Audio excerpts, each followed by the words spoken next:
however, perceived constant nagging to And the point where and he it would was tell pretty on guests and he off, was but unmarried and that honestly, he just had a ghost in his house. I He's have like, "Oh, nothing yeah, better to just a do city now. hag, you know, And managing my to fill entire out some schedule Indian for shipwreck or everything, something. even when I'm not Timmy, streaming, please, is I'm based around cold and my content hands are now. rheumatic. Because I'm surrounding myself with that kind of Plenty people. of that in hell, you And it's banshee bitch. awesome. One day, in And a I massive don't stroke really. of ego, Dexter It's decided fun. to fake his own It's death, so much complete fun. with a lavish And funeral I service don't just to see see who would myself show up. not Lucky for him, having about fun 3,000 people from all anytime walks of life soon. turned up. Though initially staying out of sight, he soon noticed that his wife wasn't crying. So in response, he jumped out As and started obvious of hitting her me, upside the head like, with a cane. streaming talking essentially to a blank room for so many hours until you shut up. Titled "A Pickle for the Knowing Ones," which was basically just 20 pages of unhinged ranting about politics, and then if it doesn't pop off on Twitch, I can take the VOD, edit it down, put it on the main channel, and that's still fun. Most amazing spelling I've ever seen. Here's some excerpts. George Washington. Attitude, philosopher, tobacco, general. And this is all just from the first few lines. The entire book is written like this. And just like everything else the guy did, the thing sold like fucking hotcakes. Why does anybody even try? The best part is that when he got complaints about the total lack of grammatical anything, in the second edition of the book, he put an extra page at the end full of nothing but punctuation marks, with a little note saying that anyone who felt like whining could just stick them wherever they wanted. Dexter died in 1806, and by and large, he probably should have ended up in Davy Jones's locker, but given the circumstances, I imagine the big man upstairs dropped his big deck of mortal soul trading cards at just the right moment, letting him slip through the pearly gates undetected. And legend has it that to this day, if you pray to the name Timothy Dexter, he'll look upon you kindly and share his. And then I have the Instagram Reels grind, which is a completely separate thing, which is never supposed to happen.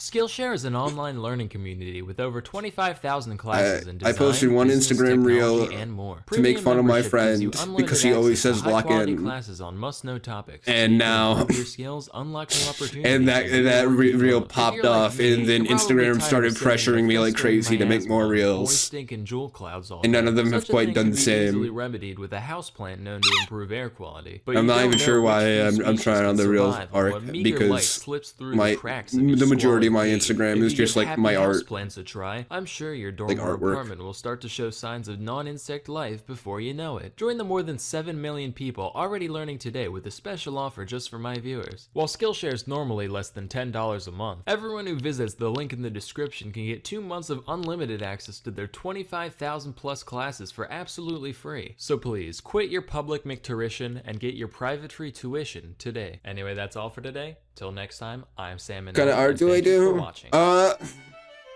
So I have 2 primary styles that I work with, and they're super different. I have like this cutesy little blob type style that I like to do for like little simple characters. Like, 1 second. Yeah, this fella here.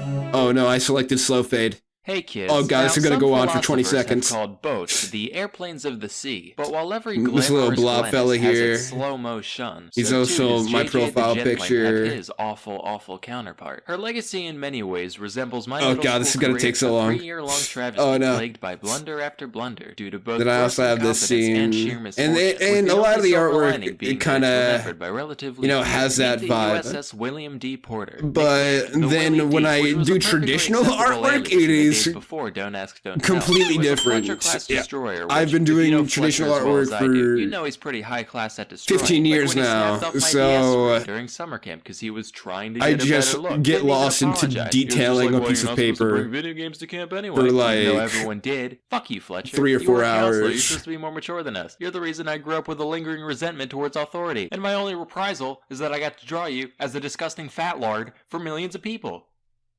And I generally, I probably classify it as horror. The ship was commissioned by the Navy. It's not really intended to be horror, but like usually people reported anxious or anxiety kind of feeling off of it. Under military command, the ship didn't raise anchor properly and tore a massive chunk out of the ship next to it while pulling out. Okay, rough start, but definitely not a sign of things to come. The next day, she met up with 3 other ships, including 2 destroyers and a battleship known as the USS Iowa, and the fleet set off towards Africa. Given the clandestine nature of the operation, they were ordered to maintain total radio silence so as not to alert any. We're starting to flip the stage too. Suddenly, boom, bang, borf, Hare Krishna, huge explosion off the starboard quarter. They're like, holy shit, evasive maneuvers.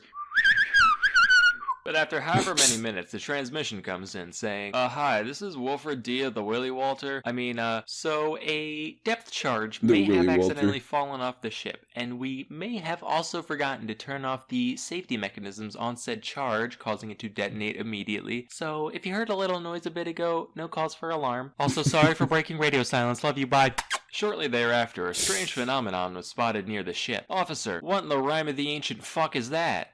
Appears to be a large wave, sir. Jesus Christ, they have that now? Basically everything that wasn't tied down ended up being swept off, and one of the boilers in the engine room got foobarred. But fortunately, no crew members were taken away, except for the one that was. Later, the 4 ships congregated in the waters east of Bermuda. That joke took a second to cook with me. Its anti-air abilities. My brain had to simmer on it a bit. For target practice. A few of these drifted towards the Willie D, and they took some pot shots just for fun, probably wrecking some happy albatross households in the process. But Walter was like, men, it's time to redeem ourselves. Spit those crayons out. Don't you know the purple ones are bad for you? Time for some impromptu torpedo drills on the Iowa. Yay! Oh, my wizard bar is full! Wizard bar! Douse their trousers when they see how good we tore those pedos. Say, you guys remember to horror seems to be popular these days, or at least I'm noticing it more now. What? Yeah, so fortunately, the Iowa didn't really have much valuable. I don't know. I feel like I was struck. Oh, except for 32nd around President of the United States, Franklin Delano Roosevelt, who was being escorted to Cairo 11 or 12 when FNAF came out, and I think that was like a big thing for kids in horror. It was Five Nights at Freddy's. That's why a lot of those videos have millions and millions of views, is because of their children. And I was one of those kids. So, incoming signal from I always had an influence in horror beforehand. Shit off a bowsprit, this ain't working! When I was like way younger, like 8 years old, maybe 7. I remember thinking I was 8 years old, but there was also I have been shown to have a bad time perception in accordance to my family members.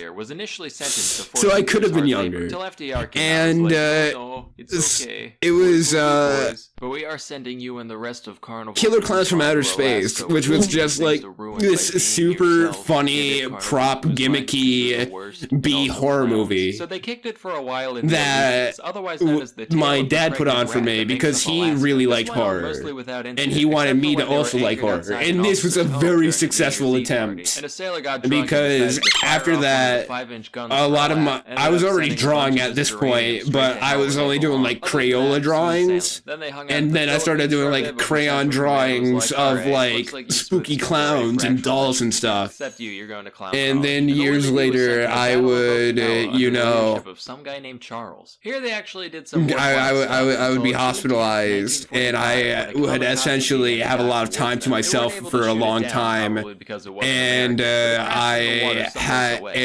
that's when I really focused on my artwork to get a certain style that I wanted, and I would love to get that notebook somewhere. I think it's in this room somewhere. Either if it's not in this room, it's in a crate somewhere. And that was a big point for me, art and horror as a general feeling. Every filthy Chuck E. Cheese ball pit has a delicious. But yeah, it's definitely super popular now with all the mascot horror going on, ARGs, like with over 25,000 classes. If there was if you played a video game as a kid in some setting, like you went to like the Dark Castle and that kind of spooked you as a kid, there's probably like an entire YouTube ARG that's beautifully animated and storytelling that focuses just on that feeling. Like the amount of different aspects of horror that you can focus on now is kind of awesome. And yeah, some of it does come off really funny. Special offer just for my a lot of it does come off kind of funny. Less than $10 a month. The first 500 people who visit the link in the description can get a full year subscription for no, there's so much creativity in this world. It's kind of awesome. Anyway, that's all for today. Till next time, I'm Salmonella, and I'm a fella with rubella.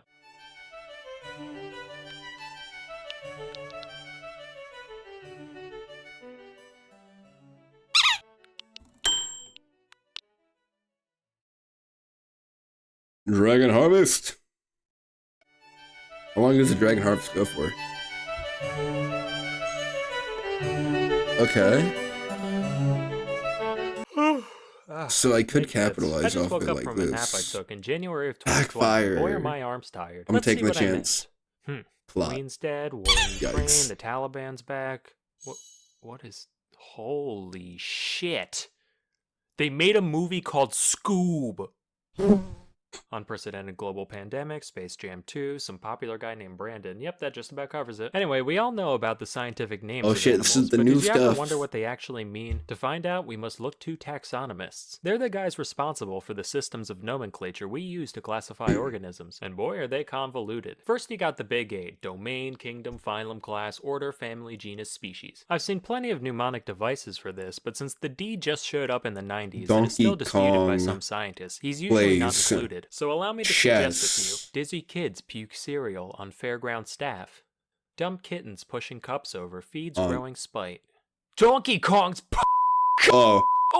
fucking serendipitously. The way this whole thing works differs slightly depending on which kingdom you pick. So today we'll be sticking to the animal one. I think we were on like and I'm in it. So we were on the same wavelengths somewhere. Basically just there. serve to act as another set of branches in the tree But that I think taxonomists build. The one took the exception wrong is turn. species, which is generally defined as any group of animals that can have babies with each other that aren't sterile freaks. Mule, liger, zedonk, skunk ape. They can live fulfilling lives, but they're all shooting blanks, so they don't count. On the other hand, in our innumerable trespasses against God, we can make things like chidandanes, which actually work, so dogs are dogs are dogs. Besides species though, it's the Wild West in here. Plenty of times, 8 tiers isn't even enough for scientists, so they just stick new sub-levels in between. Legions, cohorts, tribes, series, divisions, and if you want to keep going, you can throw all kinds of prefixes on any of these for even more layers. There's even subspecies, which the more pedantic of you may think to yourselves that creating names for subspecies at all kind of undermines the single somewhat agreed upon definition in the whole tree. To that, my friends taxonomists say, but while that's pretty complex, the actual names themselves are pretty easy to wrap your head around. Though taxonomists may hide behind their fancy Greek and Latin, the Vulgate is no substitute for wit. Now, I've scraped through the scientific names of a load of species, and most of them can be split into a few categories. The simplest ones are the animals that already have names in Greek or Latin. It's a lion, I'm calling it Leo. Done. Tiger, it's a tigris. Cat, it's a catus. Easy. Multi-word names can be translated the same way. For the golden eagle, we got Aquila chrysaetos. Gold eagle eagle. They decided to be a show off and do eagle in Greek and Latin. Essentially the same though. But if a species is too specific or exotic for a one-to-one translation, that's when you gotta get a little creative. A lot of the time, inspiration comes from just giving the creature the old once-over and pointing out some cool-looking body part. Generally, the more distinctive an identifying feature it is, the more likely it'll get in the Sign name. my For petition example, to change Homeboy all took one look at this thing Latin and said, scientific "Yup, names red into triangle English. slug. I'm going on break." We call this thing a fucking unicorn, almost like that Yeah. one horn or something. Also, some guy deadass looked Red at an triangle octopus slug, and said, well, all one they horn. got is heads and feet. I'm Everything gonna would call 'em sound so head stupid. And now biologists everywhere say cephalopod unironically. Matter of fact, if it's got feet, chances are that's part of its name somewhere. You got 4 feet, 6 feet, 8 feet, 10 feet, 2 feet, equal feet, both feet, double feet, stomach feet, lip feet, sucker feet, wing feet, big feet, slow feet, or feet, both feet, joint feet, no feet, 10,000 feet, cow's feet, spade feet, cat feet, small feet. If it doesn't look that interesting, another thing to point out is where That was you a found bop. it. This could be a territory like You can get that on American bear, Spotify. Siamese crocodile, or just a habitat like woods macaque or toilet rat. But that's boring. We need to look at the men behind the magic and what drives and motivates them. Now, if there's one thing that the scientific community loves, it's clout. It's And there's coming no out in better my way next to go cover down in album. history than plastering your own name on some shit you found. But not all fields have the same volume of things to scribble the old John Hancock over. On the one end, you got physicists just making up their own slightly different form of ionizing radiation measurement. And even then, only the top dogs got away with it. I found this out recently, but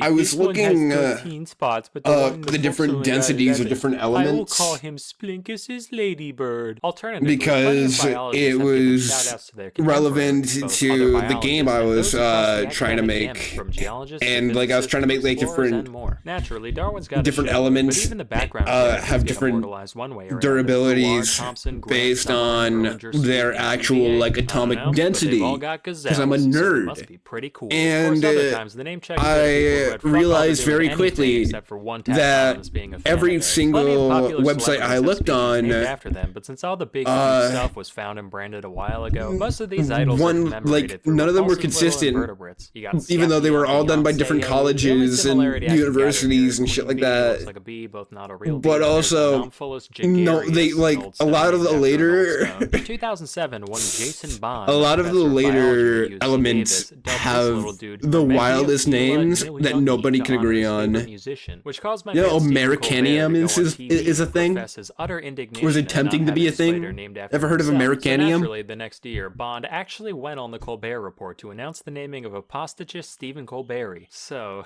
if that gives any of you epic biologists out there any ideas, you know, I wouldn't be opposed. Please, I would do anything. For the love of God, I'll even take a lichen. The world of politics is by no means immune to this phenomenon. Obama alone has fucking 9, as do a load of other Obama. presidents. Trump's got a moth with funny hair, Bush has a fungus beetle, Reagan's a wasp, Carter's got a darter, and so forth. Even Austria's most famous painter got the honor through this blind cave beetle. Mind you, it was 1933, so you can only blame Now the you guy have. a tiny bit. Hitler actually wrote him a letter saying, "Oh, thank you, my little entomologisch," and then went on to do, you know, Hitler things. Fun fact, not Yikes. only was this beetle stuck with just about the worst name you could have, it's also now facing extinction solely because of its value to Nazi memorabilia collectors. Guess old habits die hard. Oop, fictional characters have their That's fair share of species under their wild. belt. On the topic of evil beetles, this one's named after Darth Vader because he kind of looks like his helmet, I guess. This was actually named by the same guy who did the Bush one and belongs to the same genus.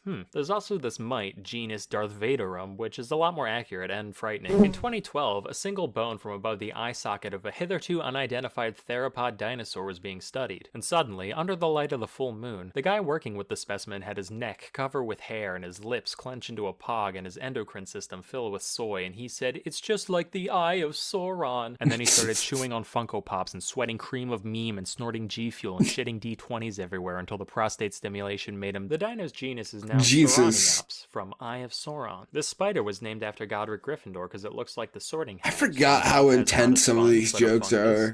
They probably weren't as intense in like 2017. And the list goes on. Scientists are nerds. Who knew? Anyway, while this all seems kind of chaotic, there is some method to the madness. One rule is the principle of priority. This states that once somebody publishes their chosen name for a species for the first time, that's the name, and other taxonomists typically can't change it. This has led to plenty of misnomers coined by whoever got their foot in the door first, particularly in the case of the guys doing this stuff before we had the luxury of genetic analysis. Here's one. Red panda? Nah. Shining cat. Coined Shining in cat. 1825. To be fair, they're actually about as close to cats as they are to actual pandas, so whatever. Here's 2. Capsicum chinense. Eaten there? Sure. Native? Only off by around half a globe, where literally all hot peppers came from. This principle holds true even if someone thinks they found a new species, only to later discover that it was already named. For example, in 1824, one John Edward Gray documented the plains zebra, calling it Equus burchellii, or Burchell's horse, named after a renowned naturalist of the day. Little did he know, back in 1785, some other douche classified this character as the quagga. The last quagga died in a Dutch prison in 1883. So, why do we care? Well, in the 2000s, scientists decided to scrape some gunk off a dry quagga pelt and study its DNA. And from that they realized, wait a minute, apparently this guy and zebras could have, you know, made a little plaid in the hay together. So technically they're one species. And today they're both called quagga. Sounds kinda asinine, but then again, so does asinus, and that worked out fine. Just to maintain the distinction, the extinct subspecies was renamed quagga quagga, so you know it's the real quagga. This double naming convention has been done with a lot of subspecies, in fact. Wild horse, spotted panther, or my favorite, gorilla. Just like, yeah, it's the gorillest gorilla that ever gorilled. Fuck you want from me. A closely related rule also states that the names of all Watch me cats have gorilla, to be dog. unique. So if two people Watch me coincidentally gorilla. name any taxon the same thing, the older one gets to stay and the new one gets the boot. Like if you saw a genus called echidna, you'd think it was, you know, an echidna, right? Well, no, that'd make too much sense. For a while it was true, from 1797 to 1811. Then it was pointed out that someone else already called a genus of moray eels echidna back in 1788. So the real echidna had to be changed to Tachyglossus, or quick tongue. Then a decade later, a dude did the same thing for a genus of vipers. Another 22 years passed, people discovered the same thing, and they were renamed to Bitis, cause they bit us. That one at least made a bit of sense, given that the original echidna from Greek mythology was half lady, half snake, but who cares at this point. Anyway, I've just barely scraped the surface of all the goofy names out there, so feel free to post more down below. That's all I've got for now. Till next time, I'm Salmonella, and I'll see ya in 2025. Why is it running so slow? Why is it chugging? Don't say it, don't think it, don't say it, don't think it.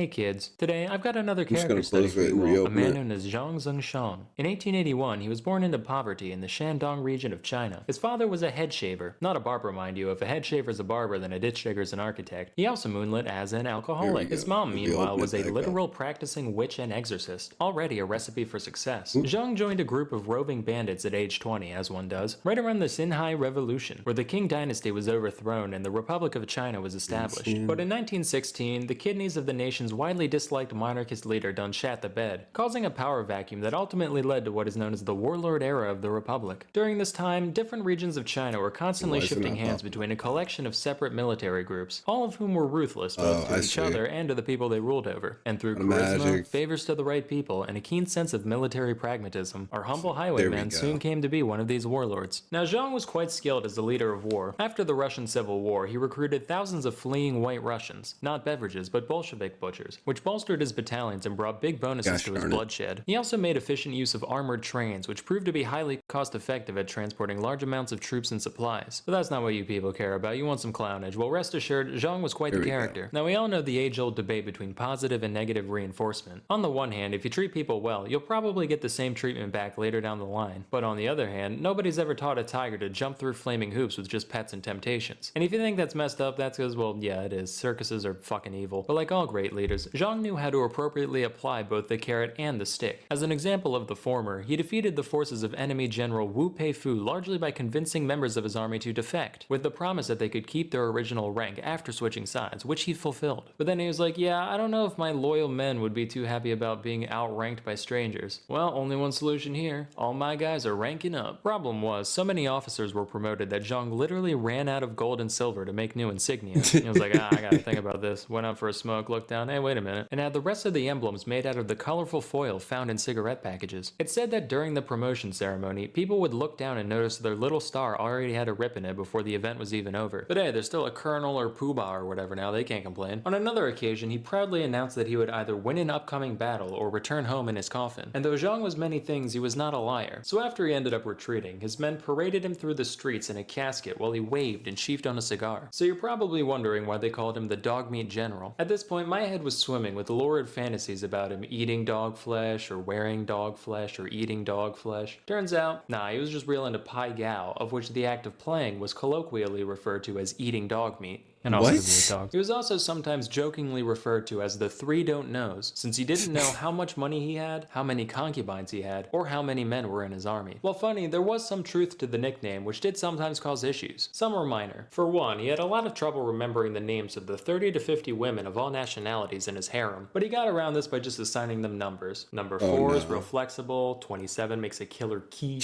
watch out for 14, she's a biter, and so forth. Other times, things got a little more dire. Later in his career, Zhang became the military governor of the province of Shandong, and while the warlord life suited him, domestic affairs were another story. Rampant human rights violations aside, the whole thing was just way poorly managed. For example, while Zhang did collect taxes on everything from theater performances to tobacco examination licenses, relatively little of his extortions went towards his war efforts or anything practical, with most of it being funneled into vanity projects and his own personal riches. So how did he fund his so we have army? Well, 3 out of 4 thrown rights into their second Zhang printed stage tens now. of millions of dollars worth of paper money in the form of kind of military stamps with no reserve to back them up. Obviously, massive inflation ensued, but Zhang just said insisted the stamps had a 1-to-1 conversion with real money and continued paying his men at the same rate. Fortunately for them, the invisible hand of the market is no match for the very visible fist of the soldier, because they just kick old merchant ladies' asses till they accepted the currency at face value. But unfortunately, kicking old ladies' asses can't solve everything. In the summer of 1927, Shandong was hit with a famine caused primarily by drought. At the time, many people prayed to Zhongxian, a folk deity, in an attempt to bring rain to these crusty lands. But Zhang Zhengshang, he don't get on his knees for nobody. He walked right up to the sucklers are back. temple, starts bitch slapping it, tells it to go fornicate with its sister, and then has his artillery crew fire shells straight into the sky for hours on end to show that god who he's dealing with. Sources differ on when the next rain was, but it did eventually rain, so in the end, Zhengshang got the last laugh. Speaking of which, our boy was also a renowned poet. Here's a piece he wrote about that very event.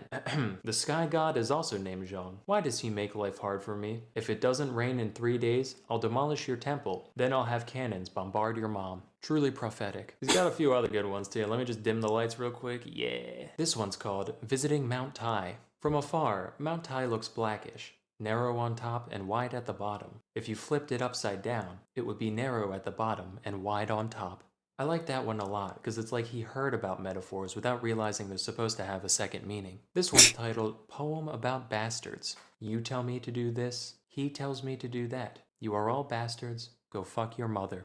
Poignant. But unlike most poets besides E. and Emily Dickinson, I would love to own this man's poetry. He's often referred to as General 86, as when Zhang Jr. stood up straight, he could reportedly reach the length of 86 Mexican silver dollars stacked atop one another. Given a thickness of 2.4 millimeters, It sounds this beautiful. would put him at around 20.6 centimeters or 8.1 inches. That's especially impressive given that he was likely malnourished during puberty due to both poverty and the 1896 famine. You racists. I thought of a few other jokes about this, but I couldn't fit them in the narrative, so I'll just rattle them off. Should have been called the horse meat general. When he got out of the pool, he was General 12. This one just says dong hung dong. You get the point. But all great things must eventually come to an end. After suffering a series of defeats at the hands of his enemies and a subsequent failed rebellion against a quickly reunifying China, Zhang was forced to run away in 1928, bringing his mom with him to Beppu, Japan. His time here was relatively uneventful, except for when he shot a former prince in the back for trying it on with one of his concubines. In court, he said the gun just happened to go off while he was pointing it at the center of the guy's mask. For some reason, they're like, nothing suspicious here. Gave him the choice between 15 days in prison or a $150 fine. He chose the latter. Zhang's story finally came to an end in 1932 when he went back to Shandong not as a conqueror but as a visitor. Unfortunately, it seems it takes more than 4 years disabling to the get over milk murder because he was fix this. unceremoniously assassinated by the nephew of an officer that he had executed. All in all, Zhang left behind quite a strange legacy. Given the litany of horrible crimes that I I have seem a to kind weird, of gloss over, odd he's feeling generally that regarded as the disabling milk stinkiest stain will of an fix already this. messy portion of the tapestry that is Chinese history. The only remaining question is if one can truly separate the art from the artist. During his rule, Time magazine described him as China's basest warlord. I'll let you decide whether or not they forgot the DE. That's all for today. Till next time, I'm Salmonella. Wow, that I'm actually free. fixed things.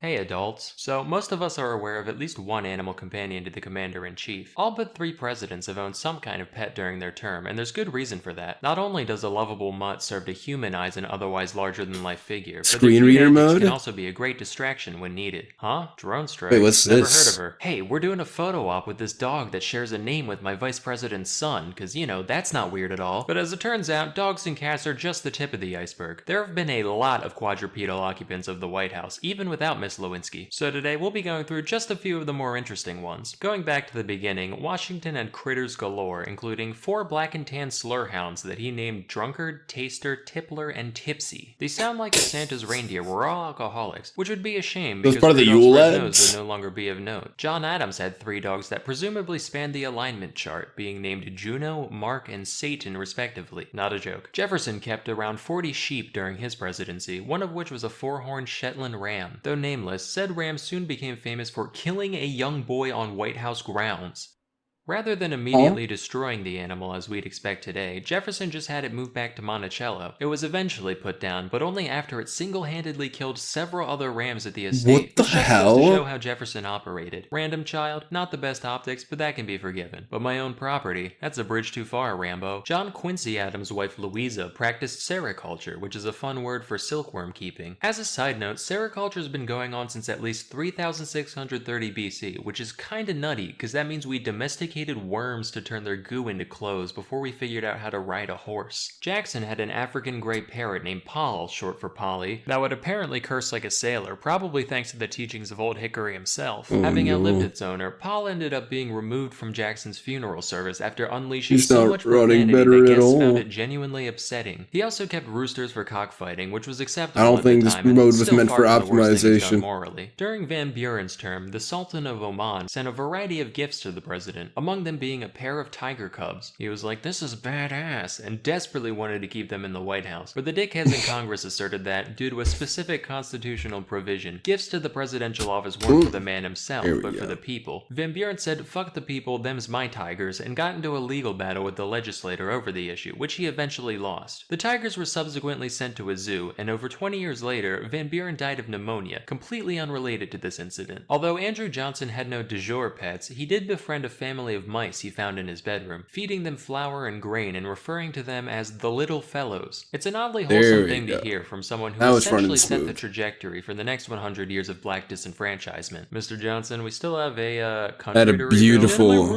smooth 5 frames per Taft second. had 2 cows during his term. The first of them was named Mooly Wooly, and she died a year and a half in after, quote, eating too many oats. Mooly was promptly replaced by the far more dignified Pauline Wayne. She was a real dime of a heifer, which led Taft to show her off at the International Dairymen's Expo in Milwaukee. In order to get her there, she was transported in a private car attached to a train headed for the stockyards in Chicago. But a switch crew mixed up which car was hers, leading to 2 days of frantic telegraphs asking where the president's cow had gone. She only narrowly avoided the slaughterhouse when a couple of attendants at the stockyard recognized Pauline for what she was, and all was well. This next one requires a little background info. So the traditional Thanksgiving dinner was and remains a significant yearly ceremony for the first family. For half a century, from 1873 to 1913, the duty of providing the presidential turkey belonged to one Horace Vose, a private turkey farmer based in Rhode Island. After his death, though, things Rhode Island, with numerous farmers sending unsolicited turkeys, both alive and dead, in an attempt to secure a position as the next annual caterer for the White House. Nobody was decided on for a decade, and upon assuming office in 1923, Calvin Coolidge found the volume of birds showing up at his doorstep alarming, and put an end to the tradition that year, instead opting to buy his own turkey. But in 1925, after much outside pressure, he caved, and was immediately flooded with not only turkey, but a variety of increasingly exotic animals to eat. Among them was a live raccoon he received the following year. Coolidge was, at the time, blissfully unaware of the intricate dance performed on the pallet between forward yet ephemeral I'm kind of and like Eddie hankering Seductive some muscle music one right submits now. himself to the I would love experience some of a music. toothsome raccoon fillet, and as such he decided to keep it as a pet instead. Dubbed Rebecca, the creature soon came to be a core member of the Coolidge family. She ate as well as any of them, being fed things like shrimp and persimmons, and she was particularly fond of eggs. Given free reign over the house, Rebecca's hobbies reportedly included unscrewing light bulbs, uprooting houseplants, and playing with wet bars of soap in the bathtub. She was so beloved that she even had her own treehouse built for her in the White House yard. When the Coolidges made way for the Hoovers, Rebecca was forced to vacate her post, but the new first family soon found that they had a squatter on their hands. The new tenant of Rebecca's treehouse was a wild opossum who, rather than being evicted, was adopted by the Hoovers in a similar fashion to Rebecca, albeit from a farther distance, mostly just saying, yeah, that's ours now. He was given the name Billy Possum, which is a reference to our old friend Taft. See, as the man following Teddy Roosevelt in the White House, Taft had some big shoes to fill. So during his term, some enterprising young dumbasses approached Taft with what they claimed would be the sequel to the teddy bear. They called it Billy Okay, I love you, Sam, but I gotta listen to music right now. I'm gonna go crazy.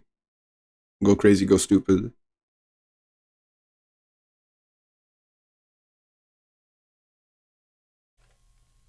Yes, this is exactly what I needed. My breakfast was straight out the medicine cabinet, a remedy for the If the math of my habits, sometimes it's the ones who try to help that hurt the most. I feel like we're playing tug of war on the rope, and I'm stretched to the limit, but you keep on pulling. I'm gonna lose my goddamn mind. I'm gonna lose my mind.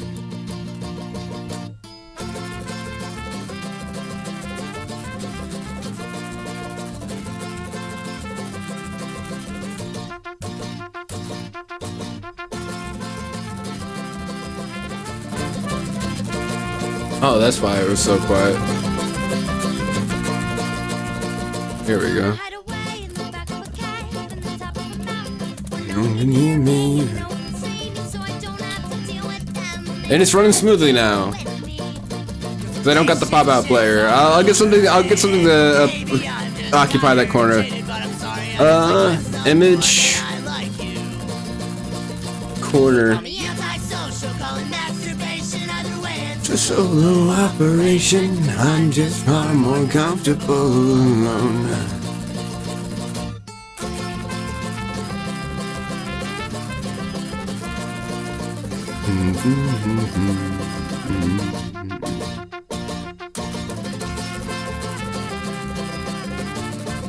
Said this guy.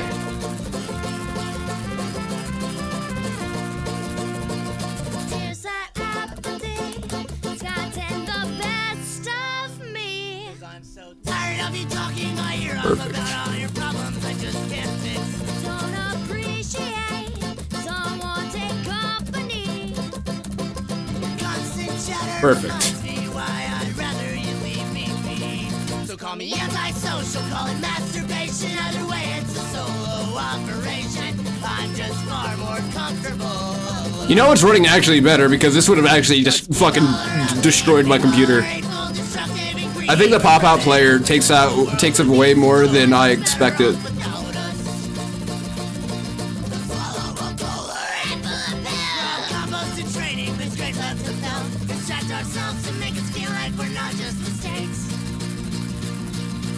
Ourselves to make us feel like we're not just mistakes.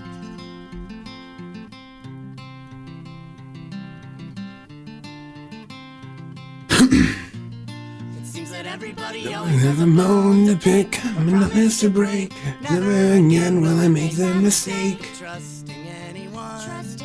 Okay, so I don't need to be in Hollywood anymore. Confession, human beings are a waste of breath and So I think it's Christmas. just like you. Cause people are ugly and people are hateful. Getting greedy, we're proud and ungrateful. The world would be so much better off without us.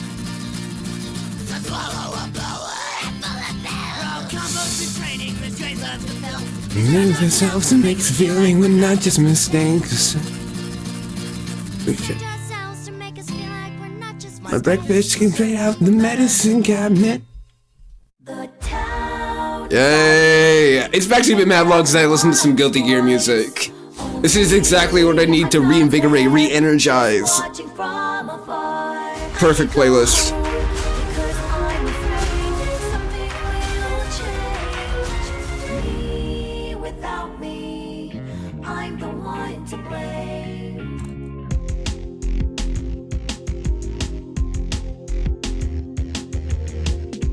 I moved on by my own will.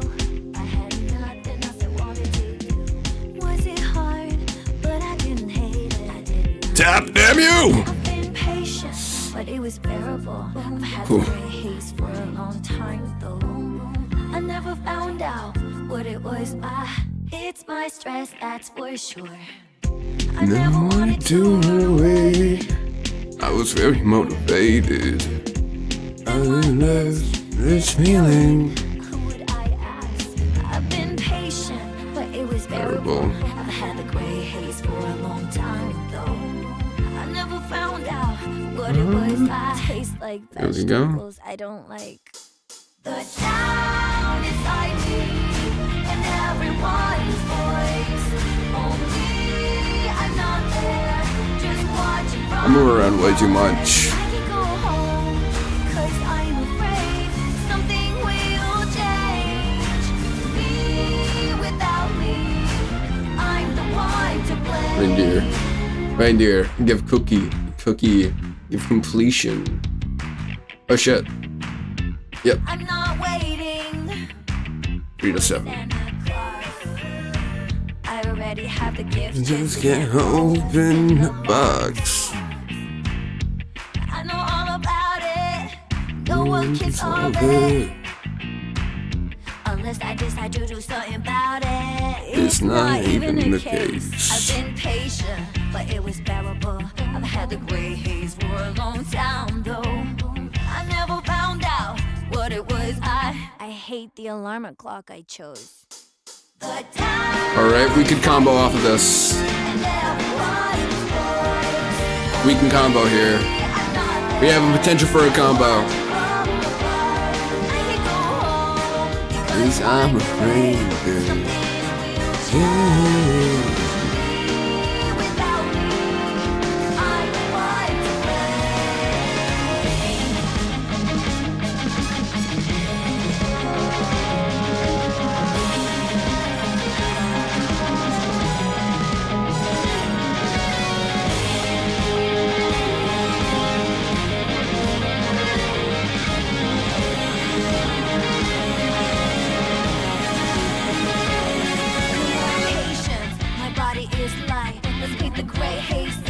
it's kind of blue. Alright, so we're making actually pretty decent. We might get to a sextendecillion per second. That would be really nice. That would be another achievement down.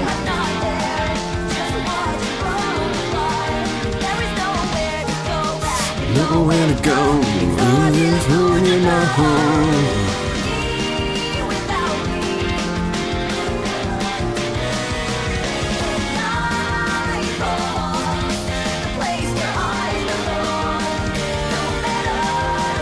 Snowflake. Your computer may explode? Nah. It'll live. I don't ever think about my computer possibly exploding until it actually does. Only after I see the blue screen do I think about the fact that I might have been pushing it a bit hard. Oh no! Oh! That was such a good chance to combo right there. Not very tall and his muscles ain't big. But I'll buy him for a couple, so that's what he did.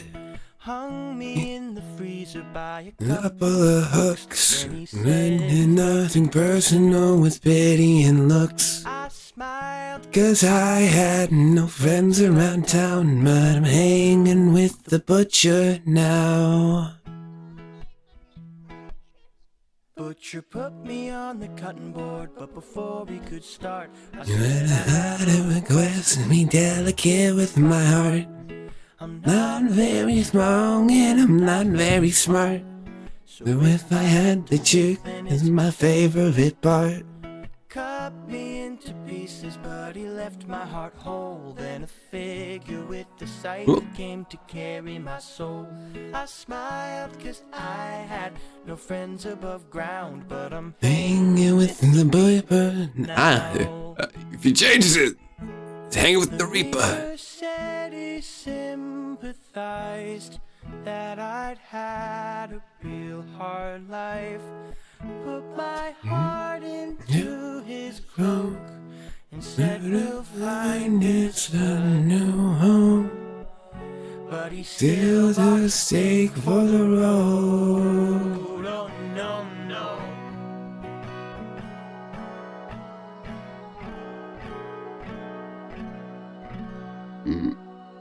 Fish of the sea, will you take this heart? And they said no. Creatures of the land, will you take this heart? And they said no. Birds above us, will you take this heart? And they said no.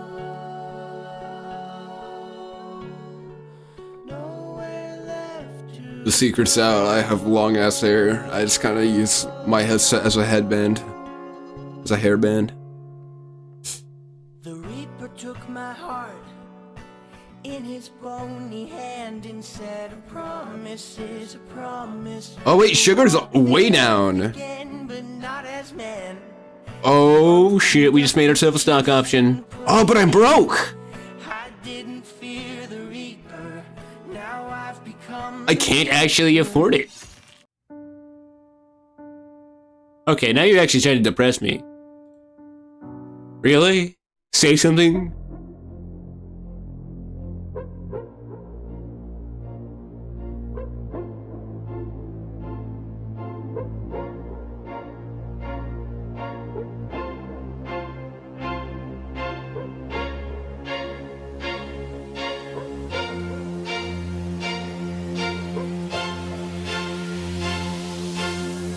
I'm the shit, use your throne as my toilet seat.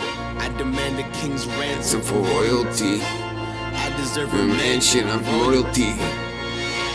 Address me, your majesty. To form a new dynasty. The old one was dynasty. I am your highness, please. Address me, your majesty. Oh, we got Dragonflight. This is big. Get me out of.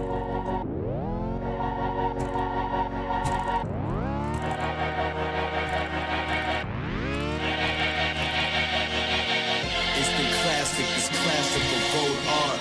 Urban blacksmith, blacklisted Mozart. There we go. Is sugar still cheap? Yes, it is. And that's it? Yup. Okay. So we're gonna add sugar to the stock options.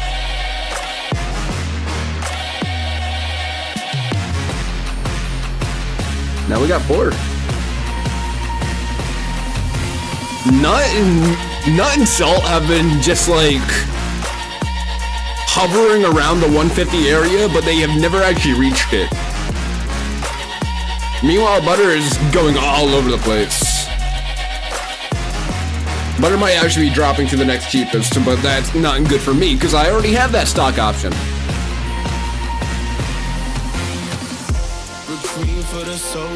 So, gather round, we can all watch the throne fall. And you king as ascended a ghost, y'all. Crown me your majesty, oh Lord. Majesty, oh Lord.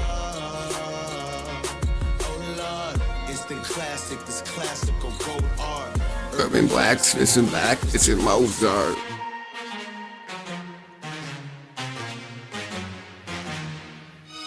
Okay, so yeah, I can buy the snowman biscuit. We just need one more. And we'll get all the booze. King must be colder. Exhale, now I look like a smoker. They hail me as king, but when hell this is over. Seem supreme, it's down on your shoulder. Raindrop feel like a boulder. Drown in a pool of your cold blood. Suffocate them kings, nothing in lungs. Hold your breath, I'm the heir to the kingdom. All the stars and galaxies address me as your majesty. So better say your majesty, I might react erratically. Throw you in the fire, purifier, I'm the sire. My empire's on the rise, so better find yourself a place to hide. Your grace and fine, but say it twice, my name divine, I'm aiming high. Don't look in my face or eyes, take a bow and save your life. Glory to the emperor, my temperature is rising. Oh, his highness getting violent, I need silence, I need silence.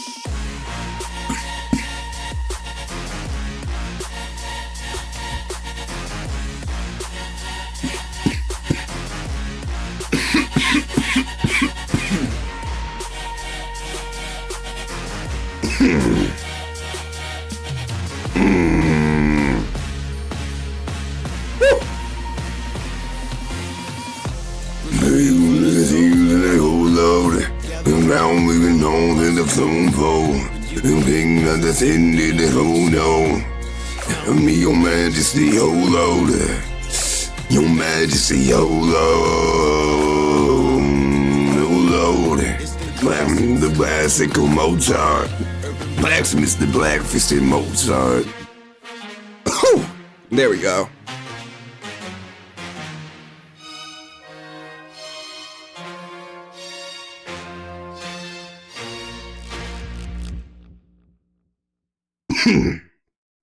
This shit's rough.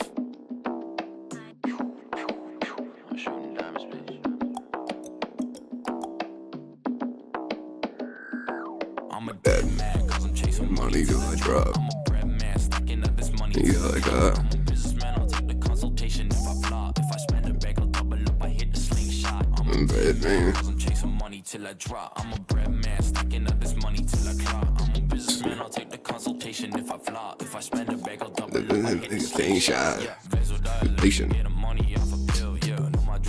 Alright. So this was the first one to hit stage 2. It's already actually getting pretty close to stage 3. Ooh. We might be seeing some Cron Racing here in like 2 hours. That's not bad at all.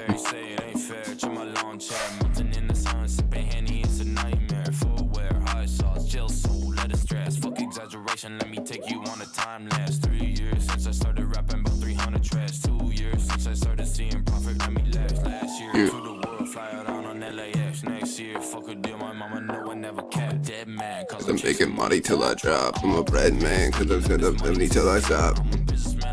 I'm teaching if I flop. In the same shot. Making money till I drop. If I flop, if I spend a bag, I'll double up, I hit the slingshot. You a dead man when a motherfucker get shot. 100 rounds in the drum, hollow tips get you dropped. 100,000 in my bank, I'ma use that just to Go. till a shawty wrap around me, put me in. Is that it? 7 out of 7. Let's go. I ain't got no protection. I just need some lucky, I'm not trying to show affection. So I actually think it's preferable to be in the Christmas season because then reindeers give me a massive boost.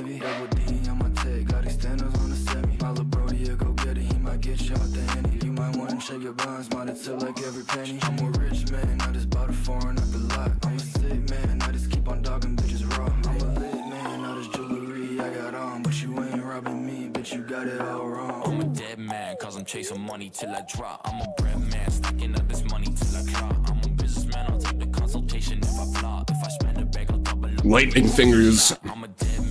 Yeah, I definitely needed the music. I was watching Salmonella for like 3 hours. I need some variety in my life.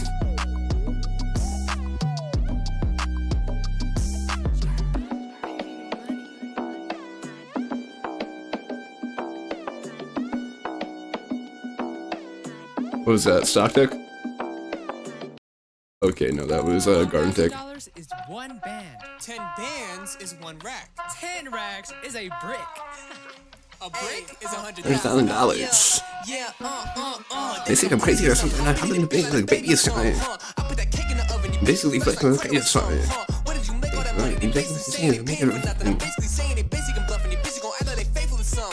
I got bands, I got fucking bandits.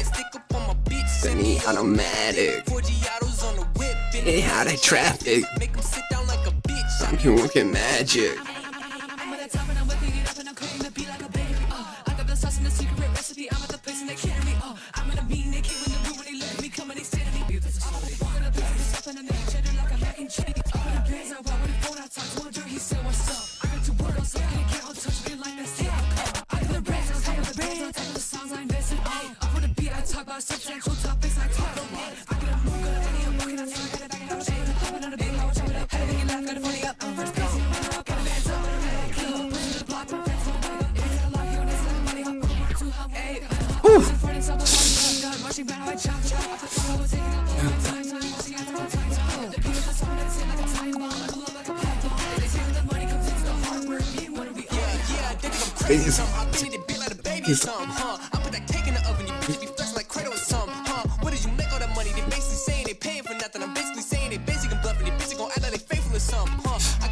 I fucking bandits.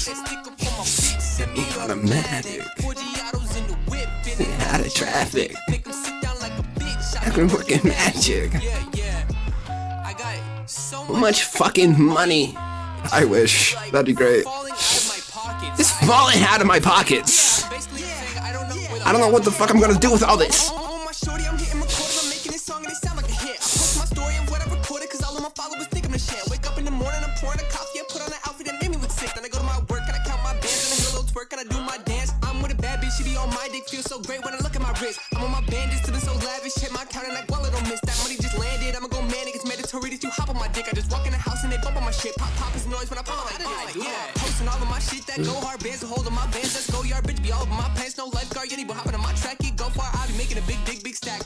Share the imaginary wealth. Yeah.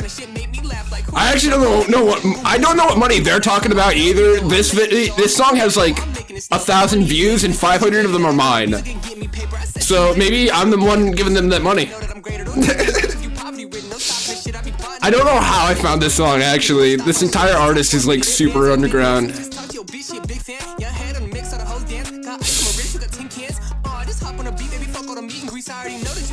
I can give you a couple million cookies though. I don't even have cookie wealth. I'm currently $20,000 in debt to the cookie stock market.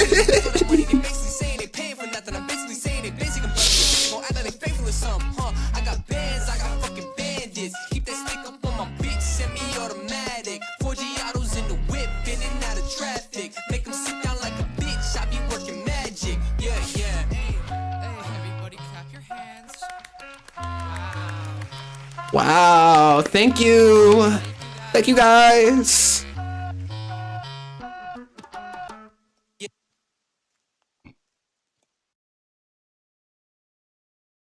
Alright.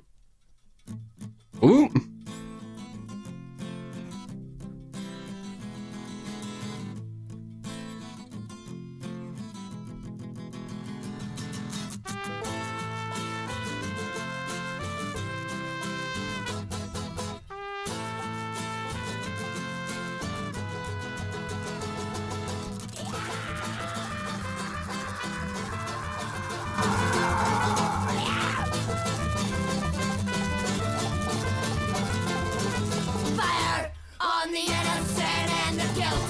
all the saints and the sinners alike. No promise, no mercy. The day no compared to the man who has nothing to lose. Sad under the mistaken flames. Society's most religion creation. Vital ends. I'm clicking this mother. There we go. Cookstorm. Oh boy.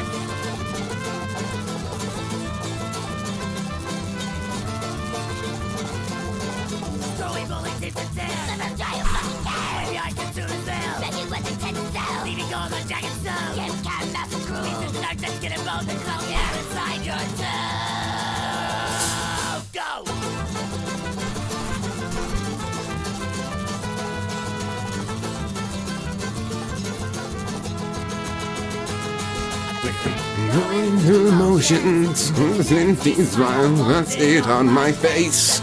The day we started, seeing roads and empty plates. Finally realize it's fucking pointless. Someone just not care, has, never will. Until there's at least headstone.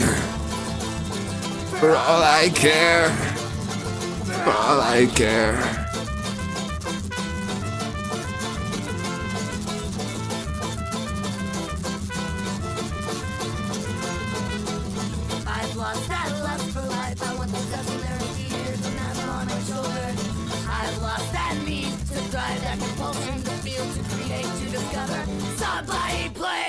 In the corner, doesn't mean I'm not a corpse.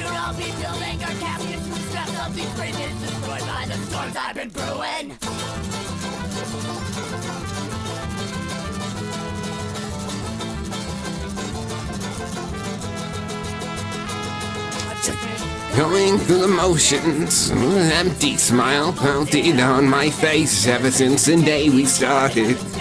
Folks, an empty place. Finally realized it's fucking pointless. And I don't the money, they just don't care. It never has, it never will. Over you, no head beneath headstone. For all I care, for all I care.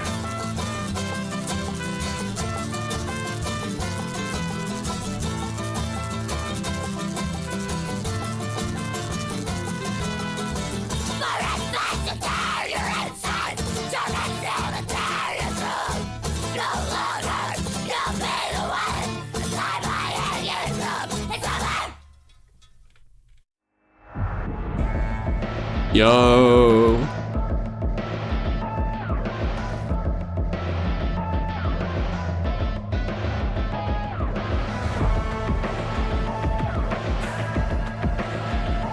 I need to learn how to hit these notes. Even if it's through gravel. The songs hitting, the notes hitting this song are fucking unnatural.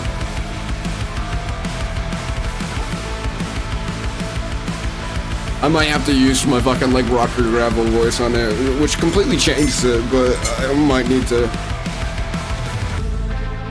Maybe I can say it's a listen, but maybe I can say that I'm scared. Another melody of somebody's story. I'll finally admit I don't care. Been in here since I didn't feel your hand is near. But I'm burnt out and I'm mangled, ready to wake up from this nightmare. Wake me up.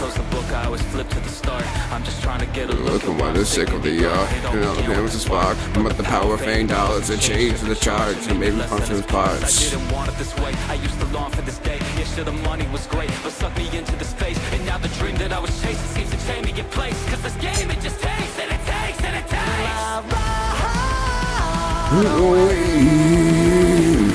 And say what's on my mind. Don't leave me behind. All I could change the days, knowing the way all alone. Another suit without a soul. So many years I thought it was ending, but it opened up and swallowed me whole. No happy ending. So I gotta reach out and write an ending for myself. Before I close the book, I always skip to the end. See, will I ever fall in love with making music again? Or did I give up on my passion friends to run a factory line that'll just replace me when I finally left. Yeah, wanna know the day I knew nobody prayed for me? The day somebody told me this your legacy. This is what you stay to be unless you make a break. Cause this game, it just takes and it takes and it takes. It's been years and nothing for me here. I was broken and alone, and now I'm home. Nothing, say what's on my mind. Only leave me hurting.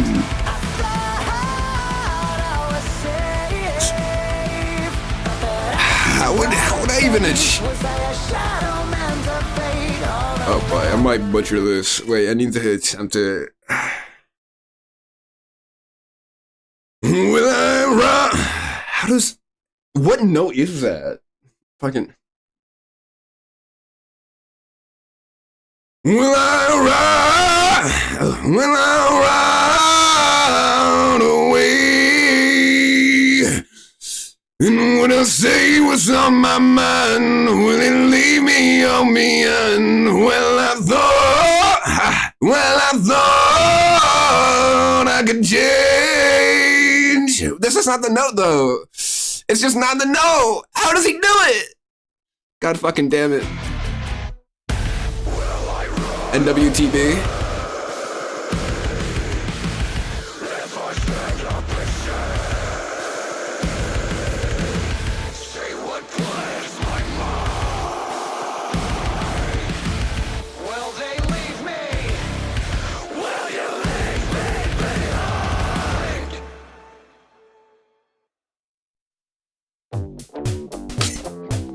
Yo, I got a little story. Oh, Godzilla was hopping around Tokyo City like a big playground when suddenly Batman burst from the shade and hit Godzilla with a bad grenade. Godzilla got pissed and began to attack, but he didn't expect to get block-eye checked. He proceeded to open up and get a Shaq Fu. When Aaron Carter came out of the blue and he started beating up Shaquille O'Neal, then they both got flattened by the Batmobile. But before he could make it back to the Batcave, Abraham Lincoln popped out of his grave and took an AK-47 out from under his hat and blew Batman away with a rat-a-tat-tat. But he ran out of bullets and he ran away because Optimus Prime came to save the day. This is the ultimate showdown of ultimate destiny. Good guys, bad guys, and explosions.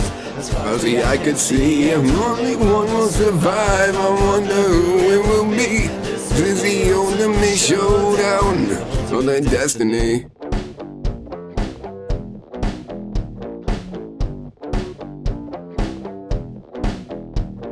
Godzilla took a bite out of Optimus Prime, like Scruff McGruff took a bite out of crime, and then Shaq came back covered in a tire track.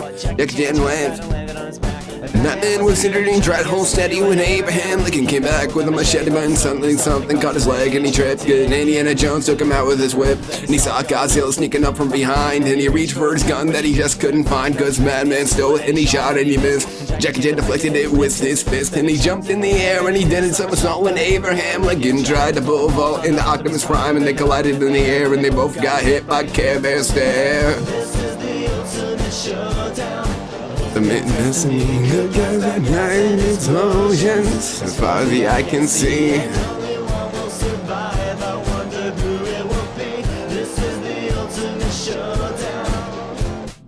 Angels sang out in an immaculate chorus. Down from the heavens descended Chuck Norris. Who delivered a kick which could shatter bones into the crotch of Indiana Jones, who fell over on the ground, writhing in pain. I'm realizing he's saying it just twice layered over. Keeping this noted. And he crushed Batman's head in between his thighs. And then Gandalf the Grey and Gandalf the White and the Monty Python and the Holy Grail, Black Knight and Benito Mussolini and the Blue Meanie and Cowboy Curtis and John B. the Genie, Robocop, Terminator, Captain Curse, Darth Vader, Lopan, Superman, every single Power Ranger, Bill S. Preston and Theodore Logan, Spock, The Rock, Doc Ock and Hulk Hogan all came out of nowhere and lightning fast, and they kicked Chuck Norris's cowboy ass. It was the bloodiest battle that the world ever saw, with civilians left in a total law.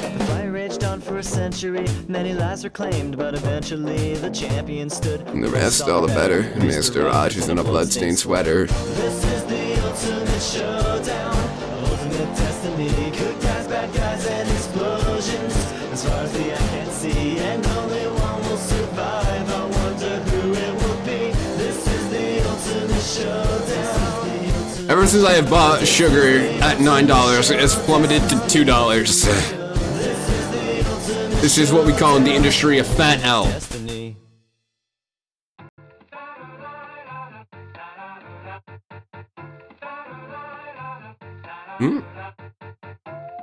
This says it should be on the third. Okay, so it's like one tick away from third stage.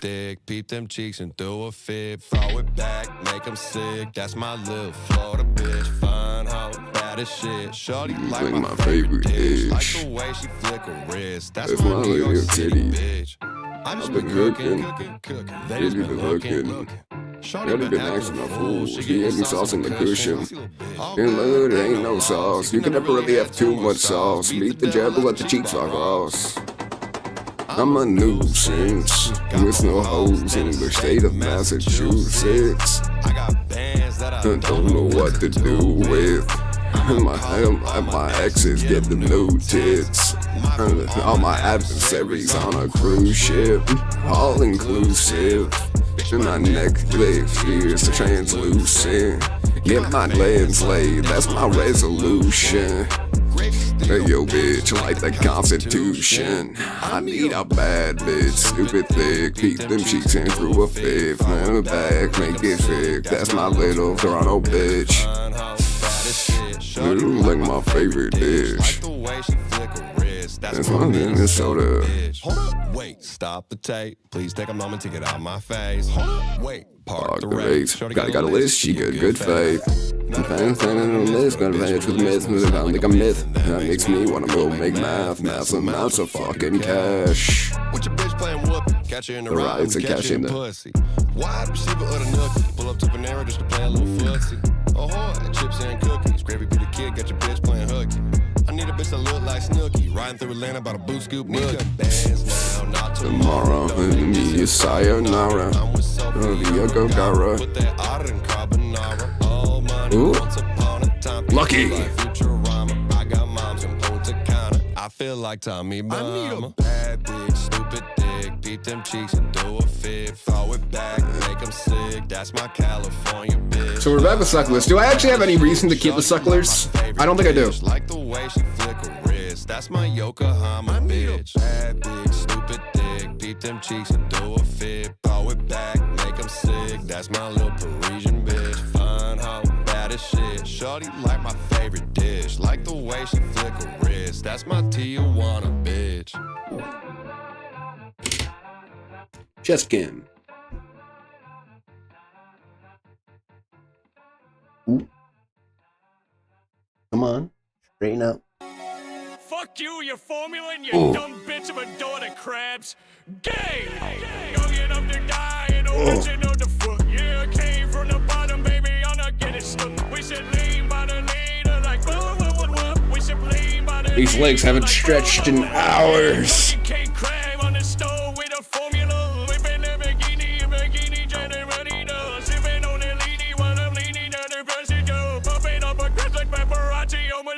Ooh, there we go.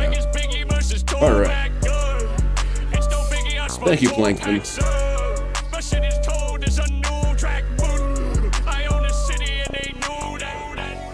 I'm eating burgers made of light, yeah. This my buzz and this my light, yeah. Fuck this bitch out with my woody on the kitchen's like I'm cutting Mr. Krabs, you know I'm right here. Puppy so racy, a PC. I got the mag, I press delete. I press the trigger of the crab, man, I'm itching for the curse like I had an STD. You not a crab, you a rap boy. I wonder if my hair's long enough for me to wear down now. And not be a complete pain in the ass. Let's try it out. I got pearl giving nigga see a calm bucket. You already saw these dipping, you can't unsunk it. Yo, daddy crap it, I'm a demon, he should roll me. Yo, ain't up the guy, and original the fuck. Yeah, I came from the bottom, baby, on the getting stuck. We should lean by the lead, we should lean by the lead. Yeah, cookie cake crab on the stove with a formula. Whipping Lamborghini, Lamborghini, Generalito. Sipping on the leany while I'm leaning to the passenger. Bumping up a crest like paparazzi almost every morning. Tangled from, it's all tangled and messy from being held back all day. Yeah, we got 2 meme songs back to back.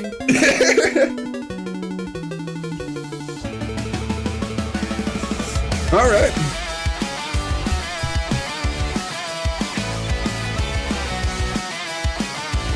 That does work. Am I tilted now? I slightly tilted, dog.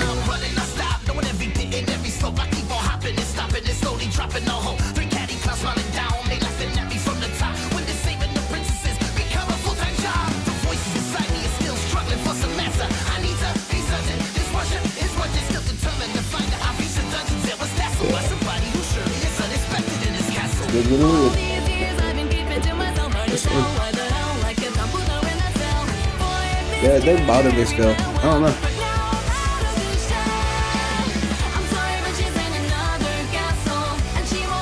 I was sure to see if I can get used to it. My hair ain't getting any shorter. At least not anytime soon.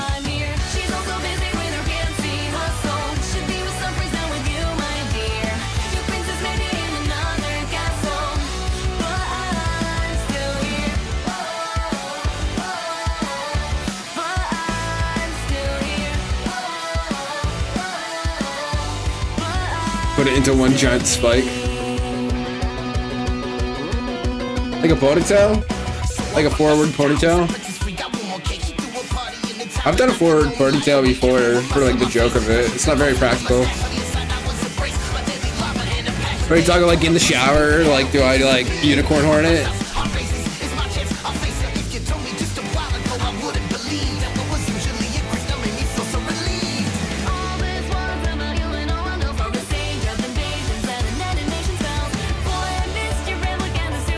I have not done that since I was like a kid, but now I'm slightly tempted. Now I'm kind of tempted though.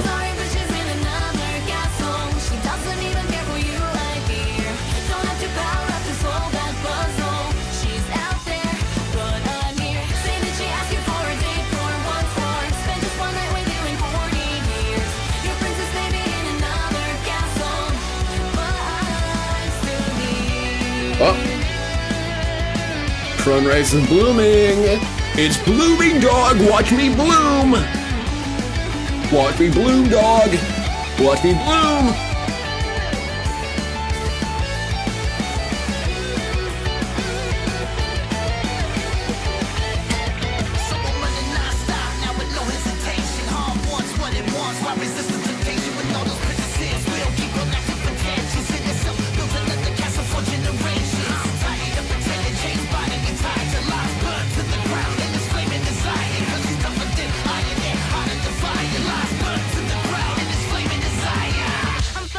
Another castle, you won't even go with you out here.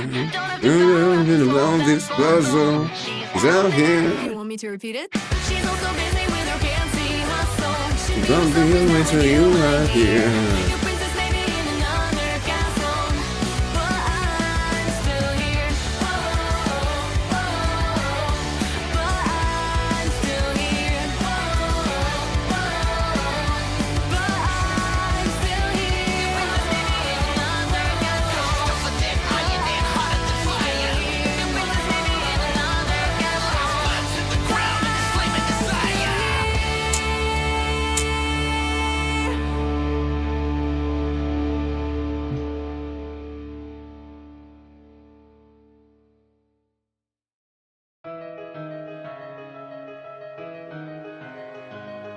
That wasn't that bad.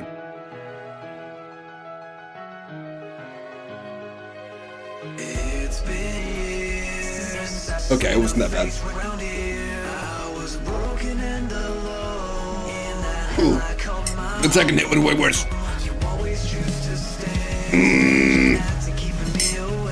I'm punching my camera here. Against the ghost of your past.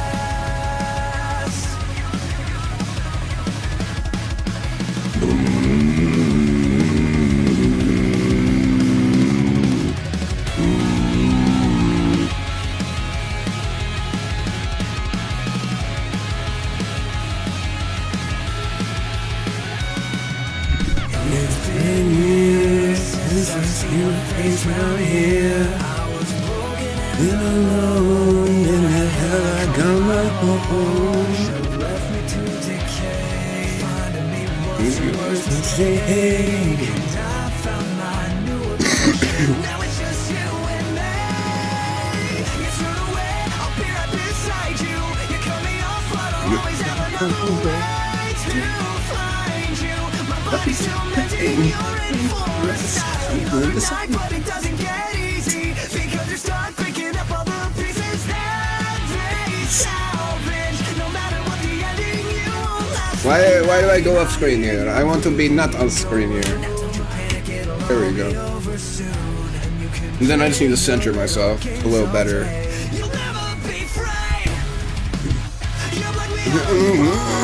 But I hear the sound. Now if you won't, I come back around. Way to find you. You're in for a sight. No getting it.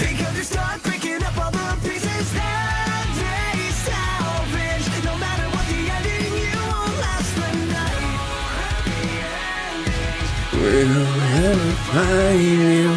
All of these ghosts that come deep inside you. Happy endings. These are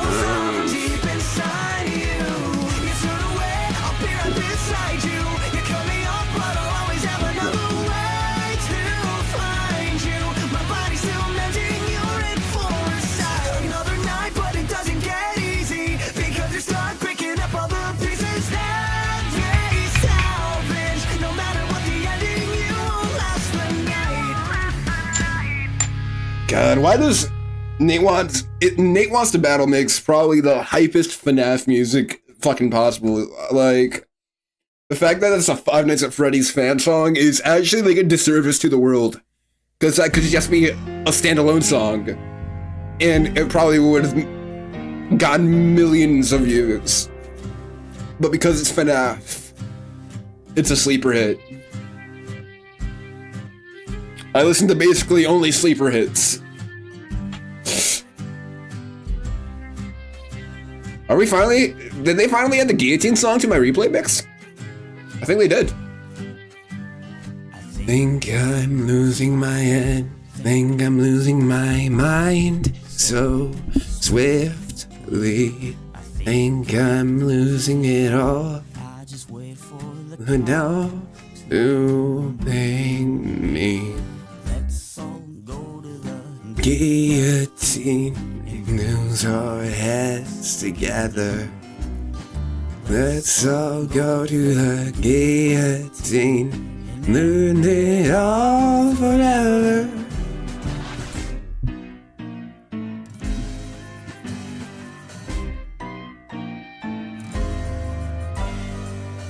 It's time for us to scorn, no, the others. You know, to run on one another. Let's all go to the guillotine. Let's all go to the guillotine. Let's all go to the Let's all go to the guillotine. the guillotine. Who bring the guillotine? Who bring the Guillotine time. Trouble. All your friends ain't good knowing. No guns, let's have some fun. Police and who's do. Everyone who wrong to you. Clergy only other now. No, either do you now. Reeling, we'll all sing, let's all go to the guillotine and lose our heads together. Let's all go to the guillotine. It's so squeaky. Go to the, let's all go to... It's from me over-tensing my voice. I don't need to be doing that. Let's all go to the, let's all go to the... It's crazy. I'll sing for like 3 days straight, and I'll have like the best voice recording time of my life, and then I just won't sing for like 3 days and forget entirely how to do so, and everyone has to suffer the same, like, the same in-between point over and over again, because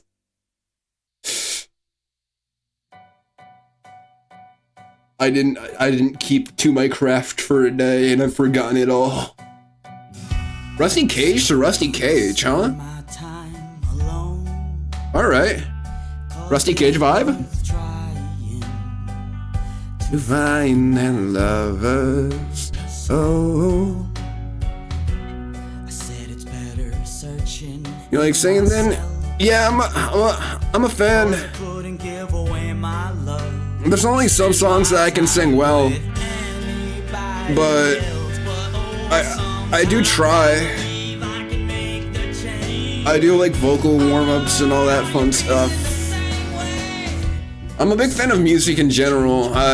Something which I guess a lot of people are, but I don't know. I feel like I have a not unique but uncommon relationship, because I feel like there's plenty of other people, plenty of other artists, plenty of other people that just like love music like I do, and they create stuff as well.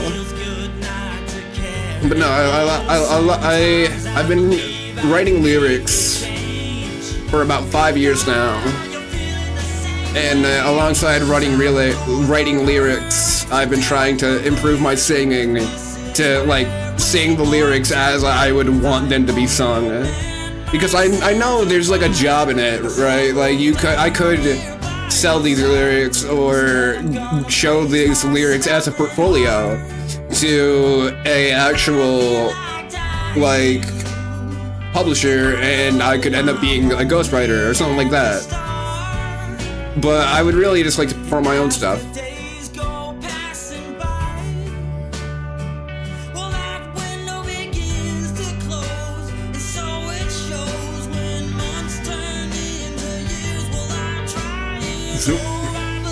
I can make a change. Good God, are you feeling the same way? You do it for me.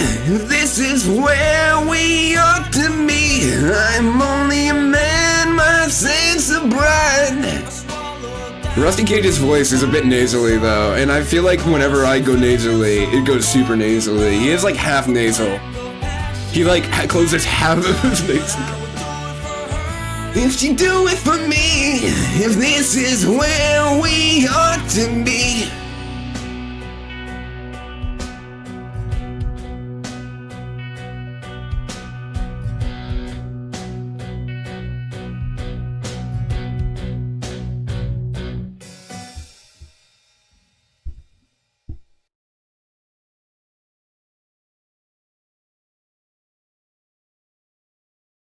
Let's see if he'll give me a song I can sing.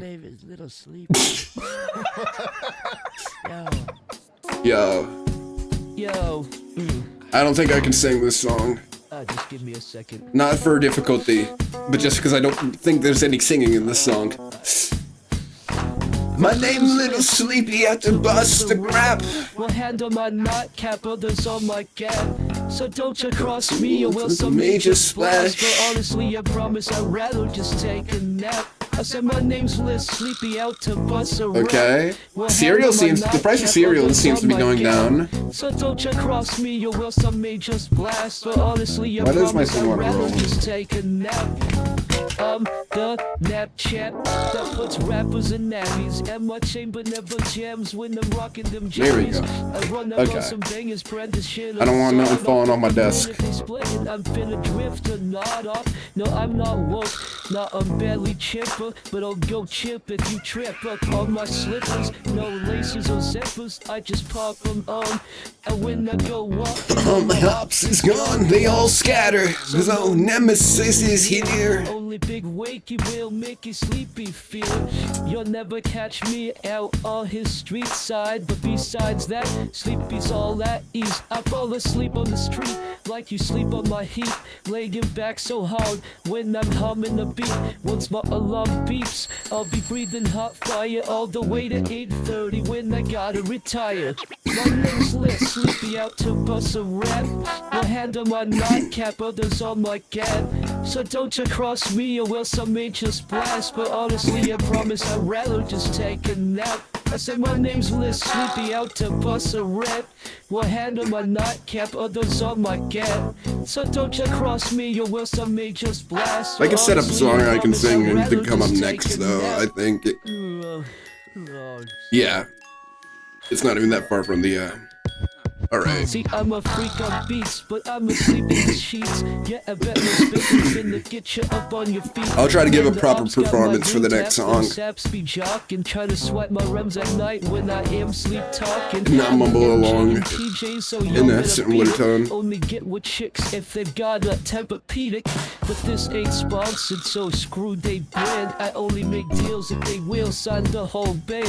Sleepy Joe on drums and Tiger Mike on bass. Keys is Betty and guitars knock on Nate. Get the sack on sax, Young John trombone. And trumpet's Triple Z, cause he in the zone. Oh, but the microphone is where I be. Go from counting stacks on to counting sheep. Pull the wool off your eyes, my lines enter your brain. Live sleepy is the word, so remember the name. My name's Les, sleepy out to bust a rap. One hand on my nightcap, others on my gap. So don't you cross me or else I may just blast. But honestly, I promise I'd rather just take a nap. Yeah, I'm going to bed.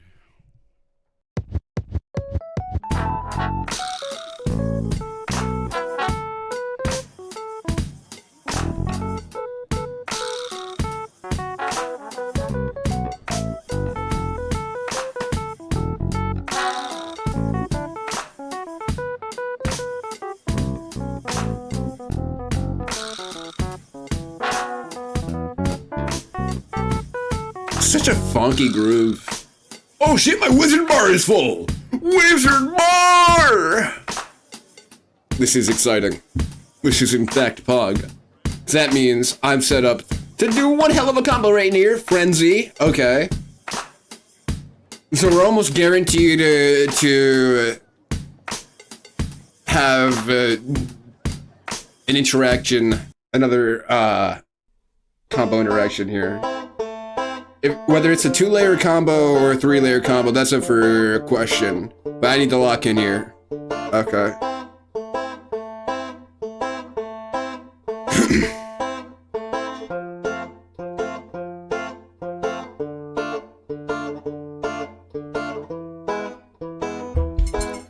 I went to the bar and get a little closer to myself and learn things I never really wanted to know.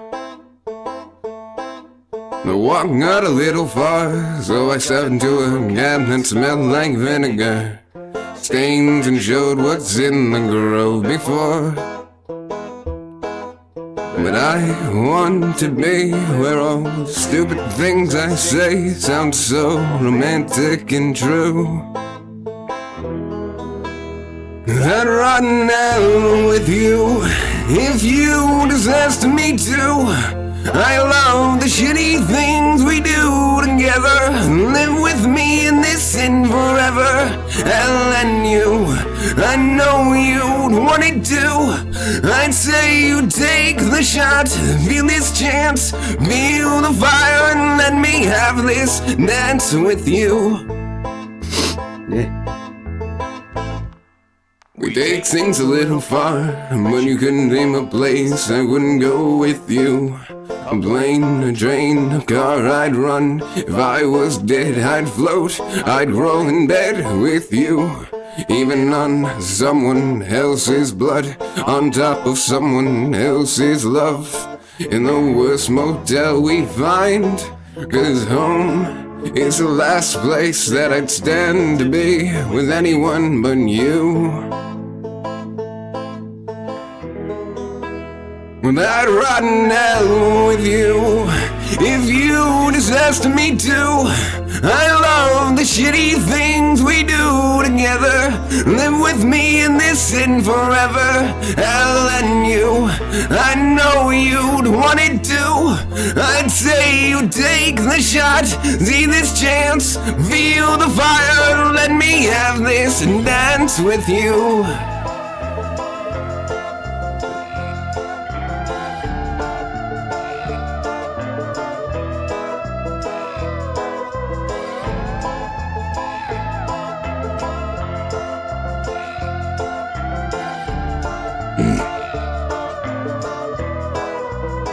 Cause I'd rot in hell with you if you disaster me too.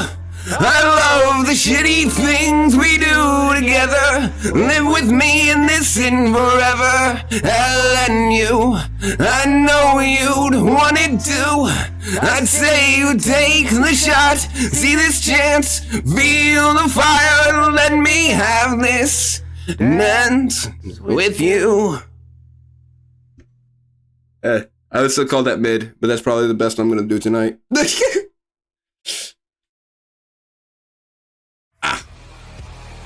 And now we're playing Doom music. I can actually skip the Doom music. I only had this for a bit. I didn't actually want Doom music.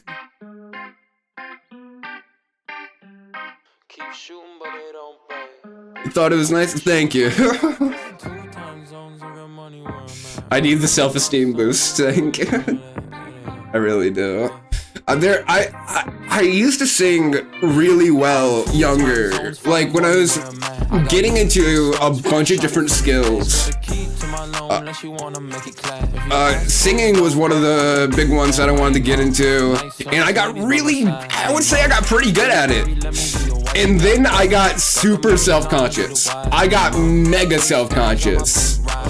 To the point where I would not even sing because I was scared that, on like the aspect that maybe the neighbors could hear me. Like, and I wouldn't even sing that loud. Like, I was just genuinely that paranoid about someone else hearing me sing. Cause like, what if they said it was bad? I don't want to sing bad. I don't want to sing poorly. But like, that's just like transitioning, you know? Like you gotta sing bad before you sing good. You gotta be bad at everything before you're good at anything. Just like when we were a baby, we didn't even know how to walk. Hell, and now we got runners. Baby, let me be your wife. She gotta go. Got the money long, need a wife. I need more.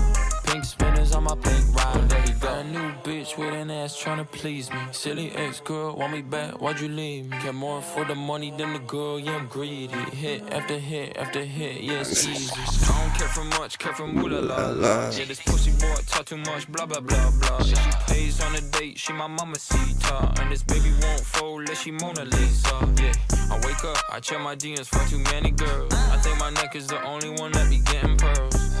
I need money, I need more, bitch, I need more. Yes, I'm in 2 time zones, find the money where I'm at. I got new pink stones from me shining from the back. It actually kind of feels like the beat that I would want to listen to this recent. I need more. Nice, honest ladies by my side. I need more.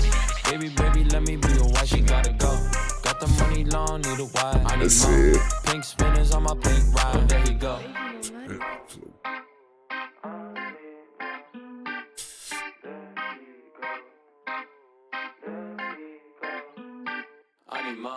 Okay, I could probably do that. That sounds like a backdrop I could possibly yoink.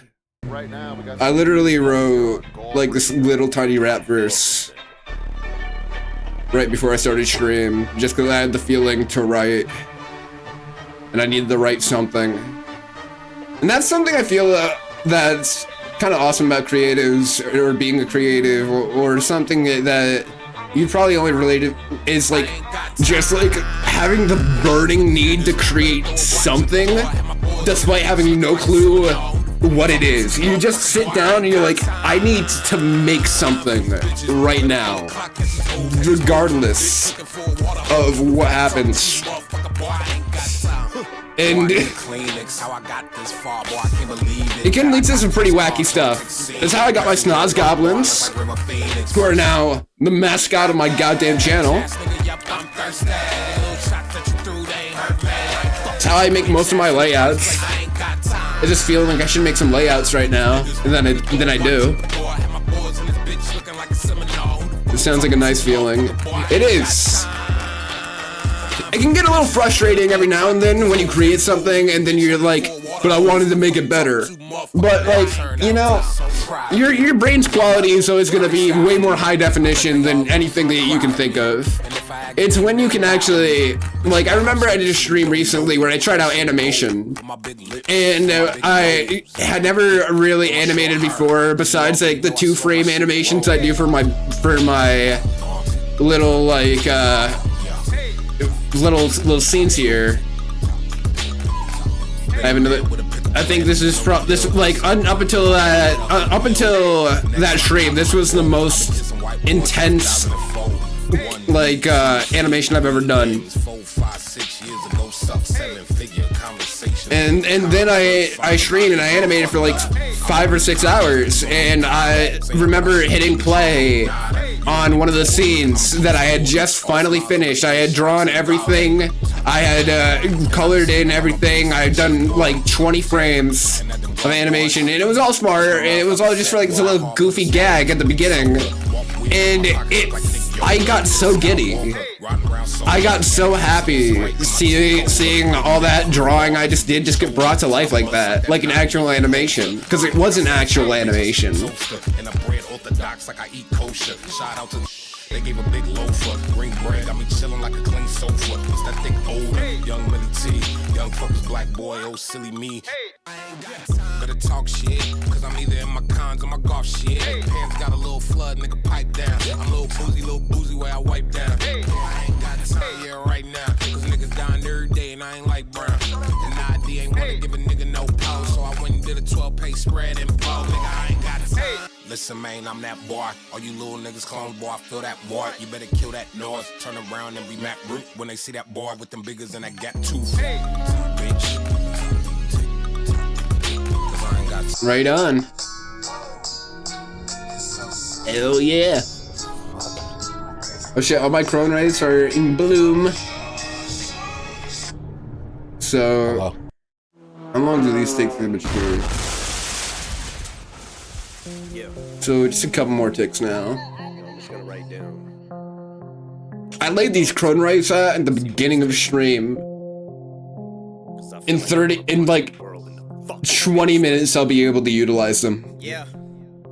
Let me explain just how to make greatness straight out the gate. I'm about to break it down. Ain't no mistakes allowed, but make no mistake, I'm about to rape the alphabet. I may raise some brows if I press the issue just to get the anger out. Full magazine can take staples out. Savage, but ain't thinking about no bank. Yeah, I'm not gonna do it. Oh boy. This is gonna get muted the hell out of the VOD. This VOD is gonna get instant muted for this. I'm begging.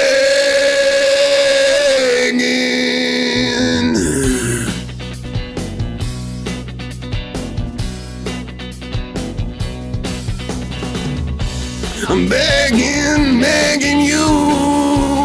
Put your loving hand down, baby. I'm begging you. Put your loving hand down, darling. Right tonight, when I was king, leaning toward last night, everything walked away.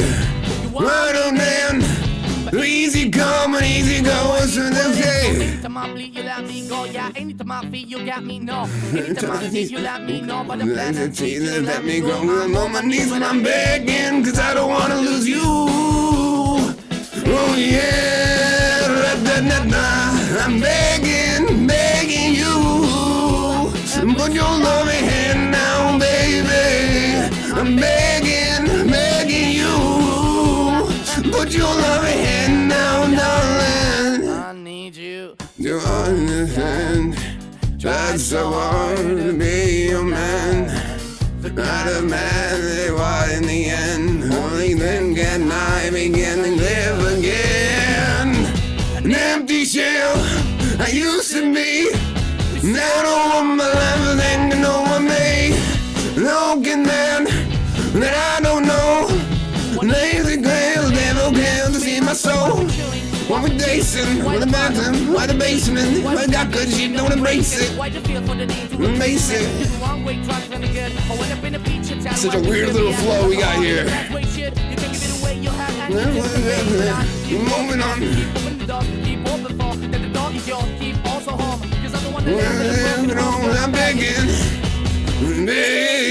I'm begging, begging you. Put your loving hand now, baby. I'm begging you.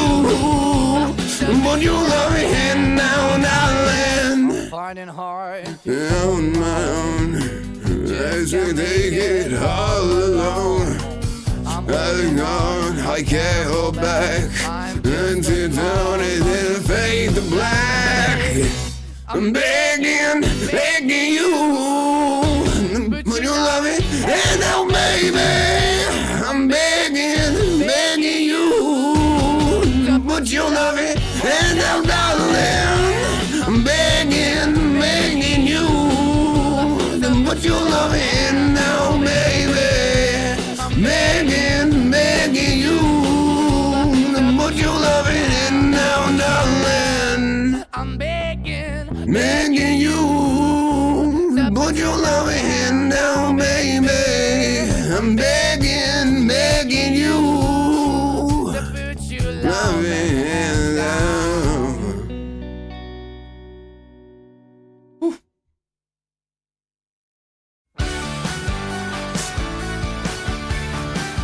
I love the dichotomy of energy we got going I invited here. a large number of girls over here for an orgy tonight, but I have to say the responses thus far haven't been exactly what I'd hoped for. Stacy had a headache, Jenny was in jail, Brenda had to work late, Kate was getting Jenny's bell, Angela got scurvy, Ashley caught a cold, Sally's dad exploded, that's what I was told. Michelle had to play checkers, Dan was baking pies, Wendy's dad exploded too, that Might have been a lie. Pam had frisbee lessons, Stella had ballet, now I'm by myself but I can have one anyway, so Lights. move my tights, yeah. Nobody's sure, but I'm going You liked it? to have some fun. Let's get this party started. It's an orgy for one. It's me and my it's much easier for me to sing raspier, but it also, some people like it and some people don't. Like, it's kind of like how some people like how, like, rock and metal sounds versus, like, some people that don't like that intensity. And so I'm trying to get, like, a more general audience with it. I appreciate it, though.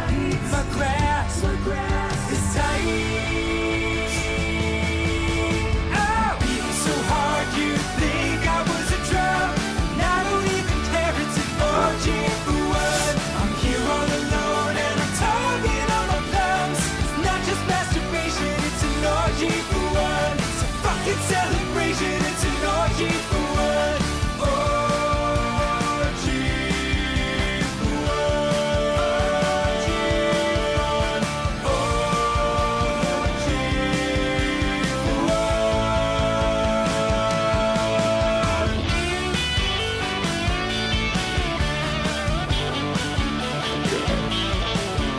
Oh, I forgot about my wizard bar. Wizard bar!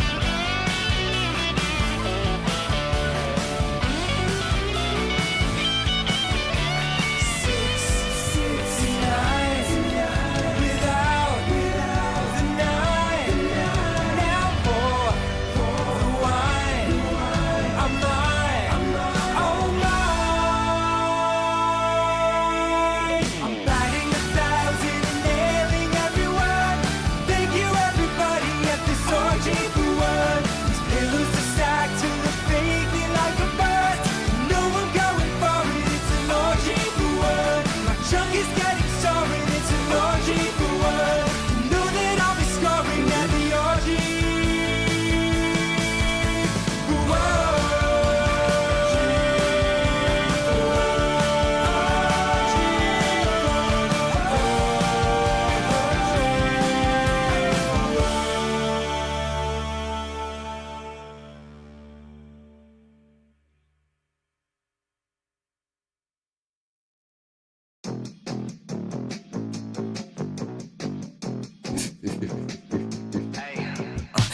I'm 21, but I Still wanna one with fake ID. Understand by me.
Joke like band from 2016 or something, who in their entire bit is the main singer was a time traveler from the year 69, and it was just like all these super stupid, immature dick jokes.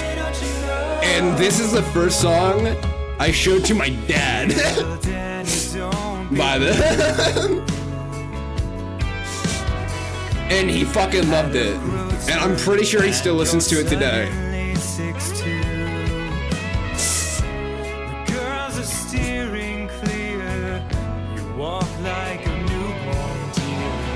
Send birthday invites, and now all your friend is here. How old is this song now? 2018, 6 years old now. I was 14. That sounds about right.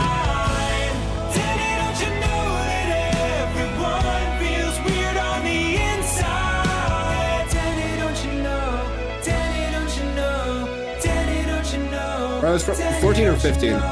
Likely 15.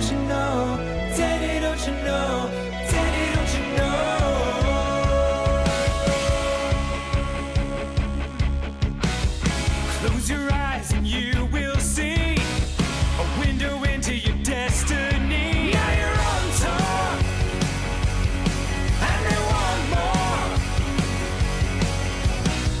Step on stage and they come alive. No one cares that you're 35. You're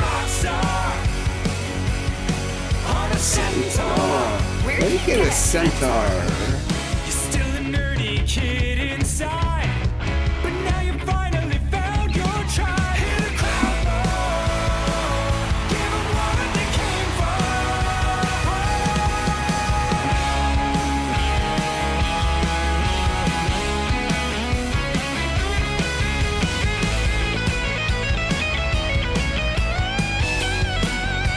I would love to be able to sing this. Or like to do a cover of this.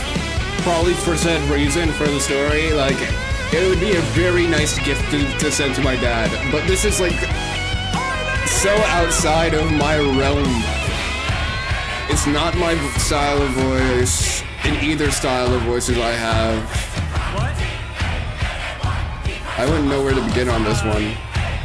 All the other ones I have somewhere to go from where... Well, Danny has a very unique voice, I think.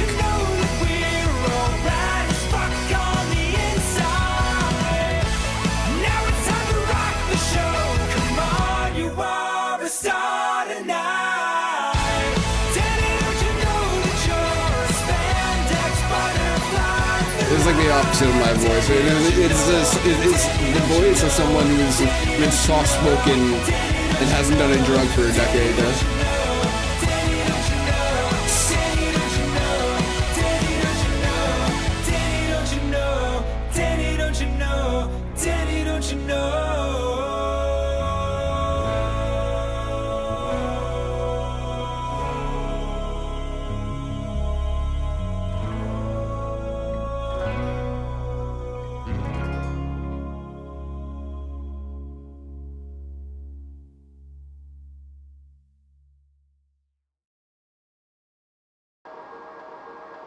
Yes, more FNAF.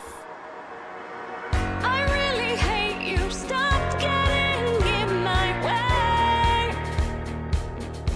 Oh, it's looping. Wait a second, it's looping. I think I finished the playlist. Oh yeah, I finished the playlist. Whoopsies. Alright. Alright. I can adapt.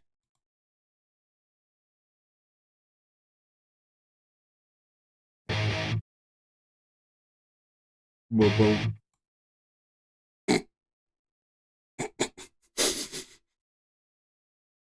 What's that? I just want to look at what this has. I don't want to play it yet. Sometimes they don't get my vibe right.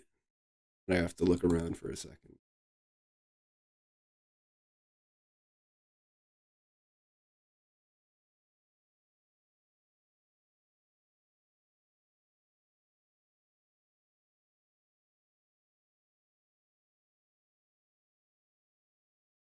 Sad songs, romantic, focus.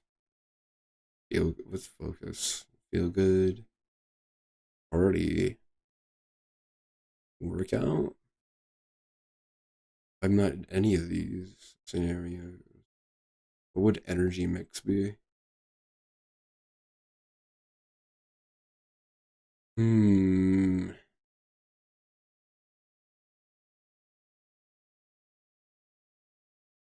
What this? What this?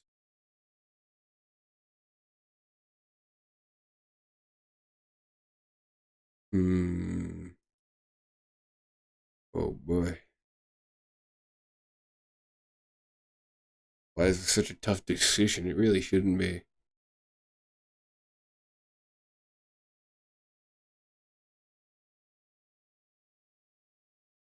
What if I just do energy mix, energy super mix? What would this be? All right, yeah, okay, sure.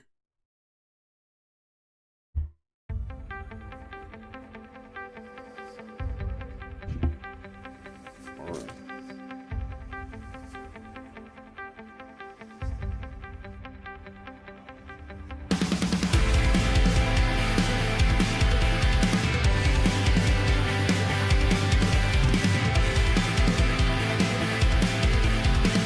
Where are these little fellas at? Was it you or was it me? Is these little guys are gonna have to get planted soon. Average lifespan. Maturation. Damn, okay. So these guys do not have a lot of time to live.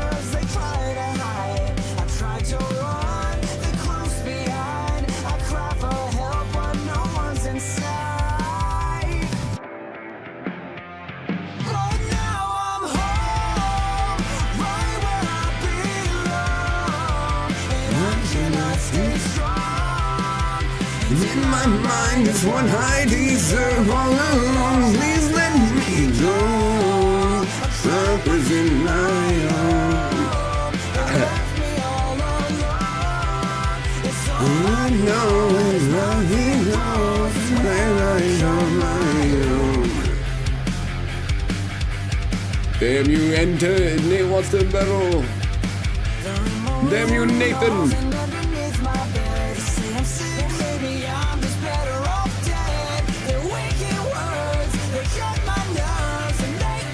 I'm talented, even if I'm not talented.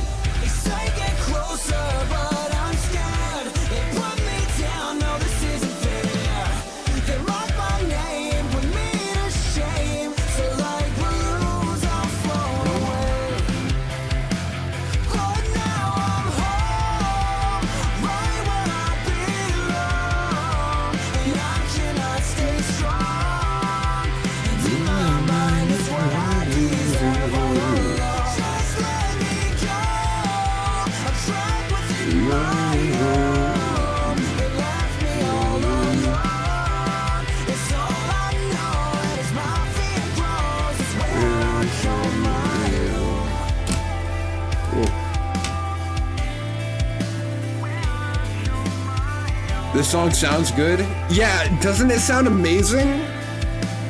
What if I told you it's a Five Nights at Freddy's fan song? What the hell? It's amazing.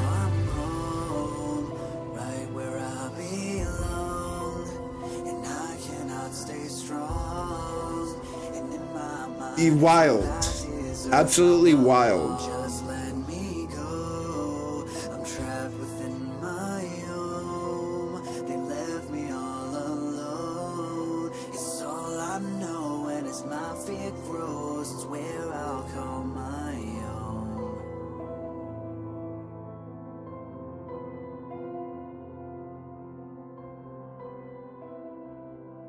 Yeah, the artist is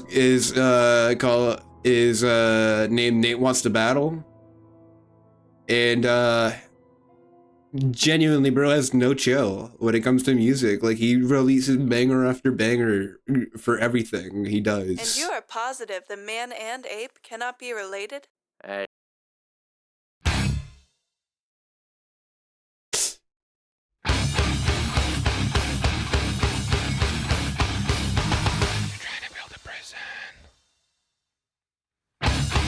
I would love a prison mechanic to be added to this. I feel like the cave is definitely the next minigame that's gonna be added to all this, right?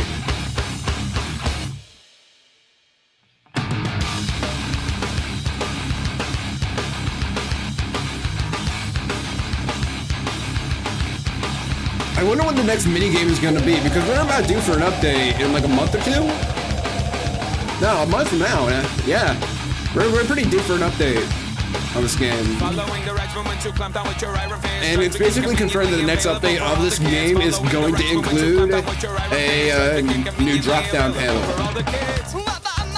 And I know I'm not looking at all of them, but I don't really need to pay attention to my tempo. I just need to set my tempo at the beginning of the game, and I don't think about it after.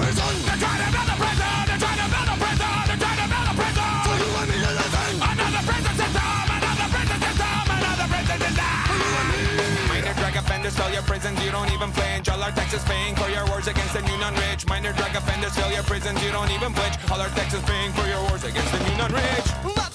Crack my smack my bitch right here in Hollywood. The percentage of Americans in the prison system has doubled since 1985. They're trying to build a prison. They're trying to build a prison. They're trying to build a prison. They're trying to build a prison. For you and me to live in. Another prison system. Another prison system.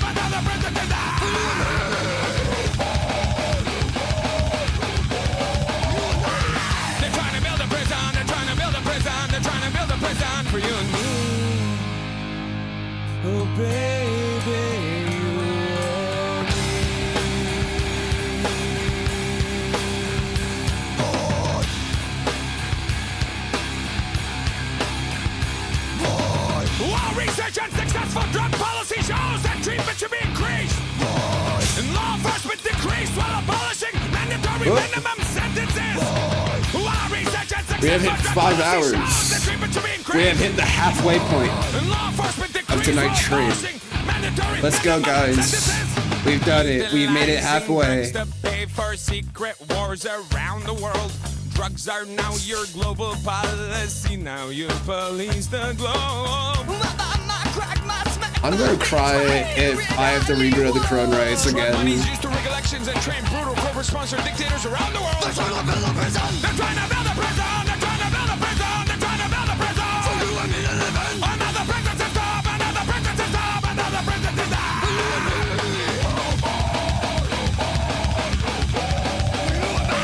They're trying to build a prison. They're trying to build a prison. They're trying to build a prison for you and me.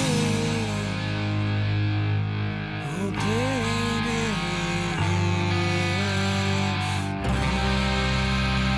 How's my wizard bar looking? My wizard bar is looking decreased.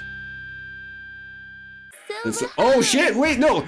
Yo, market crash! Yo, $1 stocks? Told you what I need already. Monster chick with enormous dairy, yeah. Big dragon, we get hot and heavy. This is massive. This is what we have been waiting all night for. Oh my god, everything is so cheap right now. Publicists are almost... Oh my god. This is massive. We're actually gonna have stock options, guys.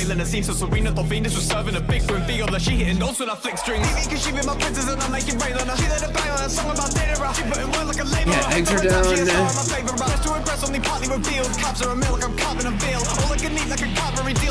I have no idea what this game is, but it looks like they're having fun. Yeah, this is a...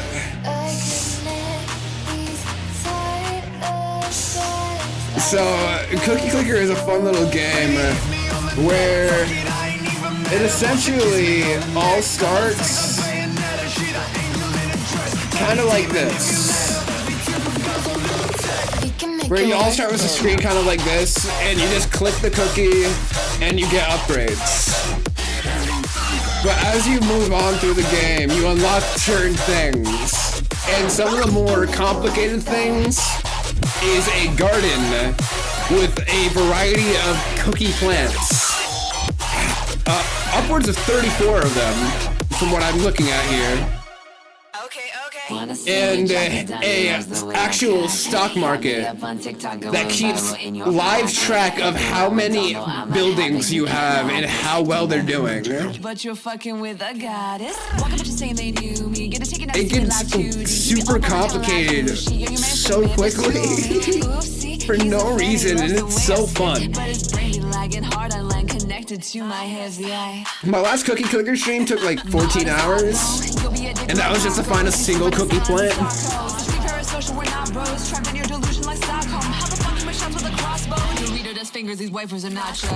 Seems complicated. It very much is. It gets complicated very quickly. But luckily the game is also designed around the idea of just having it running in the background and looking at it every 10 minutes to do something. So it's low-key kind of perfect for stream.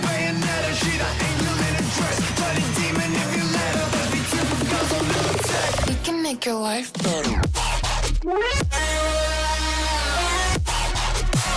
We can make your life better. We can make your life better. Oh shit, what? Yo, what? This song is like way louder than all the other songs. I didn't realize. I'm all shouting over it. Oh, well now it's over. Well now my goof up is permanent. There's no fixing that goof. Set it to 30. Also, I think I turned myself down because I was singing loudly. God. I always need to keep a pin eye point on the audio sliders, or it very much becomes a weird stream experience.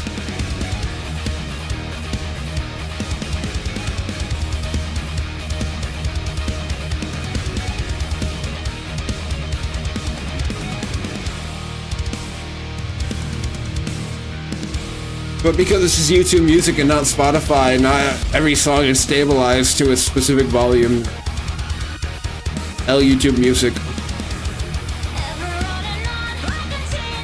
Nothing but my hate and a marathon of agony. So slowly I forget and my heart starts vanishing, and suddenly I see that I can't break free of a dark eternity with nothing but my hate and a paralyzing agony. So tell me who I am, who I was, uncertainty enveloping my mind till I can't break free. And maybe it's a dream, maybe nothing else is real. If I told you how I feel.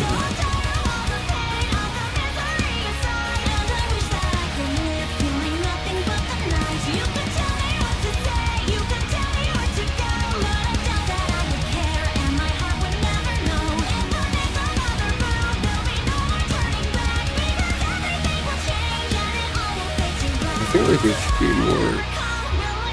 Almost more like this.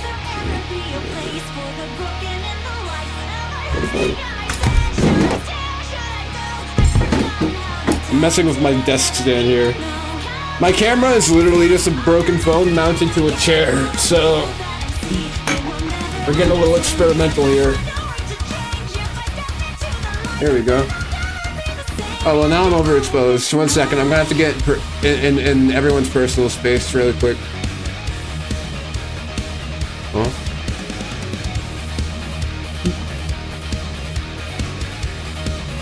No?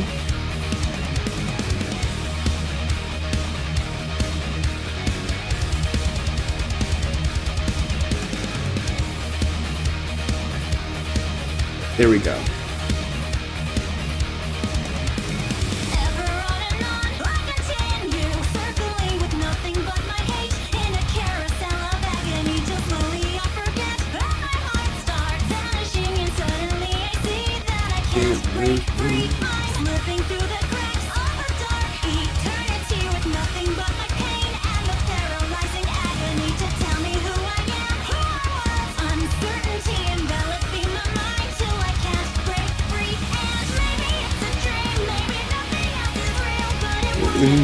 If I told you how I feel.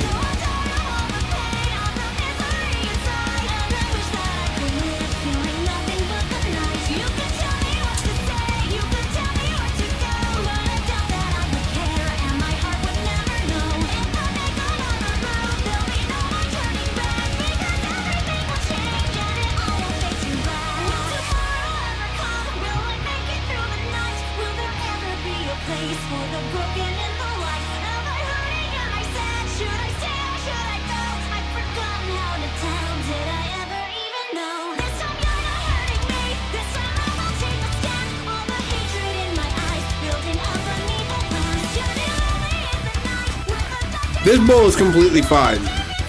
This bowl smacks me in the face.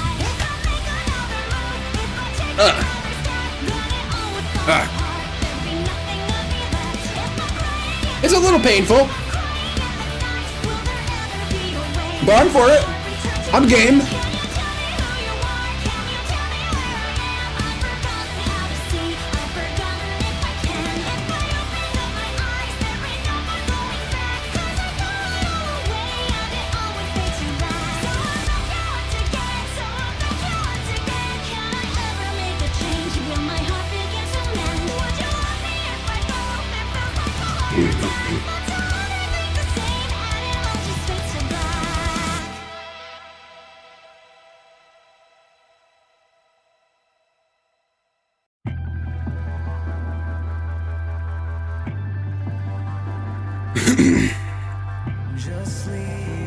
Just dream, just sleep, just dream.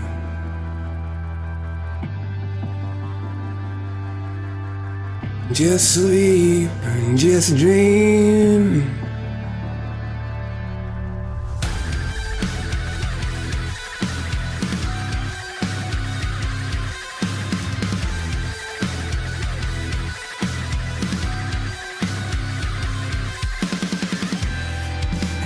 Back of my mind, I'm trying to chase a monster this whole time.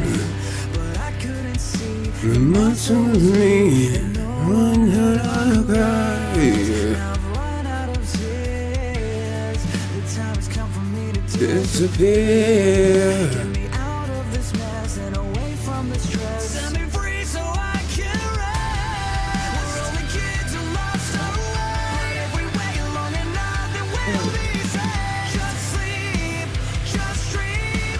This isn't fair, no, we're not just what we see. We wanna fly, but our souls are trapped inside. It's not a game, not to blame, we're forced to hide. Just sleep, just dream. It's only a nightmare and soon we'll be set free.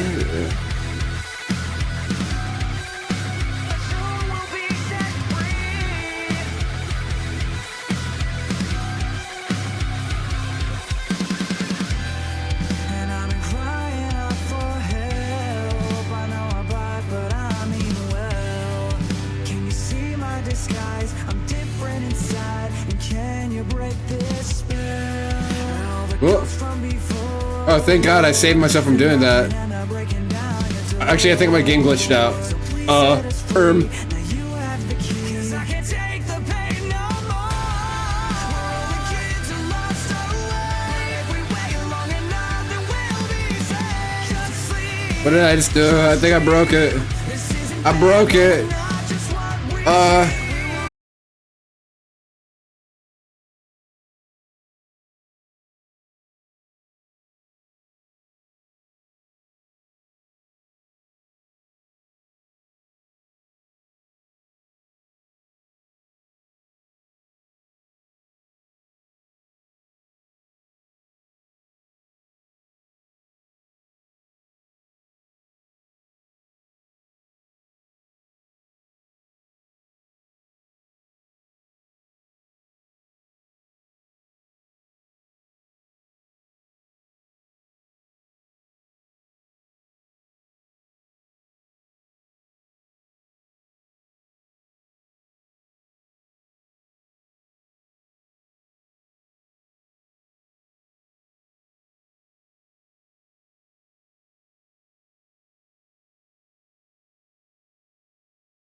This kind of works as intended.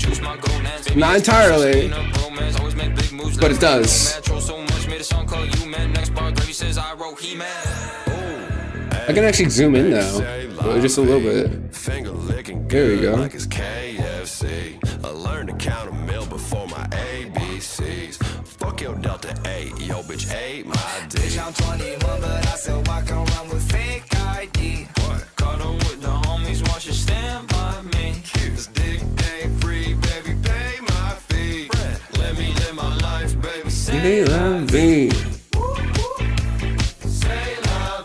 Looks good. Oh yeah. Now I can look up and I can emulate being short.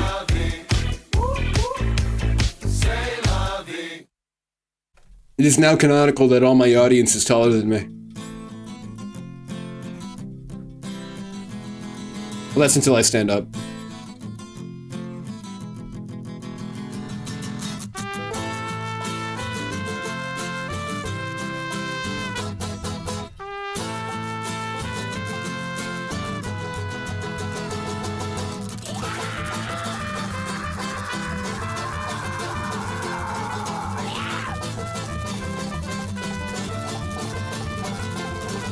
Fire on the innocent and the guilty, on the saints and the sinners alike. No puppets, no mercies, and they no compare to the man who has nothing to lose. It's sad under the mistaken slave society's most malignant creation. The vital lands of the devil's plaything. These hands will crack the earth to tear the devil apart.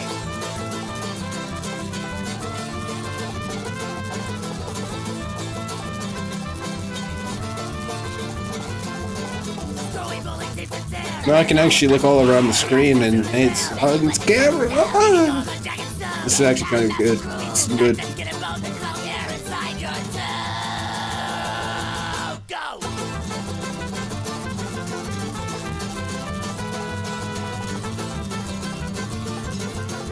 Let's be like, how did this wire better?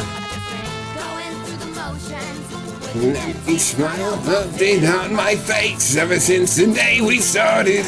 In forks and empty plates, when I finally realize fucking pointless. Buddy who does not care, and never has, and never will. Get your head beneath that stone. For all I care. For all I care.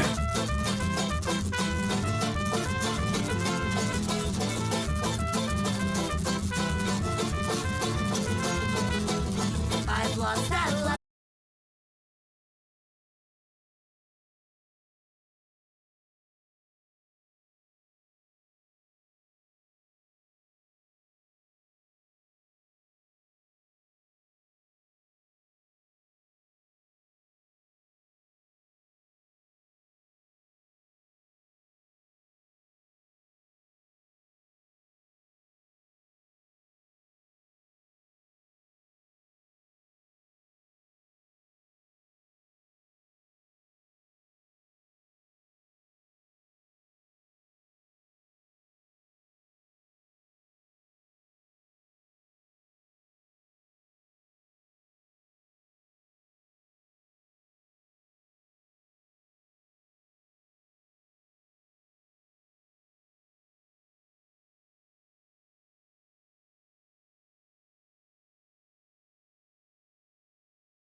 fuck wrong with you?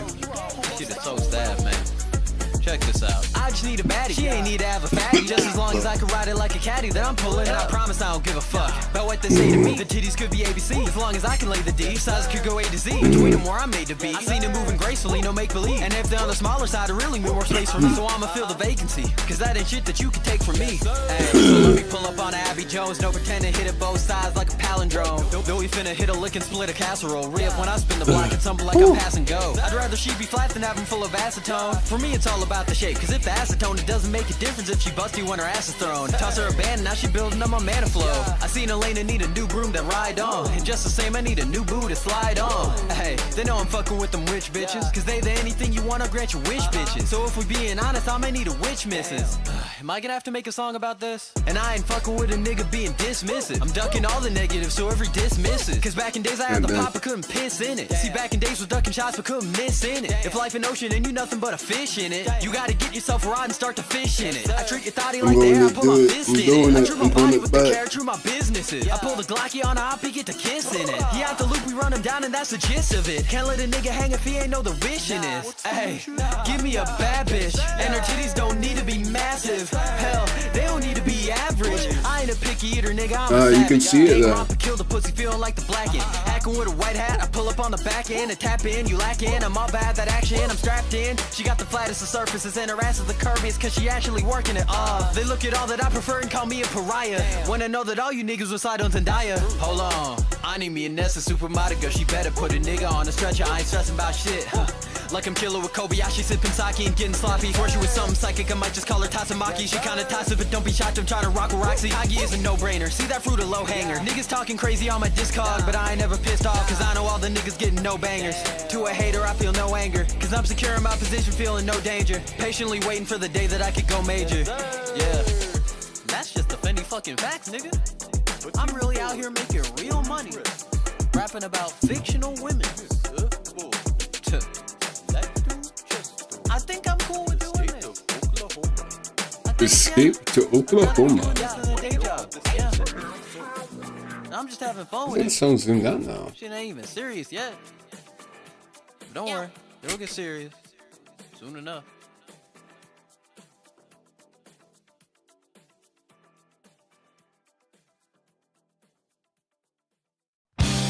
Why, hello there. You're a very attractive young lady. I'd like to ask you out on the hottest of dates. I see that you have a lot of other gentlemen suitors. Allow me to make my case. This guy plays football, but I once won the whole Super Bowl by myself. This guy is a weightlifter, but I could bench an entire continental shelf. That dude is a scientist, but I think we're going to transition to podcasts pretty dang soon.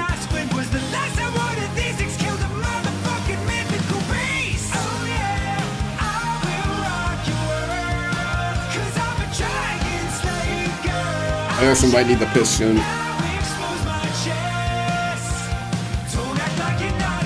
This is like me saying and begging that I might need to do a We'll Be Right Back. Yeah, kind of.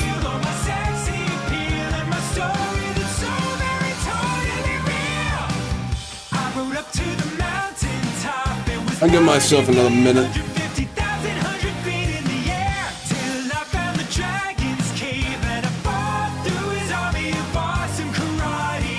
I'll let this frenzy chain run out.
football player.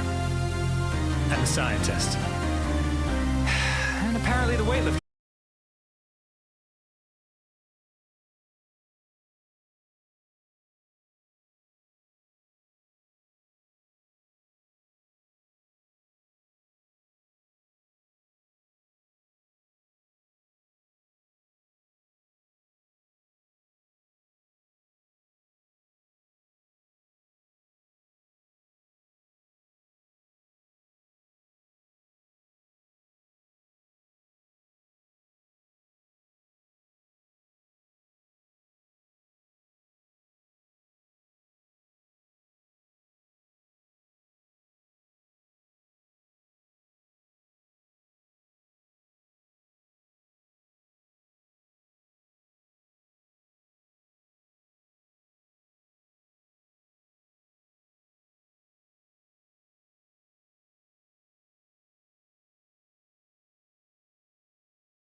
That was Mozart.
Sorry, I didn't know you wrote that. I didn't.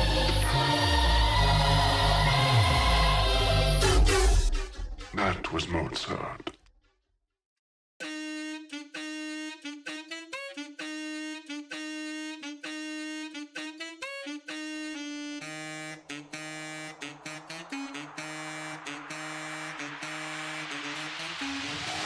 I'ma get drunk and bury my money, bury my money, bury my money. Time to get turned up, grind me money, grind me money, grind me money. Big boy, big game. Choose A, flavor. Big toys, big chain. Use A, hater. Pink Floyd, butane. Excuse me, waiter. We stand on hollow ground, go like dunk, dunk, dunk. Pay dirt, bushwhacking my way up the tax brackets. Jack, you talking about practice? I'm known as the fastest ever since cash is passed. He's slow as molasses. I'm loud and I'm brash. I'm swerving through lanes like a lass. Having contractions, cut up a half a patch of ass. A little less conversation and more action. Gotta get it cracking the minute that they can make it happen. Work it back at Dylan's or kill him until I'm living lavish. I can big up every single product that said it could help me. I would rather take on my pieces than take a look at the van. I'ma get drunk and bury my money, bury my money, bury my money. Time to get turned up, grind me money, grind me money, grind me money. I said I'ma get drunk and bury my money, bury my money, bury my money. Time to get turned up, grind me money, grind me money, grind me money. Swag long as the moon to earth, king of the motherfucking universe. Ops is food, ooh dessert. Take dude to church, I'm doing the work.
danger. That's bad. That's bad.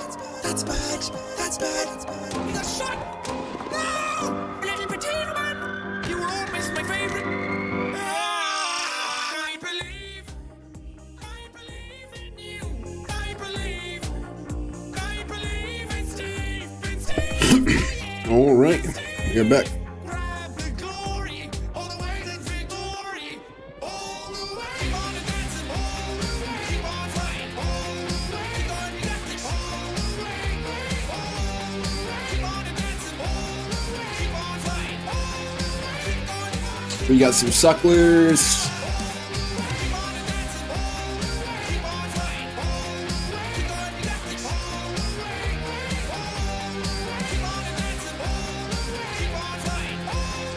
We have 3 ticks to get lucky. Code monkey, get up, get coffee. Code monkey. Go to job. Code monkey, God, it's been years since I thought about this. boring manager Rob. Rob say code monkey very diligent, but his output stink. His code not functional or elegant. What do code monkey think? Code monkey think maybe manager wanna write goddamn login page himself. Code monkey not say it loud. Code monkey not crazy, just proud. Code monkey like Fritos. Code monkey like sounds of Mountain Dew. Code monkey very simple man with big warm fuzzy secret heart. Code monkey like you. Code monkey like you.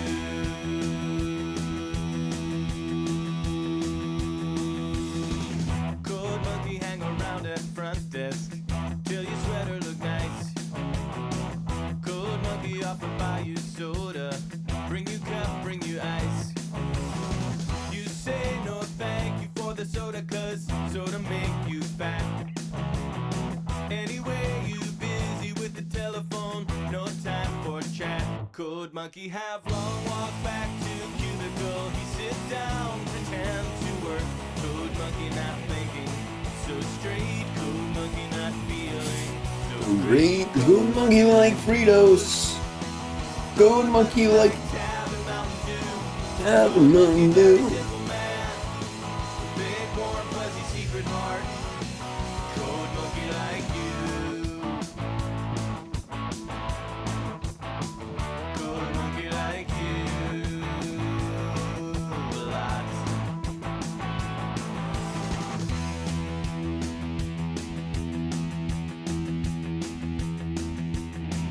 Code monkey have every reason to get out this place. Code monkey just keep on working. See your soft pretty face.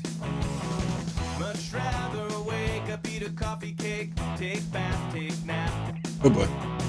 This job fulfilling in creative way, such a load of crap. Code monkey thinks someday he have everything, even a pretty girl like you. Code monkey just waiting for now. Code monkey says someday, somehow. Code monkey like Fritos. Code monkey like Tab and Mountain Dew. Code monkey very simple man, big warm fuzzy secret heart. Code monkey like you. Code monkey like you.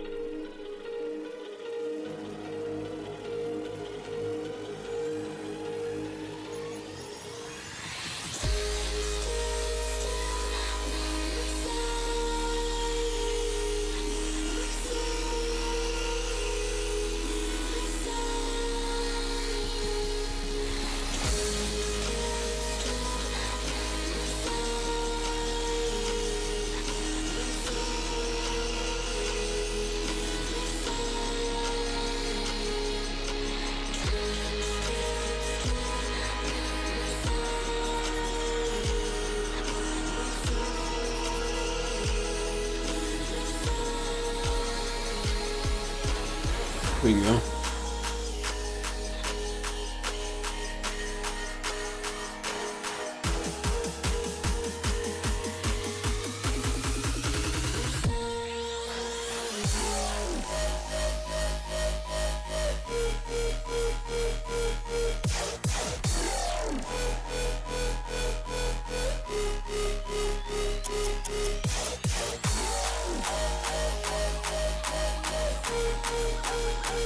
But it didn't feel I was enjoying this one.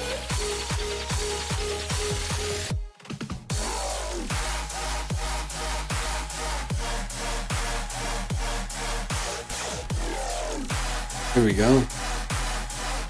Over here. Let's go over here. There we go.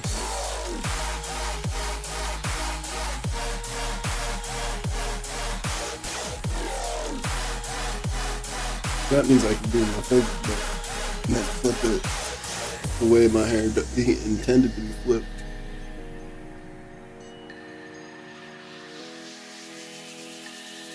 I'm trying to settle it like this.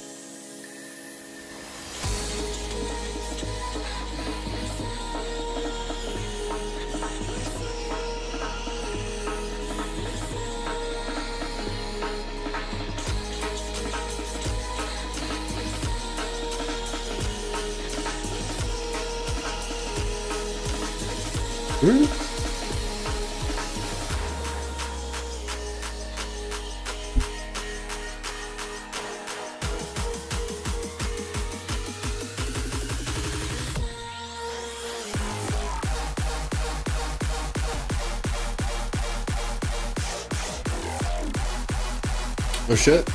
Elder Wart. That's what we want, yeah.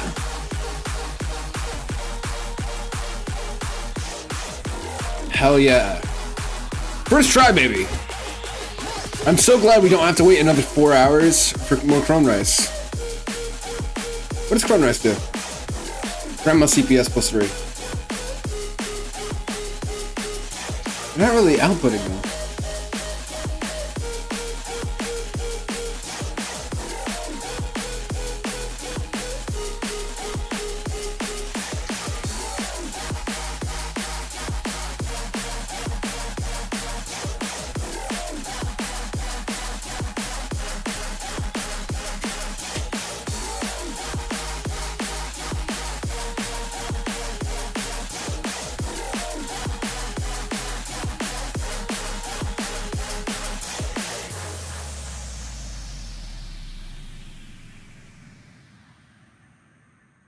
All right, we have a chance for a good combo here.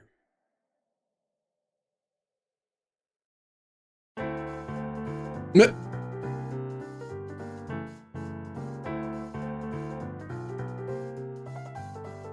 It took me 10 years to find the answer to something. I forgot about it in 2 seconds. That's about it. That's about it.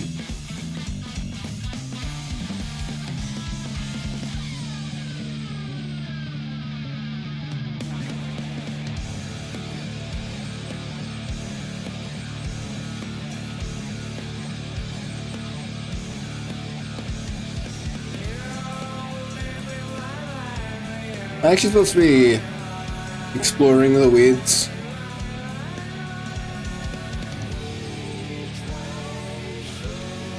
Math cookie games.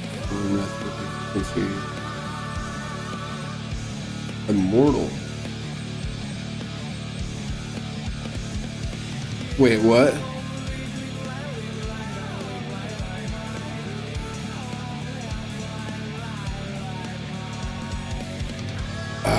God.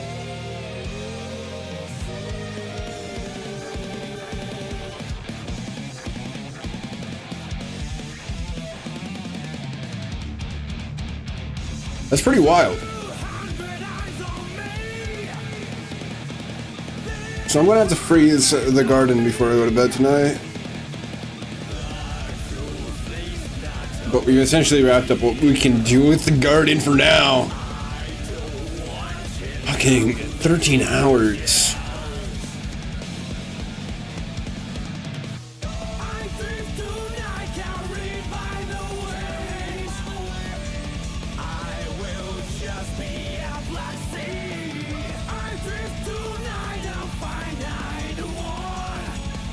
Elder Wart biscuits.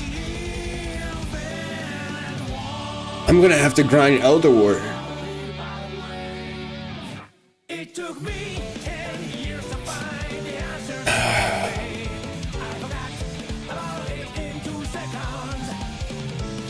While we're doing this.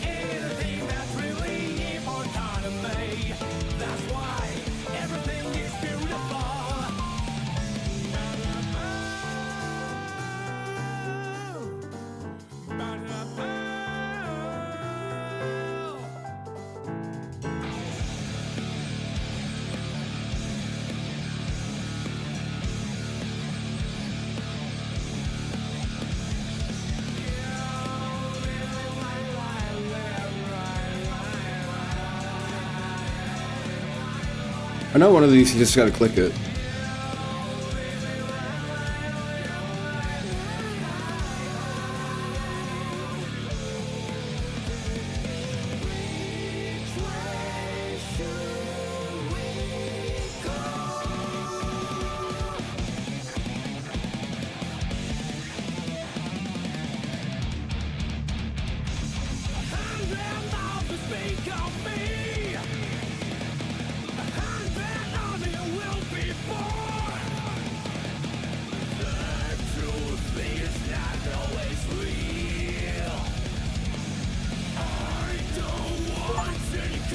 Here you go. There we go. Found it. It's another achievement.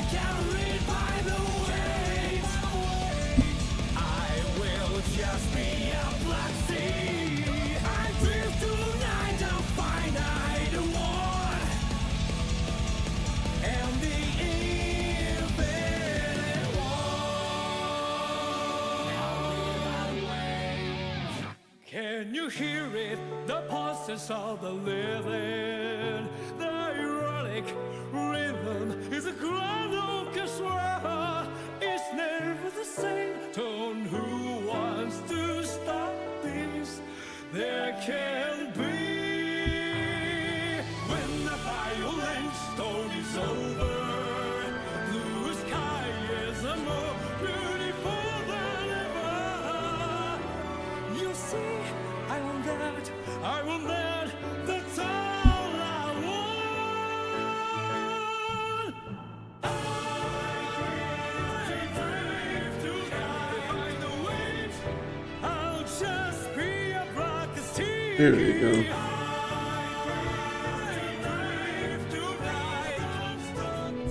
Please don't stop the flow. I drift tonight with wandering curves. I They will want this to I guess you can't help it.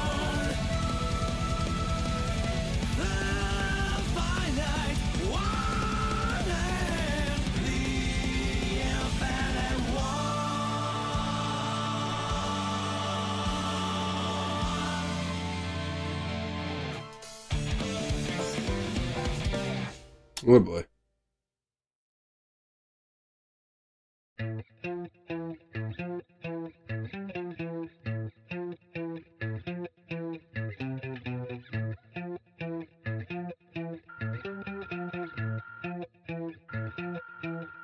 Hello, please leave a message after the tone. Where are you and why the fuck aren't you answering the phone? You're always out with other people. Who the fuck are you with? You're a piece of shit. Do whatever the fuck you want, because obviously I am not important to you. I fucking hate you. She controls my love, I ain't gotta say. There we go. Toxic tongue when she yells can burn her own. She needs some medicine, the way she always switching up on us. A whimper like a dog when she says go get all the groceries. But you don't gotta put up with all that bullshit. Pull the cord, it's everything you're losing. Don't close your eyes, yeah, the devil's always moving. And be careful of the ones that are always running. You still don't see who I am, even though I can lead you to the promised land. I can save you from all of your sickness. Drink from the cup, my blood running over. Free your mind before she takes control of you. Cause I can break the bread just like I'm Jehovah. I can save you from all of your sickness. Drink from the cup, my blood running over. Free your mind before she takes control of you. Cause I can break the bread just like I'm Jehovah. I am not trying to freak you out, just want you to understand what this I one does too. am. The Oh, biggest shit. sinner in the mother. I can deepen mine now. You'll go to war for Mr. Sam I am. Then you'll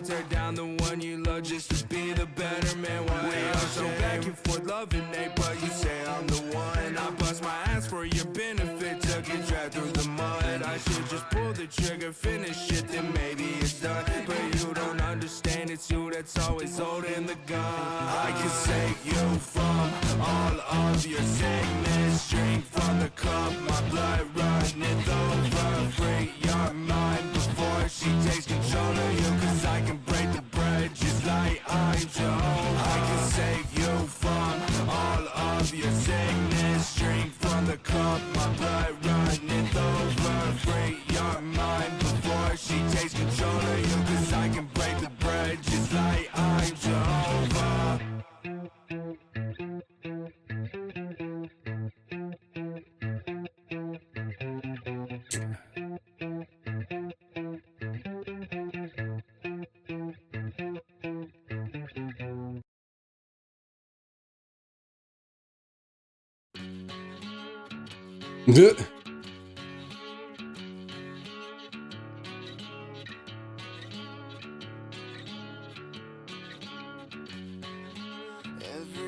Time we lie awake after every hit we take. Only feeling that I get when I haven't missed you yet. Every room we've kept awake with every silent scream we make, and the feelings that I get, but I hell don't miss you yet. Only when I stop.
Welcome back to Creepcast. How you doing? How you doing? Today we are talking about the left-right game. This is something that we've been seeing in the comments a lot lately, is the left-right game. It's Creepcast time! I'm so excited, especially for this one. I love it. Like, it's fun to torment you, don't get me wrong, with things I know are going to be terrible. But it's equally fun to just go in blind. I've heard of the left-right game. I don't think I ever read or listened to it, so this is a new experience for me. I'm stoked. Oh, okay, so new virgin experience for you as well. Yep, That's nice to hear. Very good. I mean, the amount of people that have been telling us to review this one or to read it and stuff like that has been a lot. And this is, it seems like a long one. I'm looking at it. It's 10 parts. It's 10 whenever we parts, get into it, we can see. But right now, it looks like it was uploaded 6 years ago by Neon Tempo to the r/No Sleep subreddit. Which here before too long, I think we're gonna have to journey outside of r/No Sleep. We're gonna have to find a story outside of here. We're giving a lot of love to r/No Sleep, and I know that there's other things you're wanting to do, like the what was it, the Twitter? The what Twitter were they called ARGs, I think, would be fun. A few like short horror stories that didn't originate on No Sleep, as hard as that may be to comprehend. Yeah, No Sleep's a lot of fun, but there's other corners of the internet we want to touch on, for sure.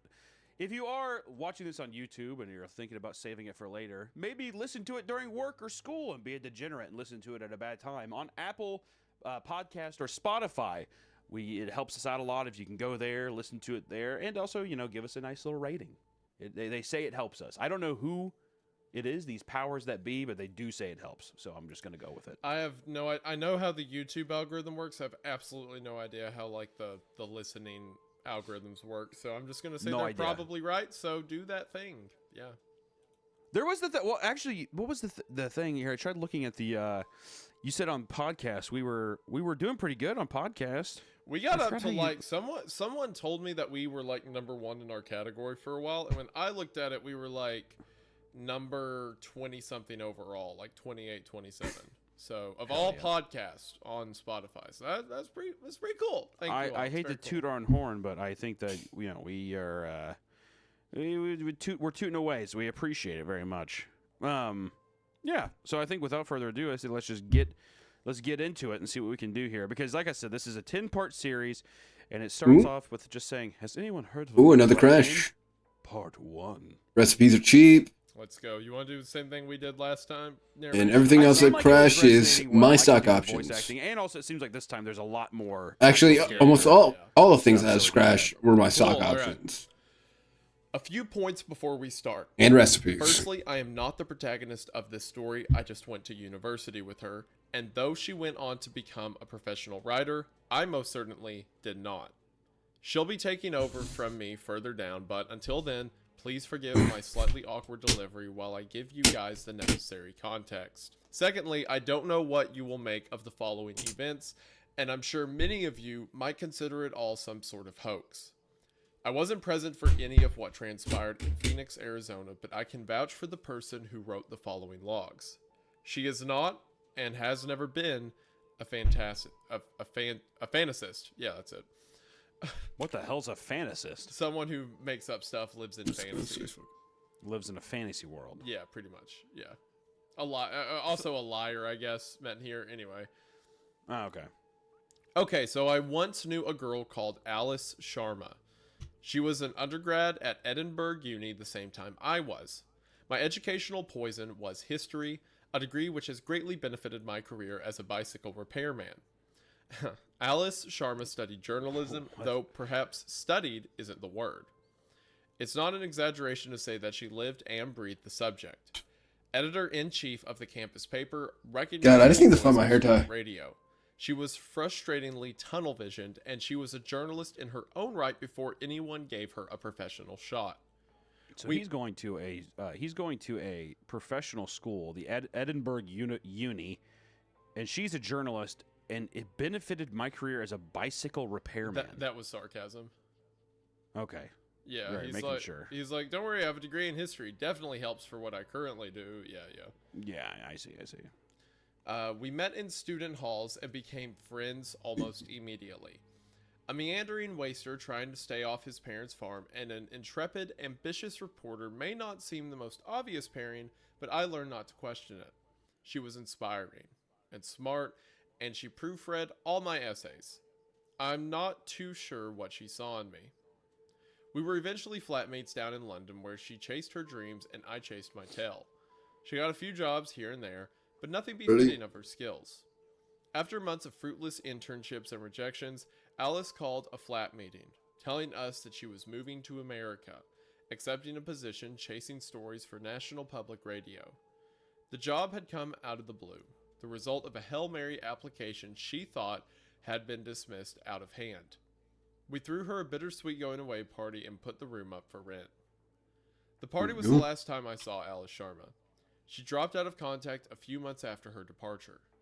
Complete radio silence.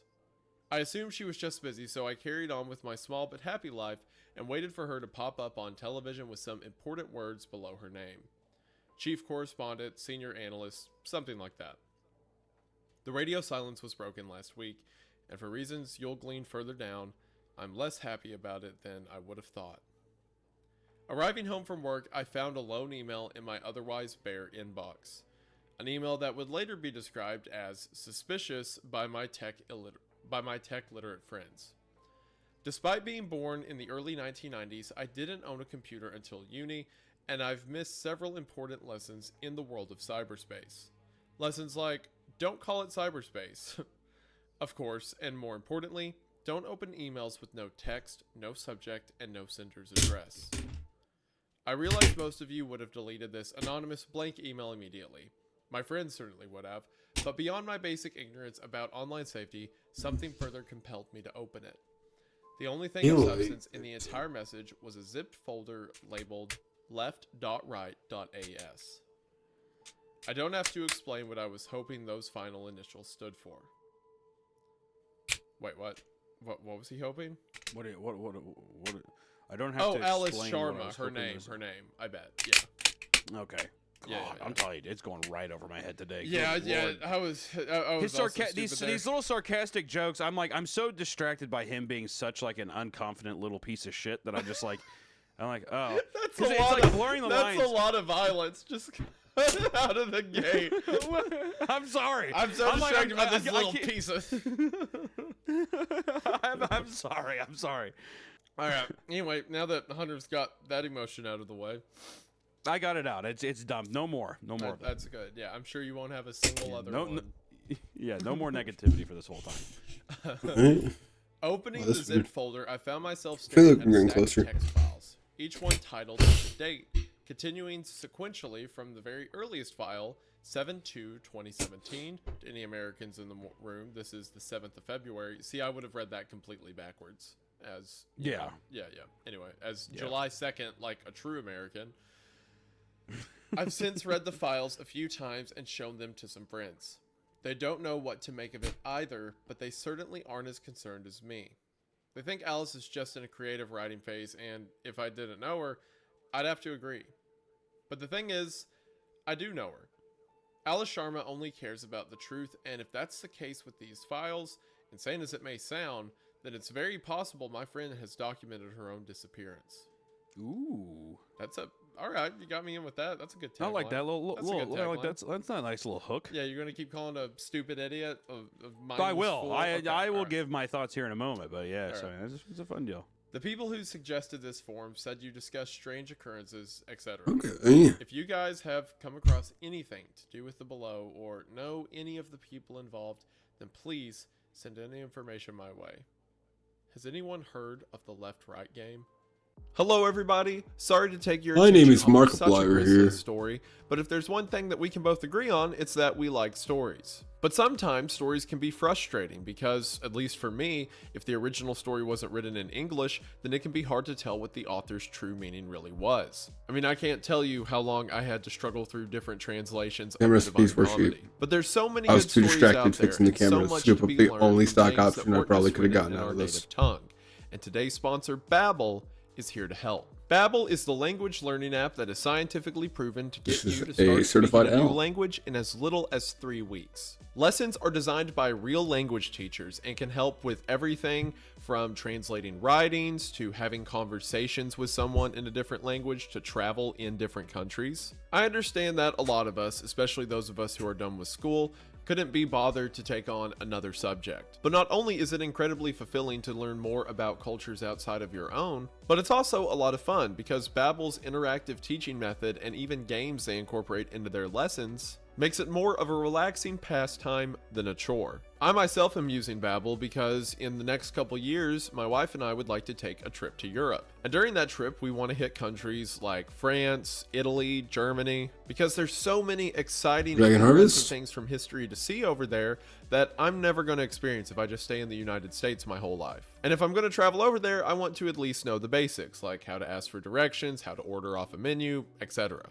And since I took a year of German in high school, I'm brushing up on my German skills because might as well start there. And Babbel has everything from beginners who just need to learn things like Guten Tag and Auf Wiedersehen to the real nitty-gritty stuff that I need to learn, like being able to say Ich bin Ausländer und spreche nicht Deutsch, which basically means I'm not from here and I'm stupid. Help. To learn a new language, Babbel offers everything from individual games to interactive live lessons. On top of that, Babbel offers a 20-day money-back guarantee, so you've got nothing to lose in trying it out. So if you're looking to learn a new language to talk to friends, or better understand media, or just to challenge yourself, then there's never been a better time to get in on this offer. That's because if you head down to the description and use our link, you'll be able to get 60% off your Babbel subscription. That is right, 60% off.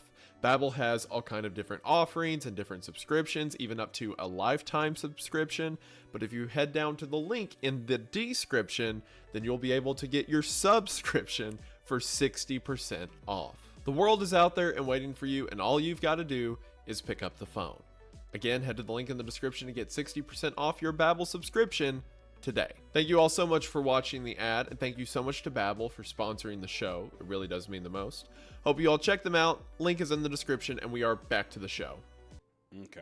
So that's the entryway to what I think is the first part here, which is the first corresponding into the 7/2/2017 post here. It says Draft 1 before we get into that. Well, I'm curious, after this little preamble, this little intro, how you feeling about this? I'm in. I like the concept. She's a journalist. She goes away, and then for whatever reason, he gets the email. I imagine we'll figure out why as the story progresses, but this is from Alice's point of view. So I'm interested. I'm down for it. Yeah, it is good. I think it's good. There's a lot of nice, cringy, little jokes here and there.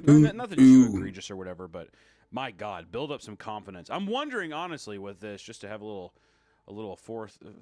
thorough thing, is kind of, does he feel, he's wondering why did he send it to her, kind of thing. Is she using him and his insecurities against him or something like that? It's too early to tell, but it is very interesting. I do love the line, insane as it may sound, then it's very possible my friend has documented her own disappearance. It's pretty cool. It's a good tag. I like that. That's nice. So, without further ado, I guess let's get into Draft 1, 07, or it'd be February 7th, 2017. Yeah, because this is dumb speak. Yeah, it's an England town, isn't it? It makes no sense. I know the reason it's structured that way is because it's going from less to greater, but that makes no sense. It's not how you say dates. Like if I ask you, hey Hunter, what's today's date? You don't go, oh, it's 20th February. No, you go, it's February the 20th, and then the year if need be. That's why America does it the correct way. Anyway, all right. You're talking about hostility for me. Yeah, Listen to you, well, you brought up. We got it out now. You brought up British people. I can't help myself. Okay, that will make anyone mad. It's just bringing up the sheer thought of a British person. Yeah. I can't believe they exist. Anyway, yeah, they Draft 1 from again February 7th. They say great stories happen to those who can tell them. Robert, that's a good. That's a good. Immediately, they say great stories happen to those who can tell them. That's a good saying. I like that. Anyway. Ooh, shit, double. Robert J. Guthard is an exception to that rule. As I sit at his table, sip his coffee, and listen to him recount the past 65 years, it sounds like he's reading off a shopping list. Every event, his first job, his second wedding, his third divorce, none of them receive more than 1 or 2 sentences. Rob plows through the years, the curt, dispassionate curator of his own personal history. Yet the story itself is so fascinating, so rich with moments, and so wildly meandering that it somehow stands on its own merits. It's a great story, no matter how you tell it. By the time Rob was 21, he got married, had a son, worked as a farmer, a mover, a boat engineer, and grown estranged from his spouse. Here's him talking about it. Yes, ideally. Alright. Alright, so, of course, my wife started to get dissatisfied. I was away a while. For work? Vietnam. You were in Vietnam? How was that for you? I never been back since. That was everything he had to say concerning his first divorce and the entire Vietnam War. Rob had 4 marriages after that, and even more professions. After the war, he worked with a firm of private detectives, got shot at once by the mob, then he became a courier, which is how a poor boy from Alabama got to see the world. I think Rob is spinning some fucking tall tales. I think Rob may be lying a bit. True, most guys I know who have done cool stuff don't talk about it that much, but I don't know. To just be like, well, I ain't been back. That's a bit too short, Yeah. I've been to most of the continents with that job. I've been to India. You from India? My mum and dad are from India, yeah. I forgot, I need to do like a British accent here. My mum and dad are from India, yeah. That's actually, oh, that's pretty good. All right, anyway. See, I could tell. He'd been arrested once in Singapore after one of his packages had been found to be full of white powder. He spent 3 days locked up before someone got around to checking the substance. It was chalk. A friend he made during his brief custody, Hiroji Sato, invited Rob to stay with him in Japan. Just getting over the breakup of his 3rd marriage, Rob took the offer. He stayed in Japan for another 5 years. The Japanese are good people, good manners, but they got all these urban legends and ghost stories that Hiroji was crazy for. Spent all his free time chasing. Why do we bring it to Japan? You heard of Jorigumo? Jorigumo? I don't think so. Was she? I don't think so, mate. I don't know nothing about the Jorigumo. I imagine like a bewildered elf. Like, I don't think so. Okay. Well, she's the spider lady, lives in the Joro Falls round East. And the Joro Falls. This is so good. Well, she's a spider lady that lives in the Joro Falls around Izu. I'm sorry, is that not the caricature that you're I just don't believe Rob is actually going to these places. But he seems to be a learned man, so who knows? He one of them educated types. He just talks too big. Okay. Anyway. Well, shit, before I was rudely interrupted. I'm sorry. With criticism over my Rob speak. Like I don't understand the character. Okay. Well, she's the spider lady. Gosh. Oh my god. Well, she's the spider lady, lives in the Joro Falls around Izu. Meant to be real pretty, but real dangerous. Hiroji took us out there to get a picture of her. Did you ever meet Jorogumo? Okay, that voice. I don't mean to keep. I can't. You know that like the fairy from Legend of Zelda. It's like the 50-year-old man in a fairy costume. Do you know what I'm talking about? Hey, come on, man. No, I'm a cute girl. I'm Alice Sherma. Did you ever meet Jorogumo? Okay, in my head, is Tinsel its name? The elf or whatever? I don't know. I have no idea. It's that, but trying to sound like a British woman. Did you ever meet Jorogumo? Thank you. Okay. Nah, she didn't show. None of them did. Tingle? I didn't believe it all until we went to Aokigahara. Sure. Aokigahara. Aokigahara. Wait. Aokigahara. Sir, if you've been there for so long, how do you not know how to say it? Listen, little Missy, I don't even think that you're real. I don't know what you is, but it ain't right. Why do you say such horrible things? No, to me? I don't. See, now you're whispering, and that makes me all kinds of bothered and uncomfortable, and I don't stand for it, ma'am. Okay. You done got me riled. That's it. I'm getting my gun. All right. Aokigahara, affectionately titled the Unalive Forest. Haha, I got you, YouTube. The next stop on Rob's adventure, it's an area of woodland at the base of Mount Fuji, a notorious hotspot for young people looking to take their own lives. Hiroji, Rob's ghost-obsessed jailmate turned best friend, took him to Aokigahara to chase Yuri, the ghost of the forest. Did you find anything in the Awakagahara? I thought Unaliving forest. I thought I couldn't pronounce it. Now you can't pronounce it. What's this about, you Well, little it's not my educated native- British lady?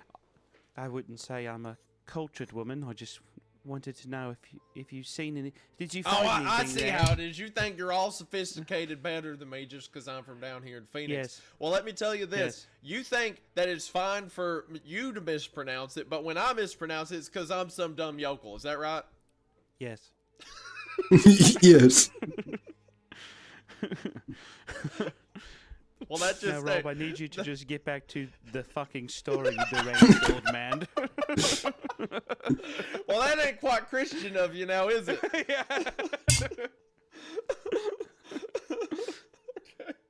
Did you find anything in Awakagahara? Well, I ain't gonna ask you to believe me, but I was a PI, professional cynic. Even I can't deny there was a spirit in those woods. From that moment on, Rob's sentences started getting longer. A childlike excitement creeps into his voice. I get the distinct feeling we're moving beyond background, beyond Rob Guthard's old life, towards his new one. The one he wants to talk about. The one that led him to contact the show. It walked up to me through the trees, looked like static you see on a TV screen, but it had a human shape almost. Almost? It was missing an arm. It reached out to me, but I bolted out of that forest so fast. Hiroji never saw it. Holds it against me to this day. Hiroji had good reason to be annoyed. Rob says that Mr. Sato had been going to the forest 2 to 3 times per year for 3 decades. To have a rookie come along and claim to have seen a Yuri on his first trip, I'd be more than a little cranky. But Rob didn't stay a rookie for long. In fact, it was in those woods that he discovered his current passion. Supernatural, or more accurately, the documentation and investigation of urban legends. Legends like The Bloody Mary, spookies. the Jersey Devil, Sasquatch. Rob had looked into them all. I figured if one was true, then who knows how many others could be. How many have you proven so far? Since Aokigahara, none of them had any proof to him. Except for one. That's why I called you guys up. At this point, Rob can't hope to repress a smile. The left-right game appeared on a paranormal message board in June 2016. Only a few people frequently visited the forum, and of these regulars, only Rob took an interest in the post. The whole thing had a level of detail you don't see in other stories. What details grabbed your interest? Logs, high-quality pictures. The guy documented everything, said he wasn't gonna play the game anymore. I think he wanted somebody to keep investigating. And you were that somebody. That's right. I set about trying to verify his information right away. And how did that go? Well, it didn't take long to realize the left-right game is the real thing. The rules of the left-right game are simple. Get in your car and take a drive. Take a left, then the next possible road on the right, then the next possible left. Repeat the process ad infinitum until you wind up somewhere new. The rules are easy to understand, but Rob says they're not so easy to follow. There ain't all that many roads where you can turn left and right and keep going. Most of the time you find yourself at a dead end or needing to turn in the wrong direction. Phoenix is built on a grid system, so you can keep going left and right as long as you need to. Did you move to Phoenix for the left and right game? That's right. I try not to seem incredulous. Selling your house in another state, packing up and moving your whole life to Phoenix, Arizona just to play a game you saw on the internet, it seems like insanity. Rob smiles as he reads my expression. I can clearly read his expression too. You'll see, it says. Just wait. I wouldn't have to wait long. Included with the 9-page submission Rob sent our show was a long list of suggested items that chosen reporters should bring with them. Clothes for 3 days, a pocket knife, matches, bandages. There were also a set of qualifications the reporter should have. The ability to drive, basic vehicle maintenance, and its human equivalent, first aid training. He didn't just want to talk about the left-right game, he wanted to take one of us along. Rob leaves a short while later to embark on a few errands, prepping the run, as he calls it. He shows me to the guest room and we part ways, on good terms but very much aware of the other's poorly veiled opinions. He knew I saw him as a charming obsessive, chasing after a fairy tale. He saw me as a naive cynic on the cusp of a new world. All I could think as I heard the front door close is that by tomorrow afternoon, one of us would be right. More after this. When I wake up the next morning, Rob is in my room holding a tray which he knocked on the bottom of to rouse me. I don't manage to record the start of our conversation. I got bananas, strawberries, chocolate syrup. We got some more downstairs, but I want you to wake up to something good. We won't be eating this stuff on the road. Rob has made me waffles. He sets them down on the nightstand and talks through the coming day as I eat. I'll admit it feels a little uncomfortable waking up in a stranger's home to find said stranger already standing over me, but I quickly move past it. I tell myself that he's an older man, accustomed to living alone in his own house, not usually having to think about boundaries. Anyway, he certainly knows his way around a waffle iron. We hit the road at 9. I wanted to give you time to get ready before everyone shows up. There are other people coming? We got a 5-car convoy on the road today. They'll be here in an hour. This is the first I've heard of a convoy, and to be honest, I'm surprised. The game is Rob's obsession, and I'm here at his request. The idea that anyone else would have an interest in today's drive is a little perplexing. Half an hour later, sated, showered, and dressed in the functional clothing Rob had so painstakingly outlined, I take my pack out to the porch. Rob's already there, waiting for his associates to show up. I thought you'd be conducting a few more errands. If you ain't prepared by morning of, you ain't prepared. Okay, I guess that's fair.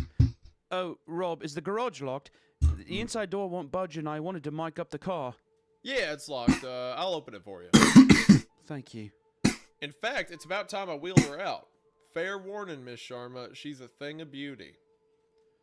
To Rob Gothard, beauty took the form of a dark green Jeep Wrangler. Rob climbs in. Did you see yeah. Oh. Yeah. Dark Jeep. Green Jeep Wrangler. Oh, God. Yeah. You know, I like the Jeep Wrangler from How do you the beginning switch of in and out of that voice so fast? It's supernatural, my gosh. You remember the I think it was either a Jeep Grand Cherokee or it was a Jeep Wrangler in the beginning of Goonies. But that style of Jeep back in the day, oh man, good stuff. It was a good car. It was a good car. Good for you, Rob Guthard. Good for you. Rob, I like how you make that. Jeep Wranglers are pretty cars. I don't even like cars. Young women in stories. Oh my God. Oh, good God! This is just oh my word. Thank you. Stop moaning. I can't do it. Rob climbs in and lets it roll out of the garage, where it dominates every inch of the driveway. The car. Rob. As soon as I read dominate me.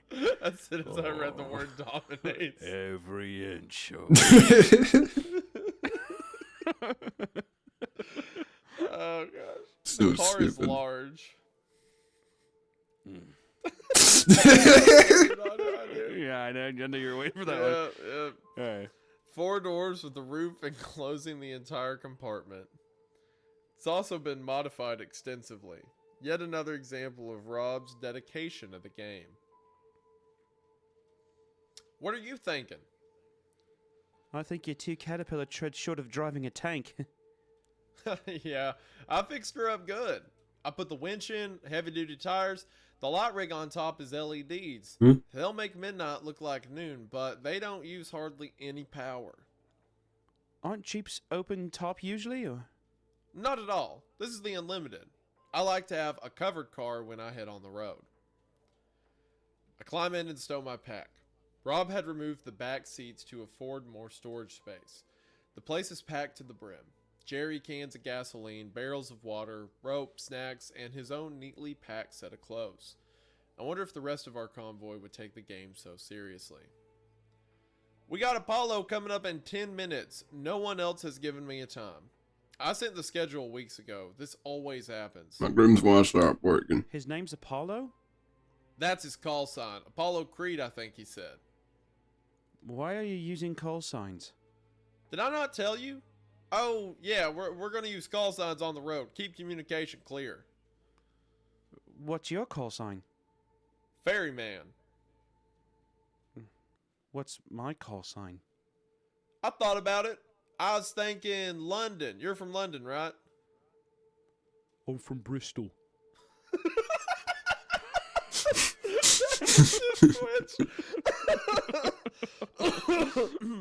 Sorry. Back is Rob. Bristol? That's fine, I guess. It's less than 10 minutes before Apollo turns the corner. Rob jumps out of his chair and paces briskly over to the edge of his property as his first guest pulls up and steps onto the sidewalk. Apollo vaguely resembles his namesake. Dark-skinned, tall, and noticeably well-built, though it's clear he couldn't be less of a fighter. This Apollo Creed is all smiles and seems to have a penchant for laughing at his own jokes. How far have you come? I've come out of Chicago. Took 3 days hard driving. And you know Rob from the forums, or? Everybody knows Rob. Rob's the god. I can't wait till there's like 6 people. It's going to get very, very, very difficult very quickly. I'm so pumped. Okay. Rob walks over to Apollo's car, gesturing him over to talk shop. Rob's clearly impressed with Apollo's choice of vehicle, a blue Range Rover packed to the ceiling with kit. I was more impressed with Rob himself. Somehow, this 65-year-old farmer's son had become respected in a vast online community. My dad is Rob's age, and he's just discovered copy and paste. The rest don't take long to arrive. 2 Minnesotan librarians, also around Rob's age, pull up in a gray Ford Focus. They're brother and sister, and they've shared ghost hunting as a hobby their entire lives. I find it hard to suppress a smile when they meekly introduce themselves as Bonnie and Clyde. We would have gotten here sooner if we had to drop by to get some blankets. Pleasure to meet you, ma'am. Pleasure to meet you too. Would you be the journalist? That's right. You used to write for the town paper, didn't you? Yeah, that's right. This is like your schizophrenia setting in. Yeah, which I know. I'm like, yeah, that's right. You used to write for the town paper, didn't you? I'm a little girl. I'm a little girl. Different, like characters, like crumbling in on each other. This is it. This is his mental break. I can't wait. I'm gonna let viewers know too. There's a lot of characters coming up, and this is going to get very messy. So if you're not on YouTube watching this and you can see the characters' names there, I'm sorry. It's gonna get very sloppy. You know, it's pretty funny because like initially I was like, oh, maybe he doesn't have enough to read, but now that I'm looking down, I'm like, nah, he's fine. Oh, I have plenty. I have plenty. He's talking to his sister there. She nods. Clyde is clearly the spokesperson for the pair. Yet, they both seem incredibly shy. Whether they admire the famous outlaws or just the name, it's pretty clear they couldn't be more different from the real thing. Next to show up are Lilith and Eve. Oh, what a great pick. English Let's So we Dance have at New Bonnie York and University Clyde, and the Lilith progress and of the YouTube Eve, channel Rob and Apollo. Unlike Bonnie and Clyde, What are these Lilith and Eve names? have no issue holding a conversation. As soon as they learn These names why feel like they attempt to conscript a 2016 Wattpad Roswell. cast, We have a just friend here. like proof of He's been seeing concept. some- He's a seismologist. Yeah, and he's been recording readings over the years that show subterranean movement, predictable movement. We're going to see him in July, but we could work it around. But we could work it around you if you're free. I'll have to check my schedule. Okay, let me give you my email. They quickly hurry off to film an intro for their latest video, featuring a quick Latest interview with Rob, video. who seems pretty well. We're the latest and greatest. The last two cars arrive within a few seconds of each other. A lithe, strong-willed older lady who goes by Blue Jay, and a younger man going by the call sign Ace. Blue Jay has arrived in a gray Ford Explorer. Ace, much to Rob's annoyance, has arrived in a Porsche. Did you think that's gonna help on the road? I didn't write that. It's my car. What am I meant to do? It's my car. You didn't read my itinerary. You got nothing packed in there. I did read it, okay? Calm down. I have a bag. I won't ask you for anything. Well, I know that's true. Ace and Rob are off to a bad start. Ace takes a phone call, and despite my best efforts to get an interview with Blue Jay, she doesn't seem interested in talking to a journalist. With 5 cars and 7 travelers waiting for a green light, Rob hands out radios and I ain't talking to no journalists. into a quick safety briefing. Journalist. Wear seat belts, stay in position, communicate clearly and often. It's at this moment I start to feel a little dismay.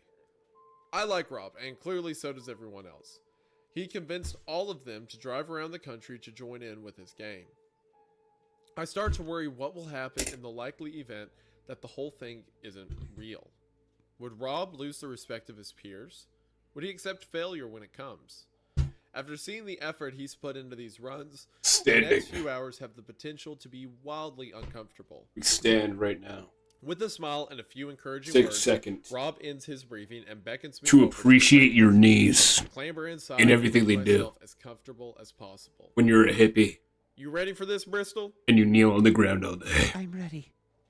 Okay, then let's hit the road. Jesus. The Wrangler pulls out of the driveway. Christ. The convoy follows in order of arrival. Apollo, Bonnie and Clyde, Lilith and Eve, Blue Jay, and Ace.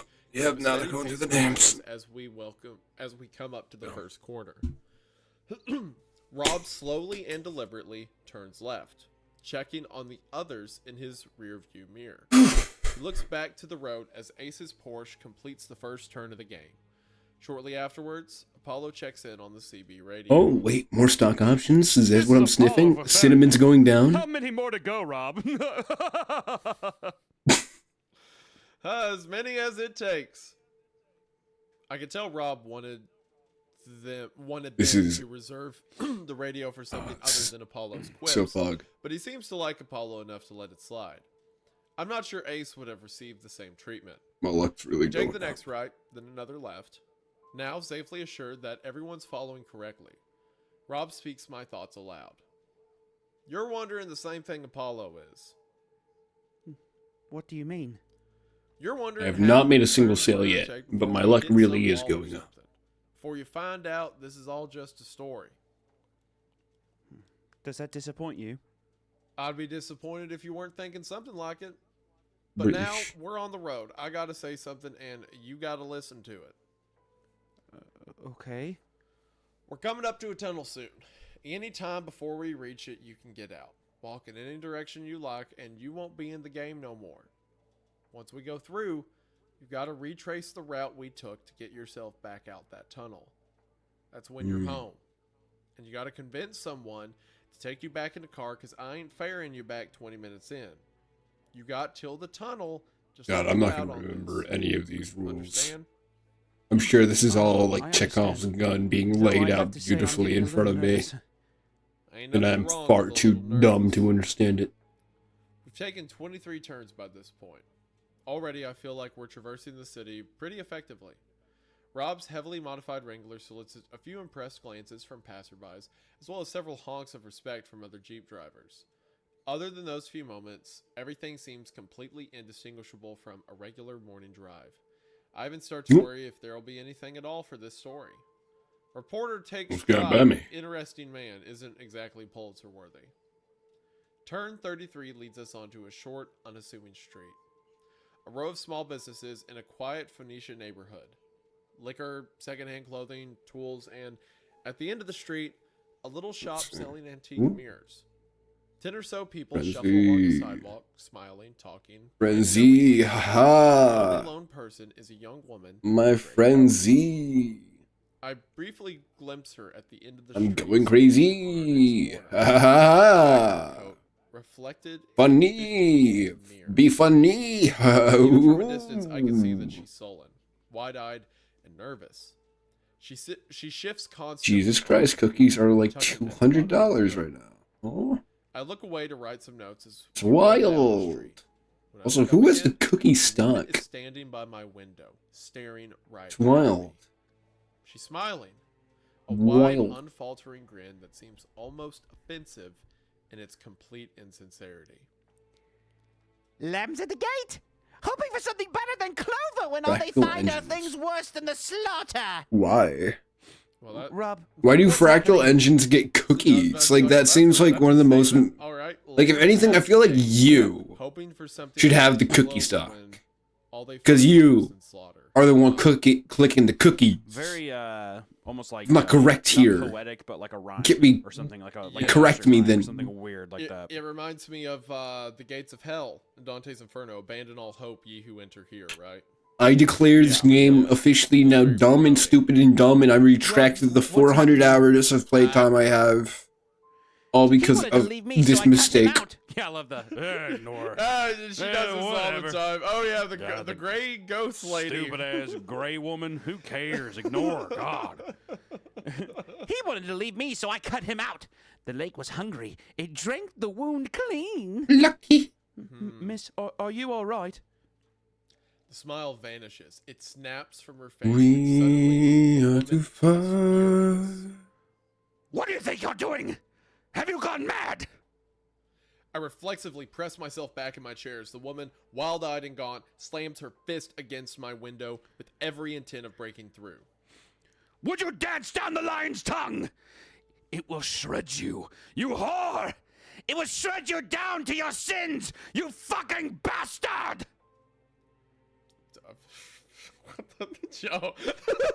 Okay, what a weird, like... This story amped up so quick. God, just ignore. This started with, she does this. It's just, let her Who gives a shit about this old broad? Just don't even look at her. Good Lord. Man. She's like, I'm the gray woman. It's like, yeah, who cares? This blue, this pink, who gives a shit? There's women all over the world, lady. That's what you should have said. He wanted to leave me, so I cut him out. The lake was hungry. It drank. Missing normal I imagine this is upgrades. all foreshadowing for you. Damn, wait, how many upgrades do we have? Yeah, that's definitely foreshadowing for sure. Would you He wanted to dance leave down me, the so I cut lion's him out. tongue? Yeah. 700. What do you think you're doing? Have you gone mad? We are so close to 700. You whore, it will shred you down to your sins, you fucking bastard. So I'm wondering if you're saying, what do you think you're doing? Have you gone mad? Is it the idea of What is this? them maybe going into this tunnel? Like she's like... These are dragon upgrades that I haven't gotten. She might have been a victim of it, because remember Earn Rob says key. you've got to retrace the steps or you're not getting out. Maybe this is what happens. Yeah, she when you don't clearly get seems out. like someone who... Yeah, she seems like a byproduct of like somebody getting lost in there, or the repercussions of not making it out in time or something. I'm alright. By the way, this whole concept Less of like like an hour, you just right? take left, right turns. I love it. This is great. This is such a fun horror. Alright. So I can just end it. Right. Yeah, I'm curious to see where part 1 ends to kind of give some feedback, because I'm curious so far. It is. And not so even time to fun, pet the though. dragon. It's like it's in a way it's its own, like it's like a universal puzzle box thing. Yeah, that yeah. Just by doing these things, and There we doing those go. movements, you're unlocking like a certain kind of. When passive cookies cycle. give 3% more cookies. Dragon Harvest and Dragons like 10% stronger. Anyway, sorry. Yeah, yeah, exactly. You're going through your own town. Yeah. I don't know where my husband went. Yeah. Rob puts his foot down, and the Wrangler rolls defiantly away from the woman. As we turn the corner, I watch her as she retches, her every movement cradled in abject hysteria. She yells despairingly at the rest of the convoy, bursting into tears when the last car passes her by.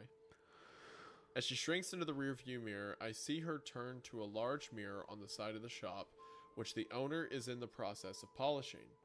I watch as she walks up to it, and with a convulsive scream, slams her head into the glass. God. Wait, so she saw this from the rear I mean, view it's pretty small. I guess you could make out someone, like, you know, throwing their body back, kind of like a silhouette. Oh, definitely. Still, but it's crazy. She's just like watching this happen. This woman Yeah, is basically yeah. screaming at the convoy, crying, and then she, out of frustration or some kind of emotion, walks over and just slams her head into the glass. That's pretty crazy. Yeah. The mirror cracks around her forehead. The owner jumps back in shock as the woman pulls her head from the mirror's surface, the fractured spider web is dripping red. It all happens in a split second, and she quickly swerves from my view as we take the next left. Rob, what was that? She's there sometimes. On that street? On the 34th turn. Who is she? I don't know. She's never acted out that much before, though. Must be a special trip. I find Rob's lack of concern a little unpleasant, and his implication that this woman's ravings were the symptom of an internet game leaves me more than a little perturbed. As I see it, there are a few explanations for what just happened, and none of them lead to a comforting conclusion. If we had just encountered a bona fide crazy person, then one could argue that Rob is just seeing what he wants to see. Maybe he'd bought into the game's story so much that every strange but explainable occurrence would be rationalized as the next step in his favorite paranormal narrative. Alternatively, the woman could have been an actor. A more elaborate theory, sure, but not unheard of. People have lied on the show before, and Rob was receiving a ton of publicity for this attempt from Lilith, Eve, and I. I admit, Rob didn't seem like a liar, but good liars never do. There's a third alternative, however. An alternative which, if you put logic aside, explains all the troubling little details that I couldn't help but notice. Because as strange as the gray woman was, isn't it stranger that no one on the street would react? I couldn't recall a single glance in her direction by anybody on the sidewalk. Perhaps that theory falls apart when you consider the shock on the mirror seller's face, but when I think about it, he only reacted once the mirror shattered. And even then, I feel like his attention was on the mirror itself. The radio crackles. Lilith to Bristol. Sarah, Eve got that on camera. Do you have the audio? I think I picked her up. My God, that was so weird. Can you send us the file when we stop? Can you ask the ferryman when we're stopping? When's our stopping point? For them, in about 30 minutes.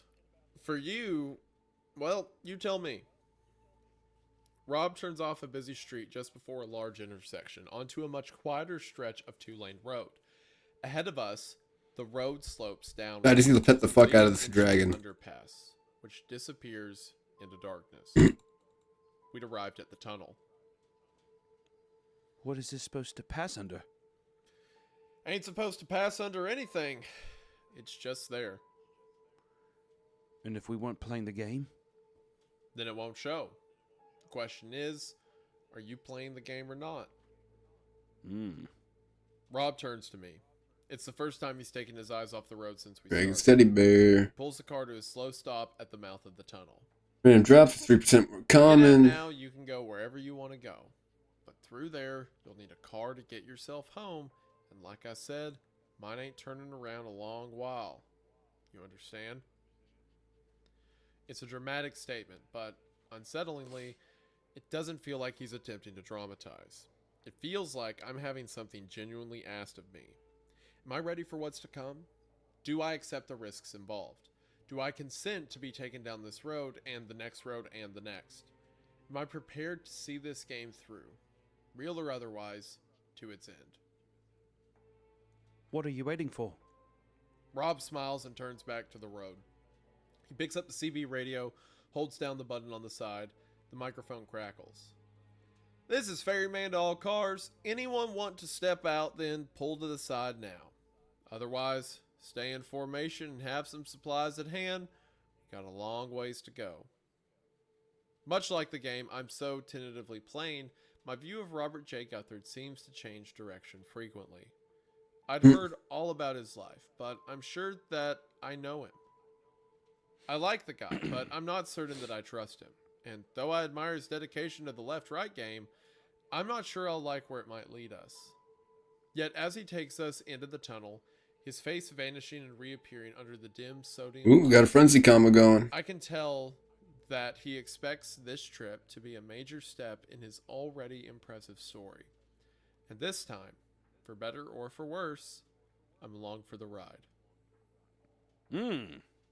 That is the end of part 1, which there's a lot of interesting stuff. The build up to that, I will say, a bit of a slow burn, a little bit. Yeah, it kind of takes a second to get going, but towards the end of that, I think it really sets it up. Also, the game, the left-right game being set up is really fun too. Like I think I really enjoy this kind of like wondering if this is real. I mean, obviously, I'm thinking that it is a real thing, but I'm wondering to what extent.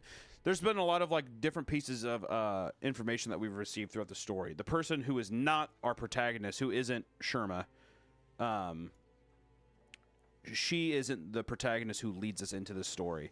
Instead, it's somebody that she knows, an old classmate, who basically says that he thinks that she wrote her own disappearance in a weird way. So it makes me think of something too with the Gray Woman, who only appears on the 34th turn. That we're maybe going to go into like different dimensional travel or the only, like the one and only gamer. The idea that she presents that she's like, oh, he only. Welcome to the chat, man. Thank you for the follow. How's it going? Exist in the same reality that these people do, and he only reacts whenever she breaks the glass that physically affects the thing. How's the day treating you? Yeah, I think that's what it's implying. That The one, the only gamer. A layered dimension or some kind of alternate dimension. So the only thing Wait, the mirror is this truly the one, the only gamer? suddenly, not That's the what? one that caused it. So it's like the left-right game opens you up to another Damn. plane that exists on the same like. I call everybody gamer, space as ours, and you're but the one and only. in like It's a bit wild. reverse of it, or I'm honored. mirror of it, so to speak. I think Sorry, it took me a something second to weird, too, when it's realize. Like she always pops up on the 34th turn. I had a question for you. I was curious what you thought. So is it the 34th turn anywhere in the world? Do people see this particular what woman? I think he was implying because she asked like on that Backfire. corner. He goes, "Well, the 34th turn is where I'm she taking shows it. up." So regardless of okay. where you play the game, you'll see similar things at similar turns. I also like that there's that the game is mostly played in grid system cities like Phoenix or something. Because it's where you people don't are get mostly lost or anything, right? Like, yeah. And also, I think you're able to actually take the left and right thing. This is It's not a massive. perfect grid. Yeah. There's plenty of actual Around here, you're that would actually lead able to to a dead Oh. end pretty quick, I think. Yeah, definitely. I think that you would Just like you would that. definitely end up that, or even like in someone's driveway. This is gonna or give something me. This like would give that. me 7. Like there's not a lot of streets and stuff, so it's interesting. But I'm curious. So basically, part 1, let's just to grab recap, ends with Sherma, and she is in for the ride. She accepts the call here, and he pretty much made it very, very clear, which I think this is going to bite her in the ass later down the line. That Rob is like, I'm not going back. Like it's going to be a long time before I'm I go in for back. the long haul, yeah. Yep, exactly. So she came in to this person who's obviously very eccentric, and I think they build that in a good way. Ooh, I'm gonna give She's myself definitely arthritis if I clearly keep on doing obsessed with that. this Good game. damn. He has this whole community around him. Yeah. I'm not allowed to snap any tendons until the last half hour, so it's not as bad. It's soon going to become very real to an extent where she's like, I didn't know that this is what's going to be. And I feel like there's going to be some kind of... I'm wondering it's an interesting building the group dynamic that way. Because what it makes me think of is almost like in like horror movies with... If it's like people are going like camping, right? How does the conflict in the group start separating people, or how do people get picked off? It's going to be very fun to see. I'm curious. Yeah. Especially with this thing where it's a long tunnel. I'm very curious to see what happens with that too. Yeah, I'm pumped. Like I said, they've already sold me. I'm so excited to see where it goes from here. Concept, I love. I'm down for. I love I just got back from doing this thing with friends where we went to the Donkey. Oh, my bitrate's unstable. Where the whole thing is like you pull. What's up wrong and with my you roll down bitrate? the windows and turn the car off, and you'll hear like Or a donkey network braying in connection. the woods. Connect these stuff like that. nuts. So having like a creepypasta built around one, I'm here for it. This is great. I love a universal puzzle. You can be anywhere in the world, and if you do How dare you this, say I have unstable perform bitrate when I these really left-right games low-key do correctly, not? you will unlock. Because I'm awesome in Like person. you'll be The able best to streamer. go into a different kind of dimension. OBS. Or something, which I know Man, we're I would love totally to. I'd speculating, love to but play the left-right game for fun. I don't know how it could be creepy though, because Actually, my OBS is you get, outputting just fine. Different dimensional entities, but it would be a fun like video to. That's Twitch problem? See where that would be how far cool. You end up. Yeah, we go to Phoenix and just start driving That'd be around pretty there. cool. That'd be pretty cool. That would be sweet. Yeah, I think it'd be If sick. this video gets 8 bajillion likes, then we'll. Yeah, Yeah, exactly. Yeah. If we get 43,000 comments on this video, we will go to Phoenix, Arizona, and live stream the game. There you go. That's the spirit. If this stream can get 10 viewers, All right, let's move into part 2. So I will go to Phoenix, Arizona. Everyone heard of the Left Right Game, part 2, and it starts off again back with the student who's putting all this back together. with the person who is basically the not the main protagonist, like he said, but just the narrator who is presenting these stories online. So they open with, "Hi everyone, I've got the day off work and I wanted to start it by posting up the next log. I also want to thank you all for your responses so far. A few people have linked me to the sites that Robert J. Guthard may have operated on. Someone even offered to look for the mirror shop in shit. Phoenix and try to retrace the route to Rob's neighborhood. Ooh. I'm going to spend the day making a few internet Guys, I think we're calls and speedrunning sending here. emails out, I but think if we're you guys speedrunning have any 100%. other ideas about how I could pursue this, I'd really appreciate them. In all honesty, I'm going to need all the help I can get. The whole ordeal has proven pretty categorically that I am no Alice Sharma. Speaking of which, I'm going to let her take it from here. Thanks again." So the story begins. It is still the same draft, although this entry is from February the 8th, 2017. Yeah, so we're on the day still where the day that she got there was the 7th, so this is the next day when she woke up Yeah. and he made her waffles and all that Yes, stuff, so it's yeah. still that day. The next term The comes Septendecillion after the tunnel. plateau is so We've fucking been in real. the dimly lit passage for almost 2 minutes, but at the pace Rob likes to travel, it's hard to figure out how far we'd actually gone. When we descended into the underpass, we were just nearing the outskirts of Phoenix. Scrutinizing the rearview mirror as we leave, it's fair to say we aren't that much further out. Everything else, the temperature, the time of day, the weather, all seems exactly like it had been before we ventured into the tunnel. I'm not sure what I was expecting, of course, but it certainly doesn't feel like we're anywhere new. The tunnel itself had been similarly underwhelming, especially considering the importance Rob seemed to place on it. In fact, the only thing of true interest since we passed through was something Rob said once we hit the halfway mark. As the tunnel's mouth loomed towards us, Rob picked up the CB radio transceiver and issued a casual warning to the convoy. The message itself was straightforward. His choice of words, however, was curious. I decided to ask him about it. Rob, just a second ago, when you told us the next turn was coming up, why did you use the word trap? I have it in my notes. You said, "Folks, we're coming to the inn soon. First little trap's coming up. Our next turn is sharp left as we leave. Our next turn is sharp left as soon as we leave. Look out for it." Is there a reason you used the word trap? Just one of those things. Fellow who wrote all the original logs, he liked to think the road would try and trick you into making a wrong turn. Small roads off large highways, roads obscured from view, sharp turns like this one. He thought the road was trying to deceive him. Yeah, pretty much. I gotta say, I agree with the guy. By this point, we've taken the offending corner and the next right a little further on. I can't help but feel that Rob is reading a great deal into what is, essentially, an abrupt turn in an ordinary road. The level of conspiracy he's able to place behind such a simple thing, going as far as to ascribe some mischievous quality to the asphalt itself, it's hard to take seriously. In fact, I'm starting to wonder less about whether Rob can convince me this game is real, and more about whether I'd ever be able to convince him that it isn't. Perhaps the story will be less about where a magic roadway goes after a few zigzagging turns, and more about where the human mind can go if it invests too heavily in an idea. To his credit, Rob has noted my cynicism. He even seems to welcome it. But if our current surroundings are supposed to convince me, then he's going to find me more cynical than he anticipated. Rob keeps his hands on the wheel and his eyes on the road. Any attempt at an interview receives a pleasant but curt response. He's not being evasive, his attention is just elsewhere. Before I know it, half an hour has gone by without Rob speaking a word. It seems like a part of the left-right game involves driving in complete silence. Once again, I'm not sure what I expected, but it's certainly not been an earth-shattering start. What are we 7 hours into this? Probably like, I want to guess we've gotten like 2 achievements. Ferryman to all My memory, cars. maybe 3. We stop here. An uneventful hour and a half has passed since we left the tunnel. I didn't notice Rob pick up the receiver, but before I know it, the Wranglers pull up right, beside yeah, the there's road, more leaving a large there's space more. behind us for the rest of the convoy to park up. The buildings are getting few and far between now. It won't be long until we were in the Mid district one. proper.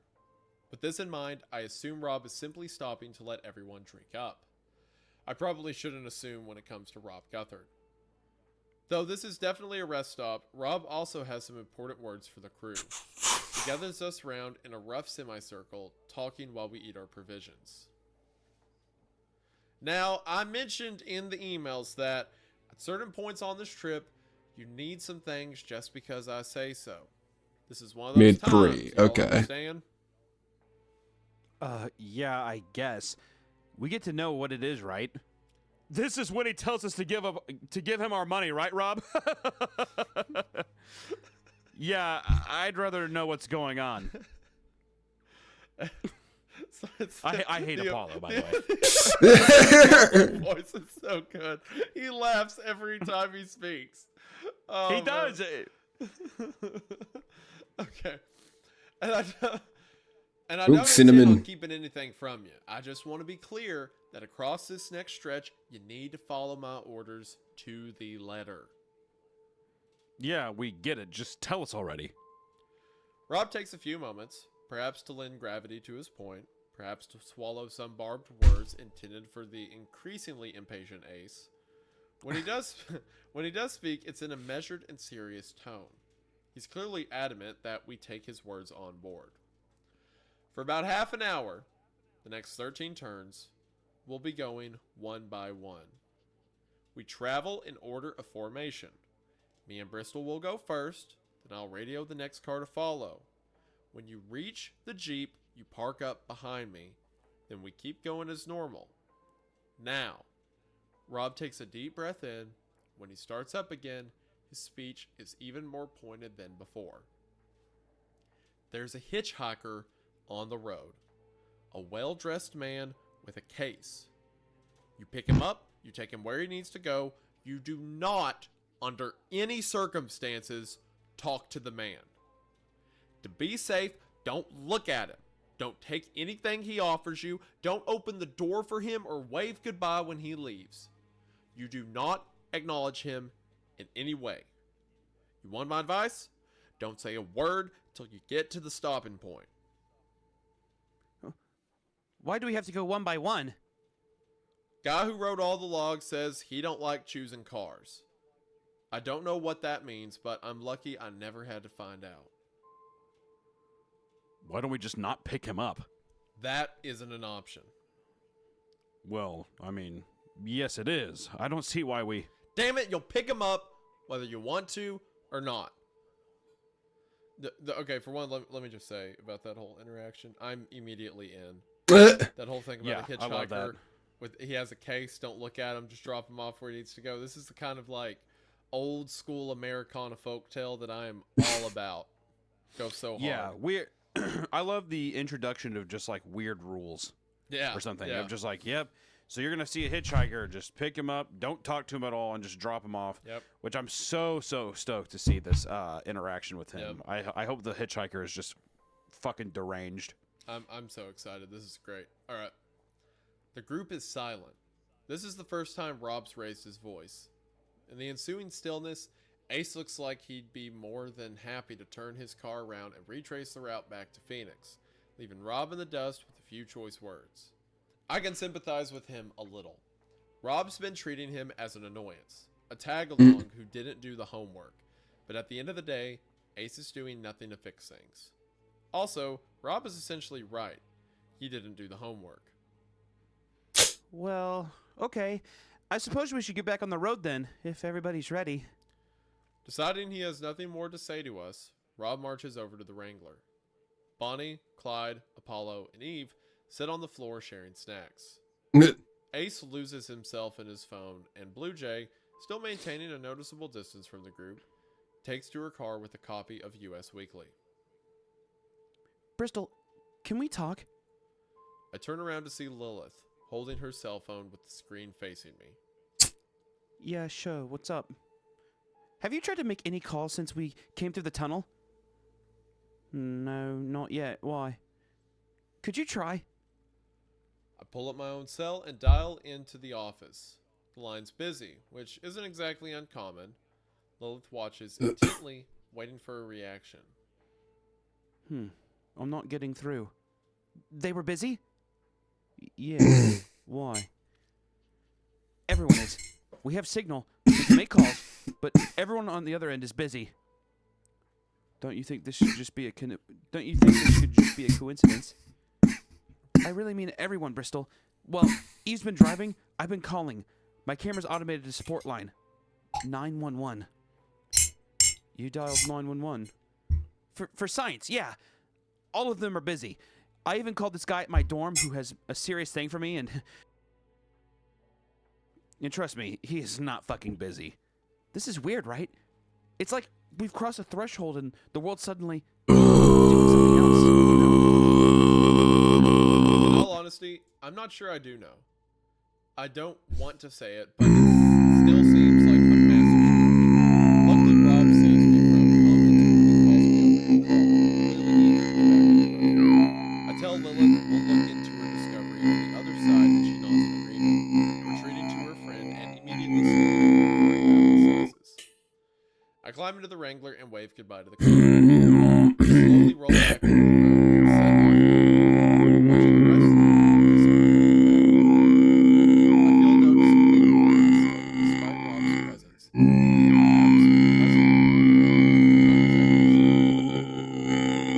hitchhiker shows up about 10 turns later. Just like Rob said, the man is incredibly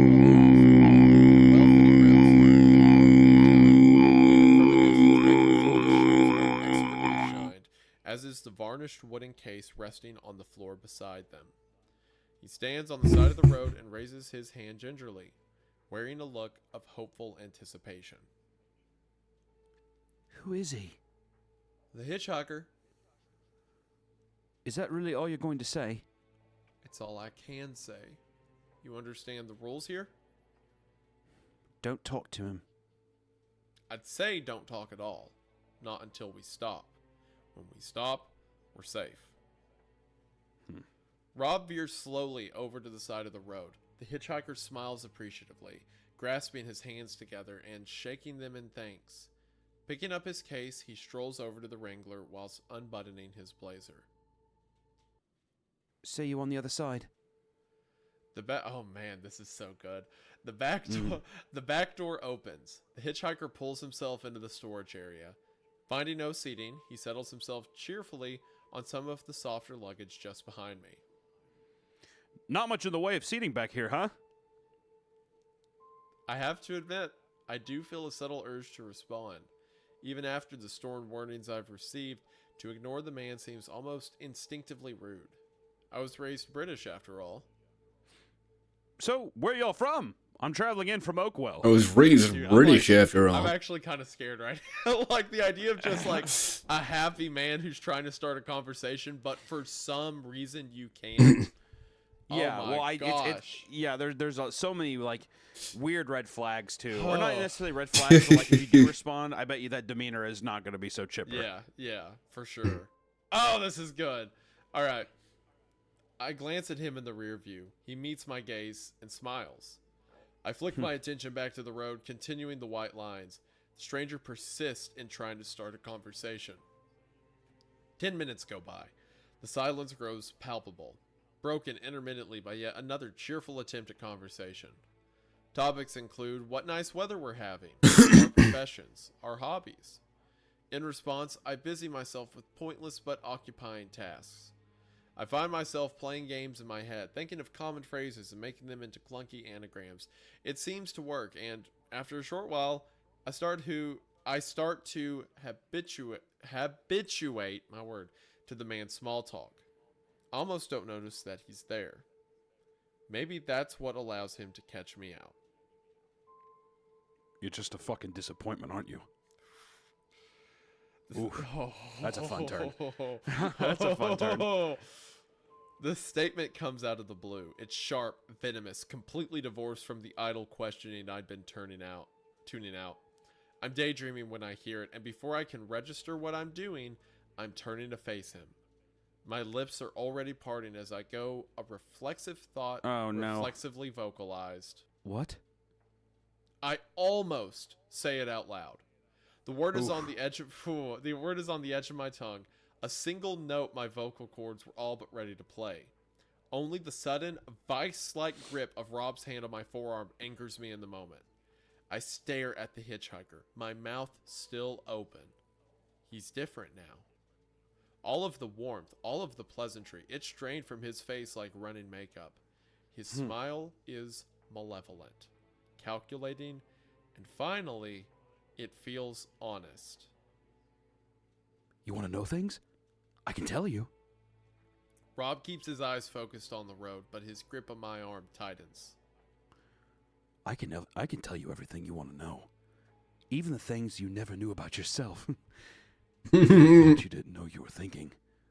Those little critters. All the way at the back. We stare at each other for a moment longer before I turn around and back to the road.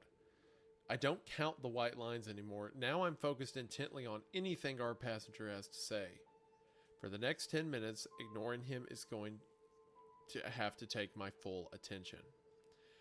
He only tries a few more times, reverting back to more innocent questioning. Nothing takes.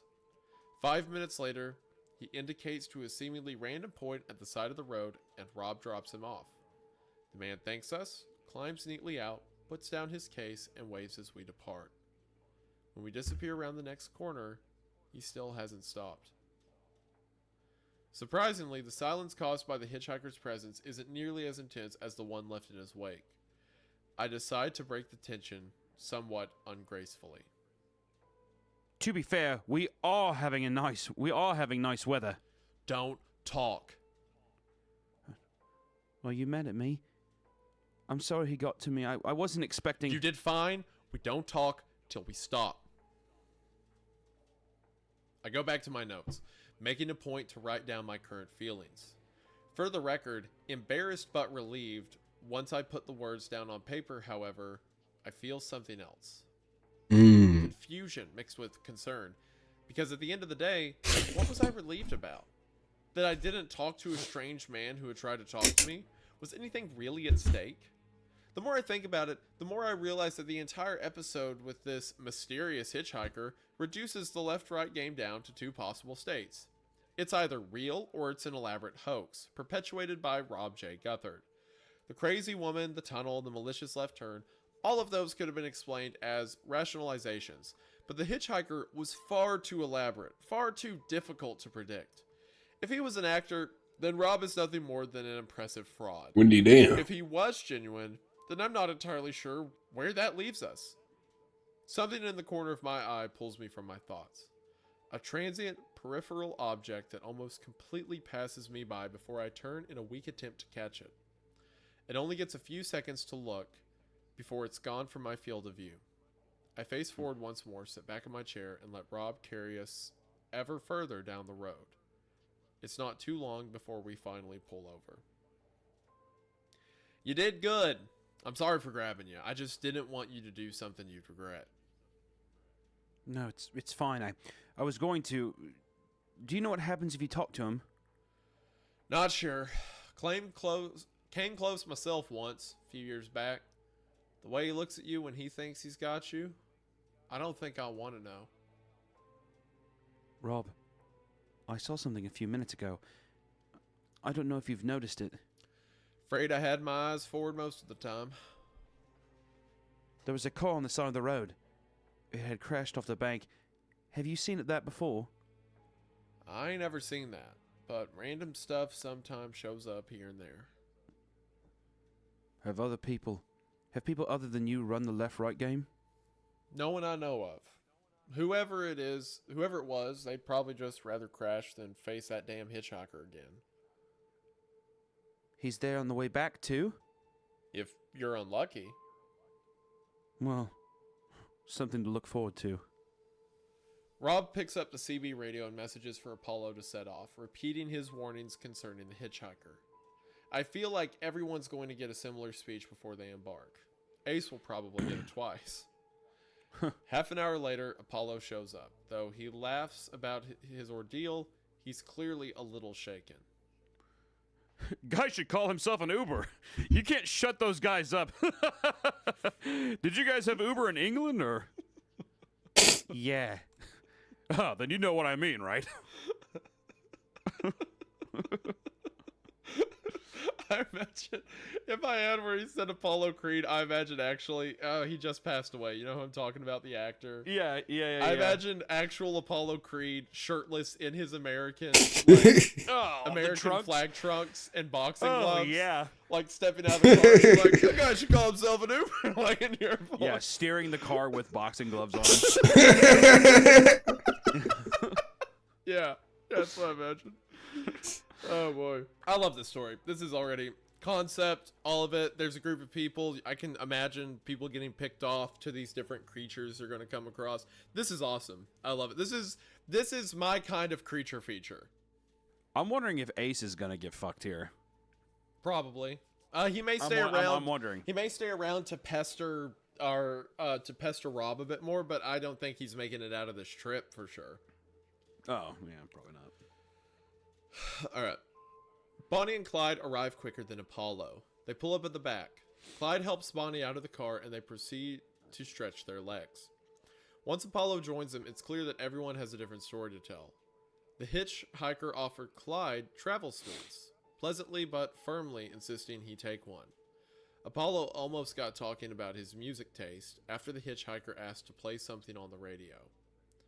That particular story does leave me curious about whether we still get NPR on this road. Rob customarily greets Bonnie and Clyde, then walks off to signal Eve and Lilith. He's still sitting in the Jeep when I meet him at the door. Do you think she's wondering about the radio just because of the busy signals that they're getting with their phones? Maybe. Yeah, I think that's what she means. Like, does the radio still work? With how bubbly Why don't my Apollo is, spine I'm want to actually work right surprised that now? he didn't fall prey here, honestly. That kind of makes me think that Apollo's kind of covering up a nervousness, but he gets it, you know? Oh boy, I'm glowing. Yeah, I mean, him being so laughing, or like him being so like, you know, bubbly makes it seem like, yeah, like almost like it could be read as nervous. Yeah, he's trying to override stuff he actually believes in with like humor. Yeah. Yeah. Here we go.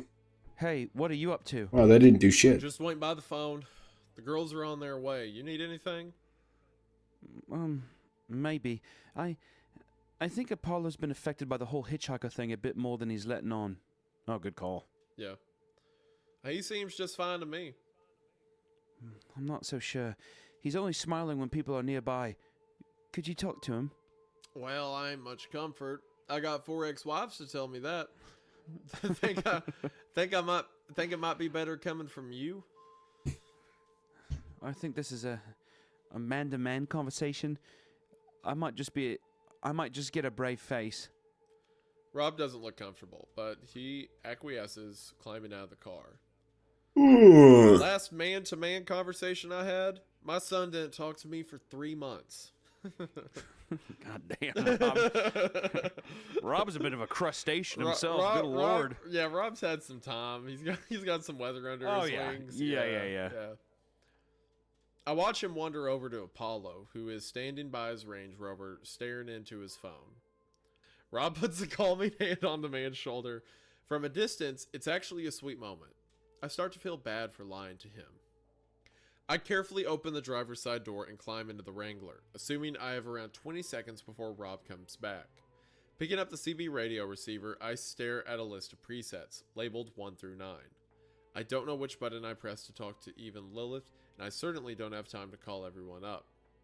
Rob handed us all transceivers before we left. It's what he's been making all the all-car bulletins with. Preset 1 puts him in touch with a transceiver in each car. I've seen that in practice enough times. The rest of the presets must access transceivers individually, and if Rob is the man I think he is, he gave our radios out in order of position. If that's the case, then either Rob or I could be preset 2.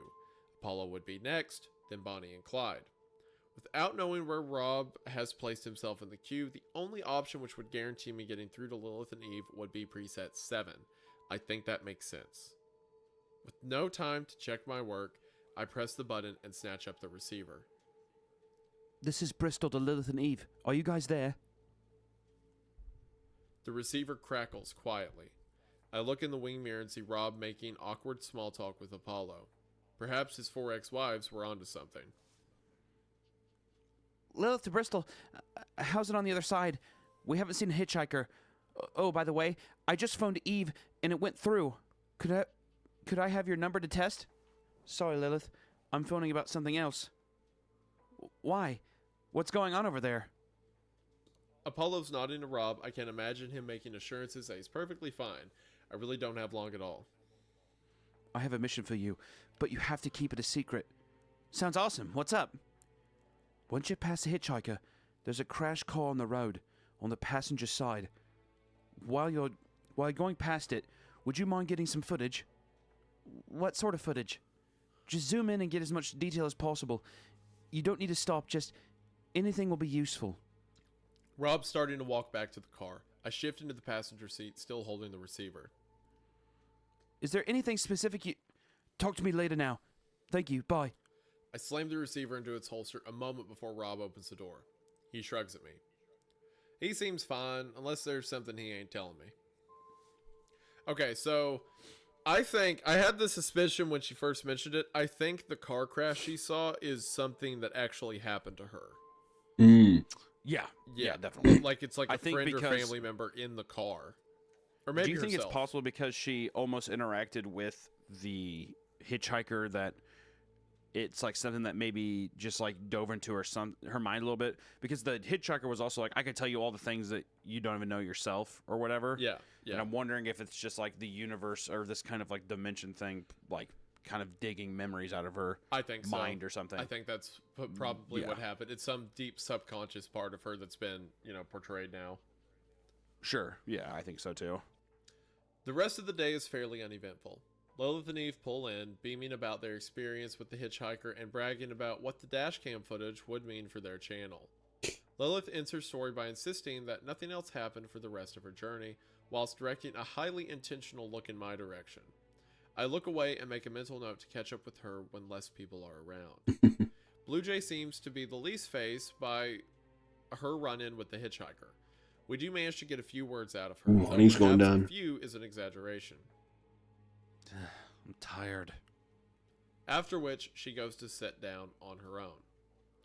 When Ace pulls up to the side of the road, he almost falls out of his car. His legs are weak, his face gaunt, his breaths quick and shallow. I try and get him to talk about it on tape, but he shrugs me off, eager to hear about where we're going, rather than talk about where we've been. As we travel for a while longer, now at around 486 turns, and nearing our first night on the road, Rob signals our stopping point, a quiet clearing at the top of a hill. Rob clears a sleeping area in the back of the Wrangler, leaving a line of luggage as a barrier between us. I appreciate the thought, but don't really know how to tell him. In the end, I just say, Thanks for making room. Apollo attempts to keep everyone from going to bed, issuing vague statements about making a fire, but people quickly shuffle off to their cars. The early start and the subsequent events of the day have taken their toll. I watch Lilith and Eve break away from the group and head to bed. I suppose I'll have to talk to them tomorrow morning when Rob isn't around. I still feel a bit bad for lying to him and for pulling Lilith and Eve into what could be a blatant act of dumb paranoia. Rob seems like a good man, a reasonable man. Excuse me. Ooh. A reasonable man. as flawed as any of us, but fundamentally decent.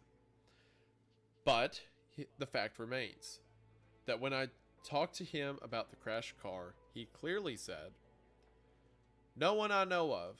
Whoever it was, they'd probably just rather crash than face that damn hitchhiker again."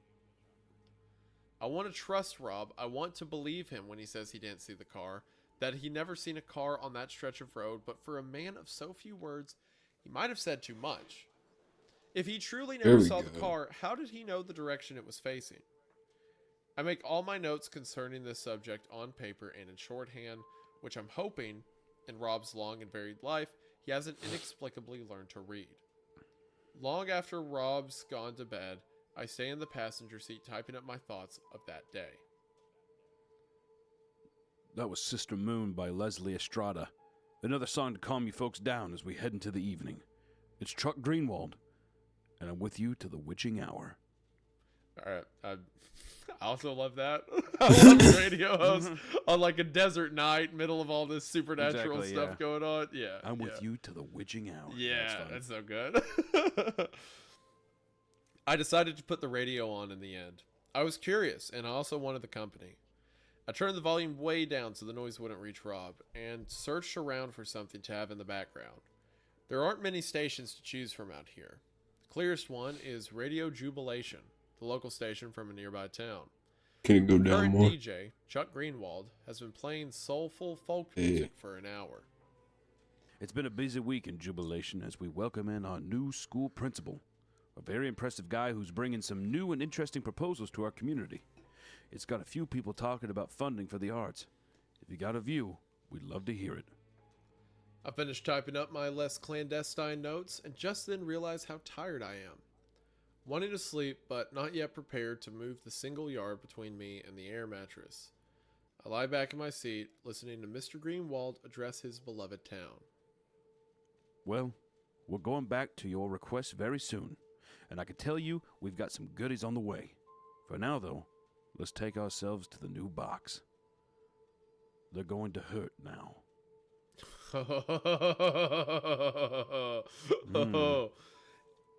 Immediately, at the volume of a whisper, Radio Jubilation begins to broadcast a cacophony of bone-rending screams. The noise shreds the air, what sounds like hundreds of people each contributing their own voice to a collective symphony of pain and torment. I instinctively move my body away from the radio, suddenly upright and wide awake. The cries are ceaseless, agonizing, punctuated only by half-stifled, tear-choked pleas for whatever is happening to stop. A moment later it does, or at the very least, the screaming cuts out as the soft tones of Chuck Greenwald take over. I look from the radio over to the sleeping figure of Rob J. Guthard. I can't help but stare at him, and a single thought runs through my head. I hope this man's a fraud. I hope he's playing me, because if he isn't, then there's something very wrong with this road. Hope you folks enjoyed that. We're going to be bringing you much, much more. This is Chuck Greenwald telling you you're always welcome in Jubilation. Stay with us. End of part 2. Bro, I'm in. I'm in. Yeah. I'm so I like Sherma's character of being a reporter kind of thing. It kind of makes her, like I guess the speculation that she has as a reporter and as like a truth seeker. Yeah.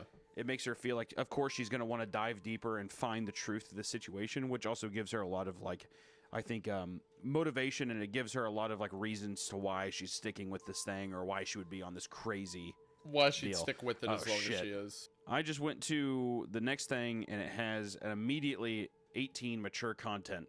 Oh, no. Uh-oh. Uh-oh. Uh-oh. Real raggy. Well, okay, so before we go into anything, so you have to click it to say not safe for work. You have to click that. So here we go. Just putting that out there for our viewers here as we roll into part 3. And if this goes the Borosco / Pimpals direction, I didn't mean for it to. Hunter suggested this one. It's his fault. That is true, but I am doing it because of the suggestion of the comments. The comments are the ones that are guiding us, so it's always their fault. Or also Hunter's. As long as it's not mine, I don't care. As long as you all know. That's true. Well, as long as it's not mine, I don't care either. So, I'm in the same boat as you. And then, so basically, if we can recap really quick, since we've been, we're about an hour and a half in. It's been I can't believe it's already been that quick. The story's been kind of flying by. After the story's kind of slow start in the first act, it's been very fun. The Hitchhiker really perked me up. I'm very excited. Hitchhiker was dope. I love the radio broadcaster. Yeah, Chuck It's so Greenwald. good. First off, what a name! What a name! I'm ready. Great name. I'm so. Also, ready. it seems like how much of the things of like if there's been it's been a lot of different stuff. We've been hearing a lot of things about people's perceptions of things. Trickling in with the gray woman smashing her head and only the guy reacting until the mirror breaks. So I'm thinking that whenever she talks to Lilith and Eve, whenever Sherma talks to Lilith and Eve, I have a sneaking suspicion they're going to be like, yeah, we never saw it. We never saw a car wreck, and I think it's going to start to unload that all of these things are. It's like this weird dimension is talking to you directly, and that's why also Rob has these very strict rules. Where he's like, follow my design because this like labyrinth of a series of streets, which also, did they say that it's just like, are we still in kind of a residential area, or is it just we're kind I of in imagine country they're out in roads the now? desert now because look, a small town nearby is the only radio signal that. So they're kind of in the desert. I aspect imagine of it. there's Okay. not like civilians walking on the side of the road. Sure. So sure. I imagine they're in the desert around Arizona. Yeah. Okay. All right. Well, I mean, here we are. Part 3. Let's get into it. All right. Once again, we have an intro from our friend of Alice who says, "Hello again, guys. I finally got around to posting the next log. I would have put this up sooner, but unfortunately, I've had bikes to repair, and if I don't do it, the customers might go online and discover it's not actually that hard. I want to thank you again for the help you've given me in finding Alice. The guy who said he tracked down the mirror. Damn, Jam is mad cheaper now. And I've received a whole lot of help going through American missing person reports. It turns out Alice's work haven't heard from her either, and they're going through their emails for Rob's submission to the show. Everyone's been really helpful, so thank you. I've got to say, I'm sleeping worse since this whole thing began. It's strange to think that all the time Alice was out of contact, I was pretty content. Yet now that she's got back in touch, every day I don't hear from her makes me that much more worried. That's assuming, of course, that it was her who sent me the email. I really hope it was. Thanks again, everyone, and please let me know if you find anything." And with that, So to kind of retouch on that a bit. So she sent him the first message, or he assumes that he sent her the first message that had no email, or it had like no. Did it have the email address, or it said like no subject, no sender? It was just an email that had like a file. It was left.right.as. Okay. And then that okay. file was Yep. these text logs. Yeah. Right. Okay. And he's assuming that the AS stands for Alice Sherma. Yes. So that's what he's hoping. Okay. And then did she send, just to reiterate, did she send all of these text logs at once, or has it been these kind of things like, oh, I got the new. Remember, I uploaded he the next said text that log. each one had a different date. Each log had a different date Okay. attached to it. So he Okay. got all of these at once. He's uploading them. He's converting them to text and uploading them for no sleep one at a time. Sure. I see. Okay. So that's why the title of the whole series is "Has anyone heard of the Left Right game?" Because he's trying to get answers to it. Yeah, and he hasn't heard from her in years, Yeah. right? This was Yeah. just something that one day he's like, oh, shit, I remember Alice Sherma. We graduated together. And now she's like used him as the benefactor for these stories for some reason. And even he's confused. Yeah. Yeah. Okay, so now it starts off, the Left Right game, the draft here is the next day on the 9th. So she's been with Rob for 2 full days now. Yep. All right, so this is the next part 3, also February the 9th as the last entry. So anyway, rice, non-perishable. Achievement. Soy sauce, non-perishable. Salt, non-perishable. Prism. Eggs. Well, they're perishable, but I bought them fresh and I got hard-boiled that'll last a week. It's breakfast time, the start of our first full day on the road. Rob's been up since 7 o'clock, cooking a meal for anyone who wants it. The aroma pulls us out of our makeshift beds and arranges us around his portable stove. Our Next bowls are lucky already full fail. before we realize there's a catch. The trade-off for this supposedly free food? A 10-minute lecture from Rob about the power of rice. Huh? See, in the Pacific, our guys used to be terrified of the Japanese. Whole armies marching on grains. Thought they were super soldiers. See, the Japs knew the secret. You give people rice in the morning and they're going for the whole day. After dropping 2 large spoonfuls of his favorite staple into a bowl and handing it to me, Rob breaks a raw egg over the top. The yolk clouds over as I stir it in. To be fair, the food is delicious, and it's fun to watch Rob on his soapbox. At least, there are some things he's willing to talk at length about. I stare across the circle at Lilith and Eve. The latter has spilled rice onto her top, and her friend is teasing her playfully.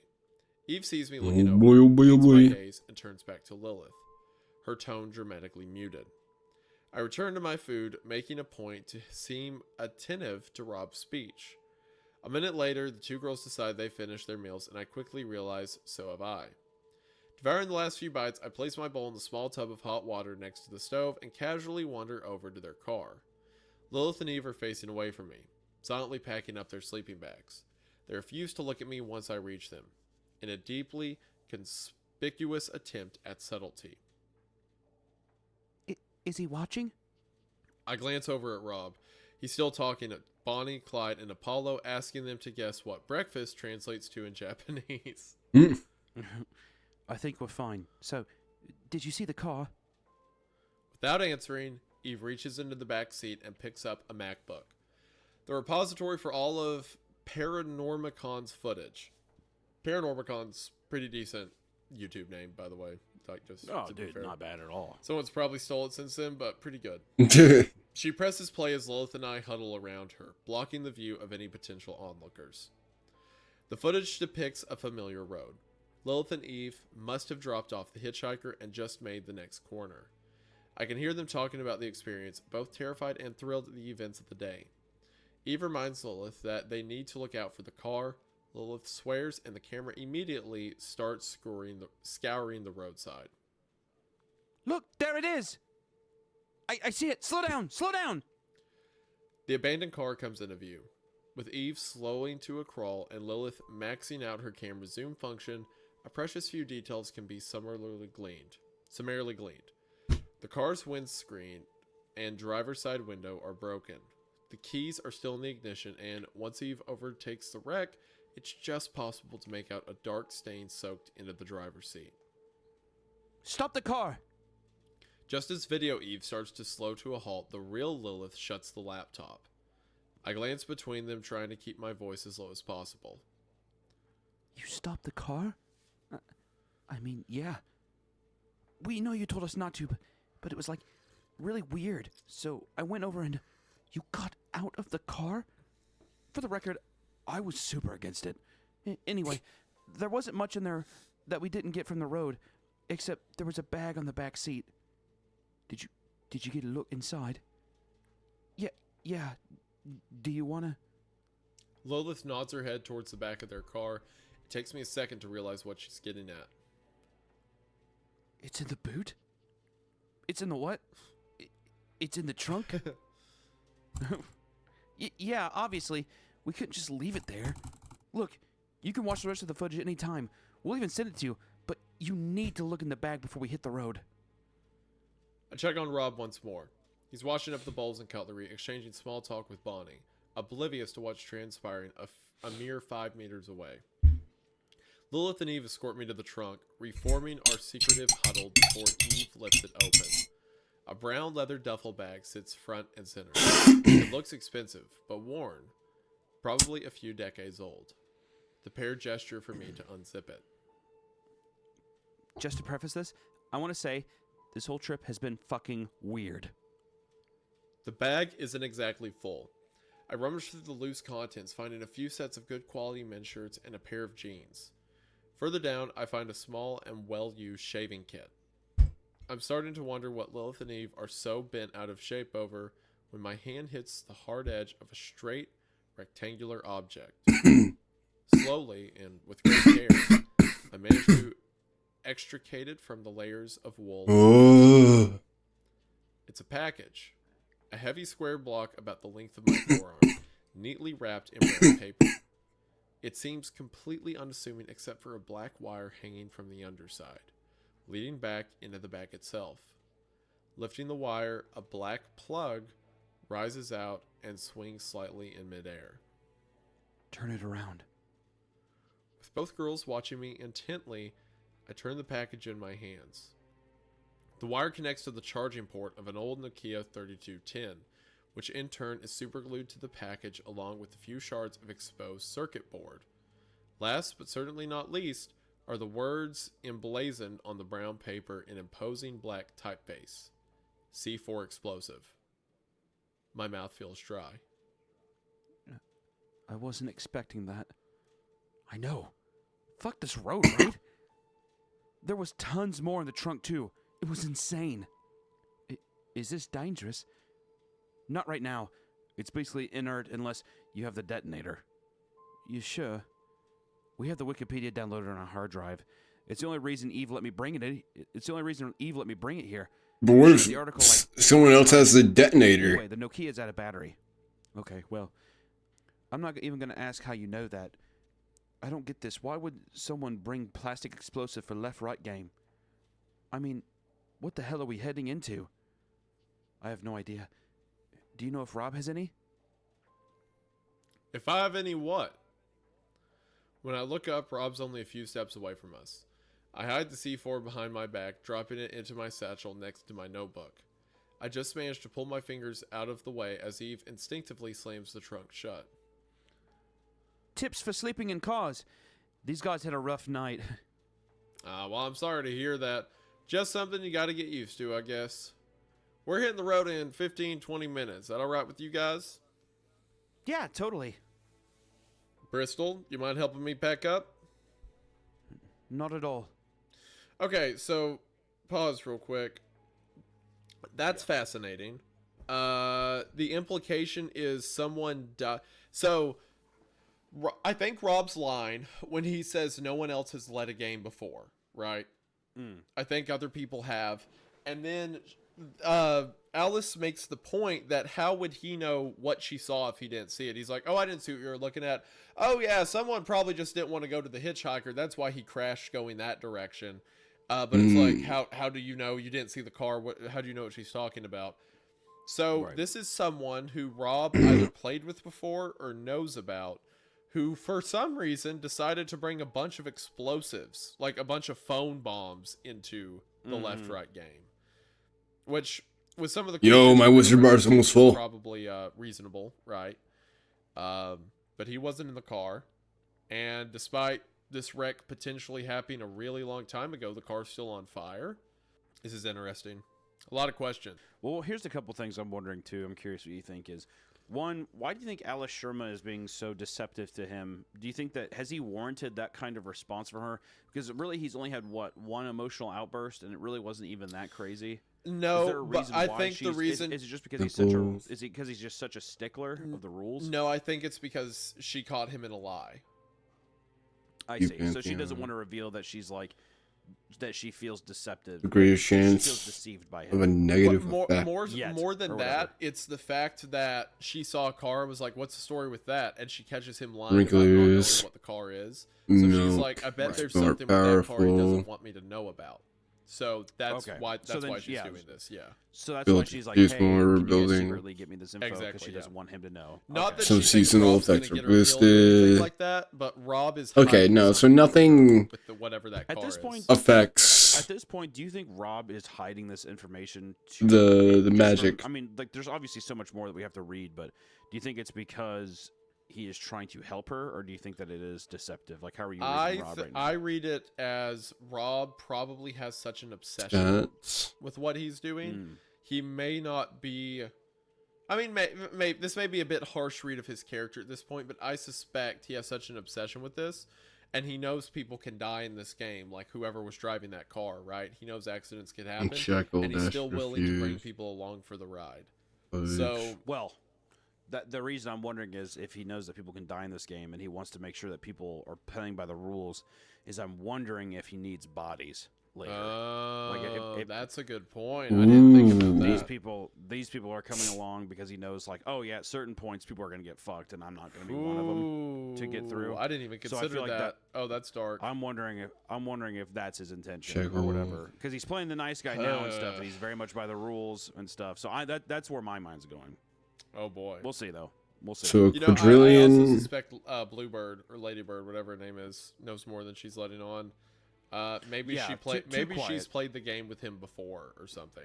And shackles. Yeah, Portals. too quiet, and also too like the only person that he hasn't really talked about. He has kind of an opinion on everybody, but he hasn't Except really Bluebird. communicated with them exactly. And Bluebird's kind of doing their own thing, just like being by themselves, very short. You know, like very, that may actually explain why she's so distant from the group, because if she knows that some of them are going to have to die, she doesn't want to get attached.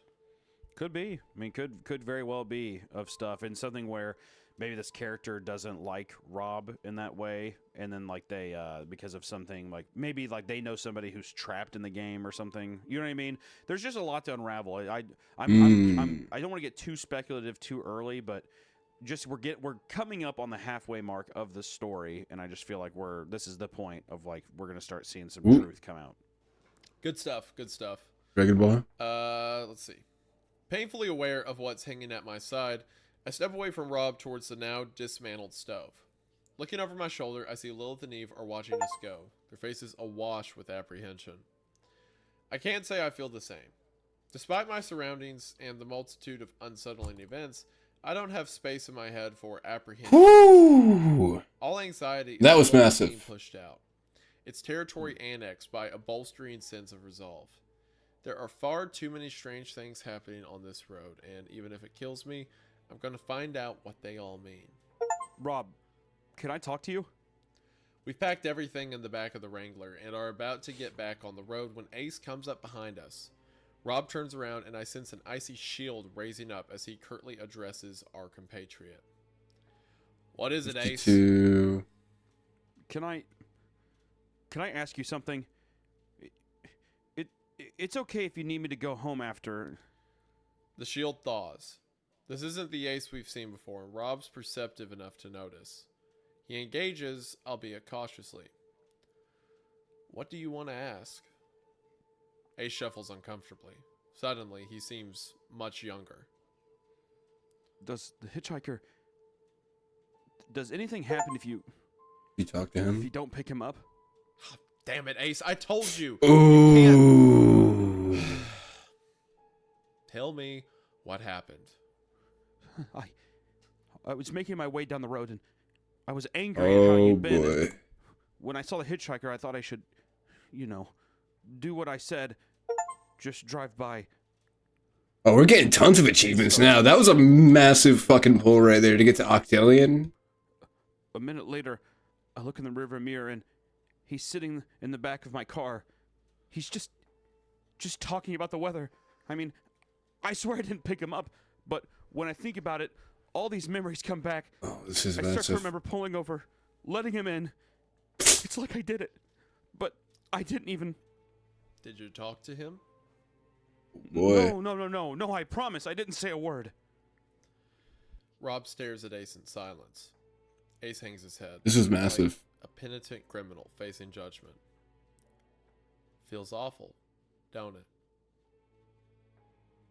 Ace finally looks up, confused at Rob's words, searching the man's expression for clues. I did the same as you the first time. Just drove right by. Wasn't going to let some stranger in my car. Nearly jumped out of my skin when I saw him in the rear view. Alright, so we've made 7 achievements now. Manages to smile shakily back. You ain't got the right gear for this, Ace. I like to run a tight ship, and I gotta say, it pissed me off. If you want to turn that Porsche of yours around, no one will think any less of you. But if you want to keep on this road, how about you try to listen more, and I'll try to be less of a hard ass. Rob holds his hand out for Ace to shake. It's an offer of peace, or at the very least, an offer of terms. Ace Oh shit, that almost gave me a quadrillion right there. as he faces Rob's iron grip. About time we hit the road. 5 minutes later, we're rolling into a deep valley. Each member of the convoy peering over the crest of the hill behind us. Everyone's present and accounted for, including Ace. I have to say I'm impressed. With what? With how you handled Ace.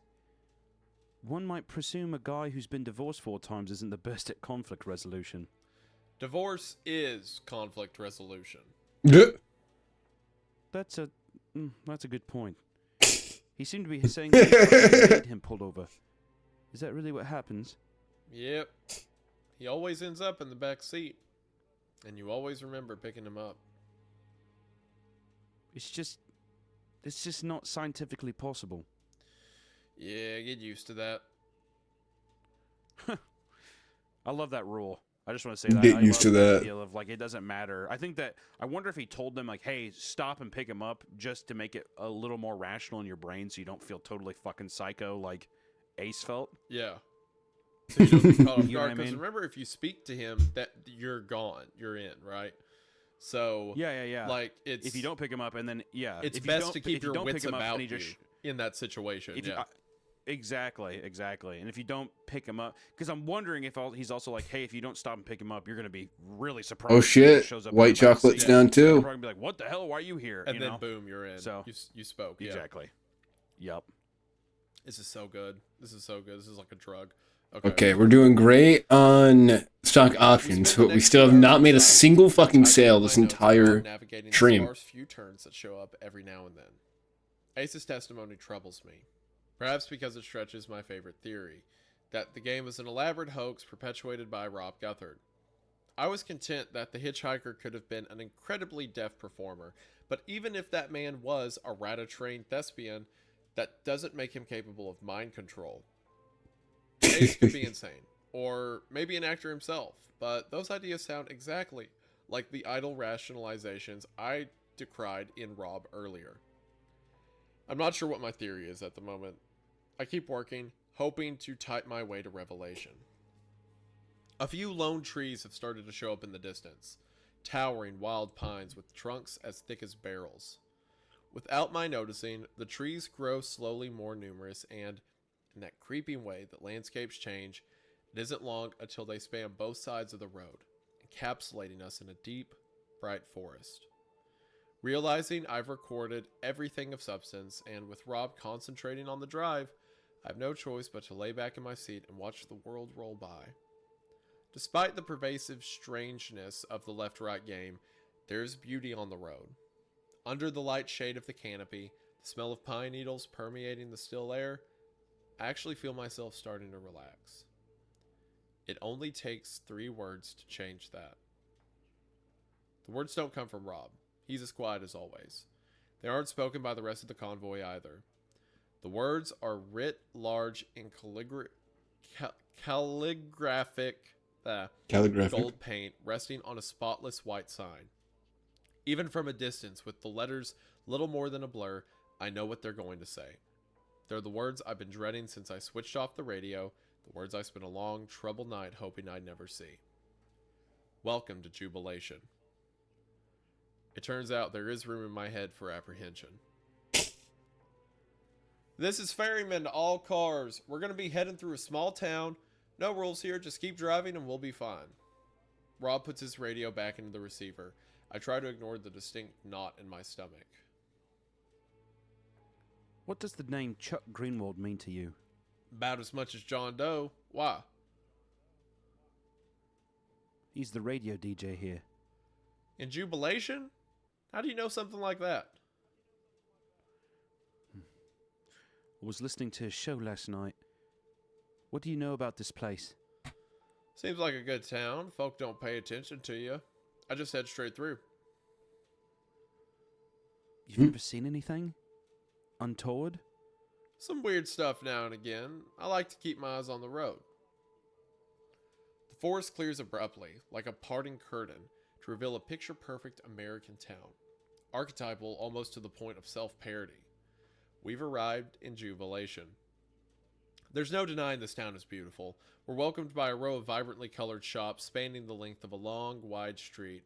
At the far end, an ornate gray-walled town hall proudly surveys its domain. The place is immaculate. I failed to find a solitary piece of litter on the sidewalk, a single smudge on the plate glass shop windows. Every inch of Jubilation is pristine, tranquil, and noticeably deserted. Where is everyone? I don't know. There's usually some around. Maybe there's a game on. We take the next right, then another left. The story's the same at every turn. A beautiful, leafy suburban town entirely bereft of its human population. The cafes are free of bustle. The surface of the public pool is still. We even see the school.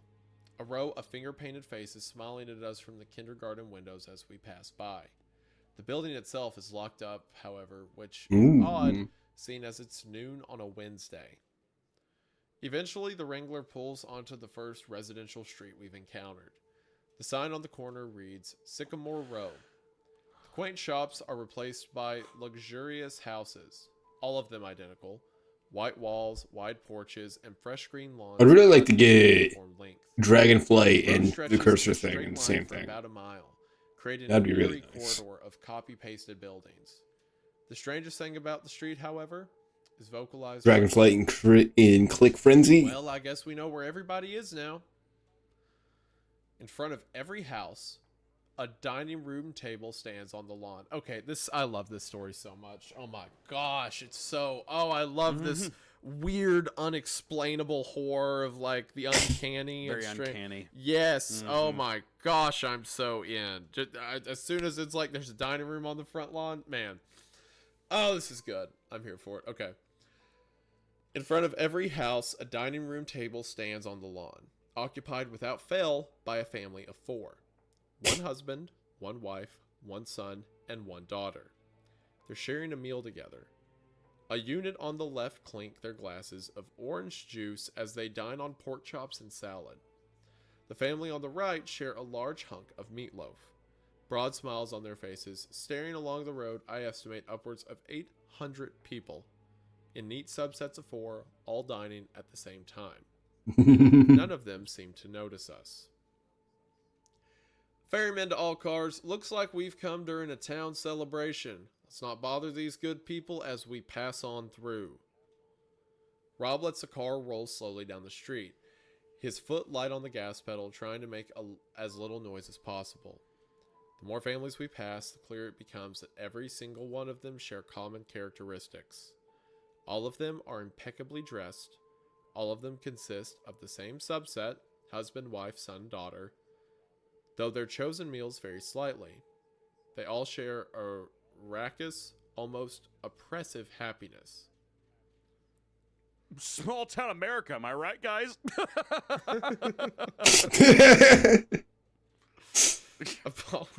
Apollo's jokes don't make things any better. I feel claustrophobic, trapped. Some screaming animal deep within me knows that it's surrounded on every side by something it doesn't understand. I don't know if I'm imagining it, but as we've continued down the road, everyone outside seems to be laughing a little harder, celebrating a little more. We've successfully crept more than halfway down the street, a sharp left turn coming up at the end, representing the road out of Jubilation. Another street comes up on the right, Acer Road. While we pass by it, I take the opportunity to glance down this new avenue, curious as to whether every street is like ours. I don't like what I see. The houses are similarly prestigious. The walls pristine white, but like a spot the difference puzzle, it's the subtle changes that make the picture. There are no tables and no families. Okay, yeah, I'm playing Patrick Fairbox tomorrow. Almost every window I can see is broken. Cars lie abandoned in the road, with one smashed into a splintered porch.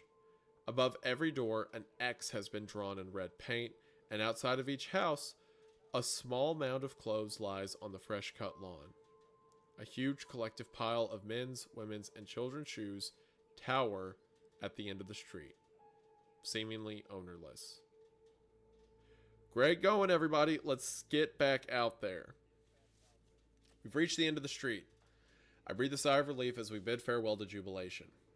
I vindictively see it off in my wing mirror as we turn the corner. I immediately wish I hadn't when, in the split second before it disappears from view, I glimpse the 800-plus residents of Sycamore Row. They aren't smiling anymore, and they're all looking our way.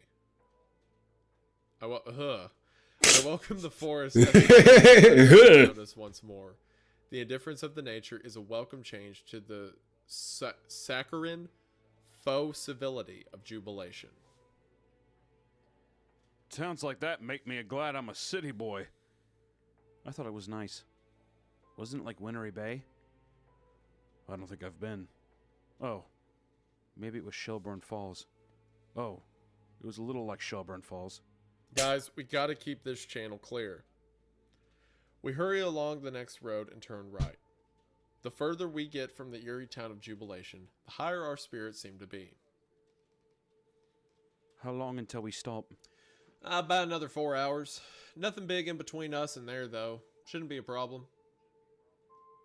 Good to hear. So, what does breakfast translate to in Japanese? You heard that? Yeah, I've been curious all day. Does it have something to do with... I jolt forwards. Sharp pain in my neck as my head recoils back against my seat. Rob has stamped his foot onto the brake, bringing us to an immediate and shocking halt. Before I can ask why, my question is answered, as one of the colossal pine trees slams into the road ahead of us, blocking our route forward. Damn it! You alright? I'm fine. Massaging my neck, I look towards the base of the felled tree. The low end is covered in straight, sharp-cut marks. Someone has brought this tree down, timing its fall in an attempt to cripple the Wrangler. Rob, what's going on? Ferryman to all cars, full reverse, watch out for the people behind you. The convoy pulls away, back down the road towards Jubilation.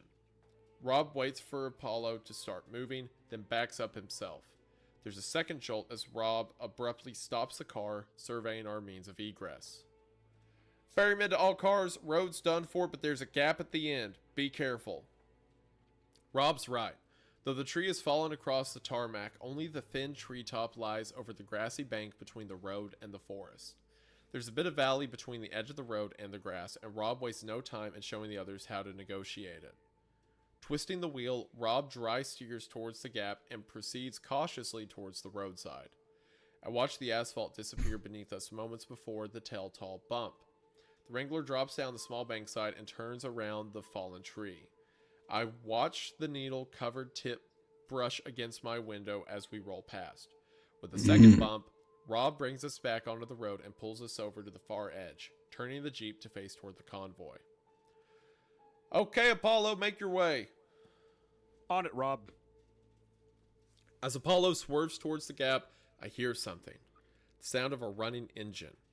At first, it's so quiet that it's almost impossible to isolate it from the convoy's own rumblings.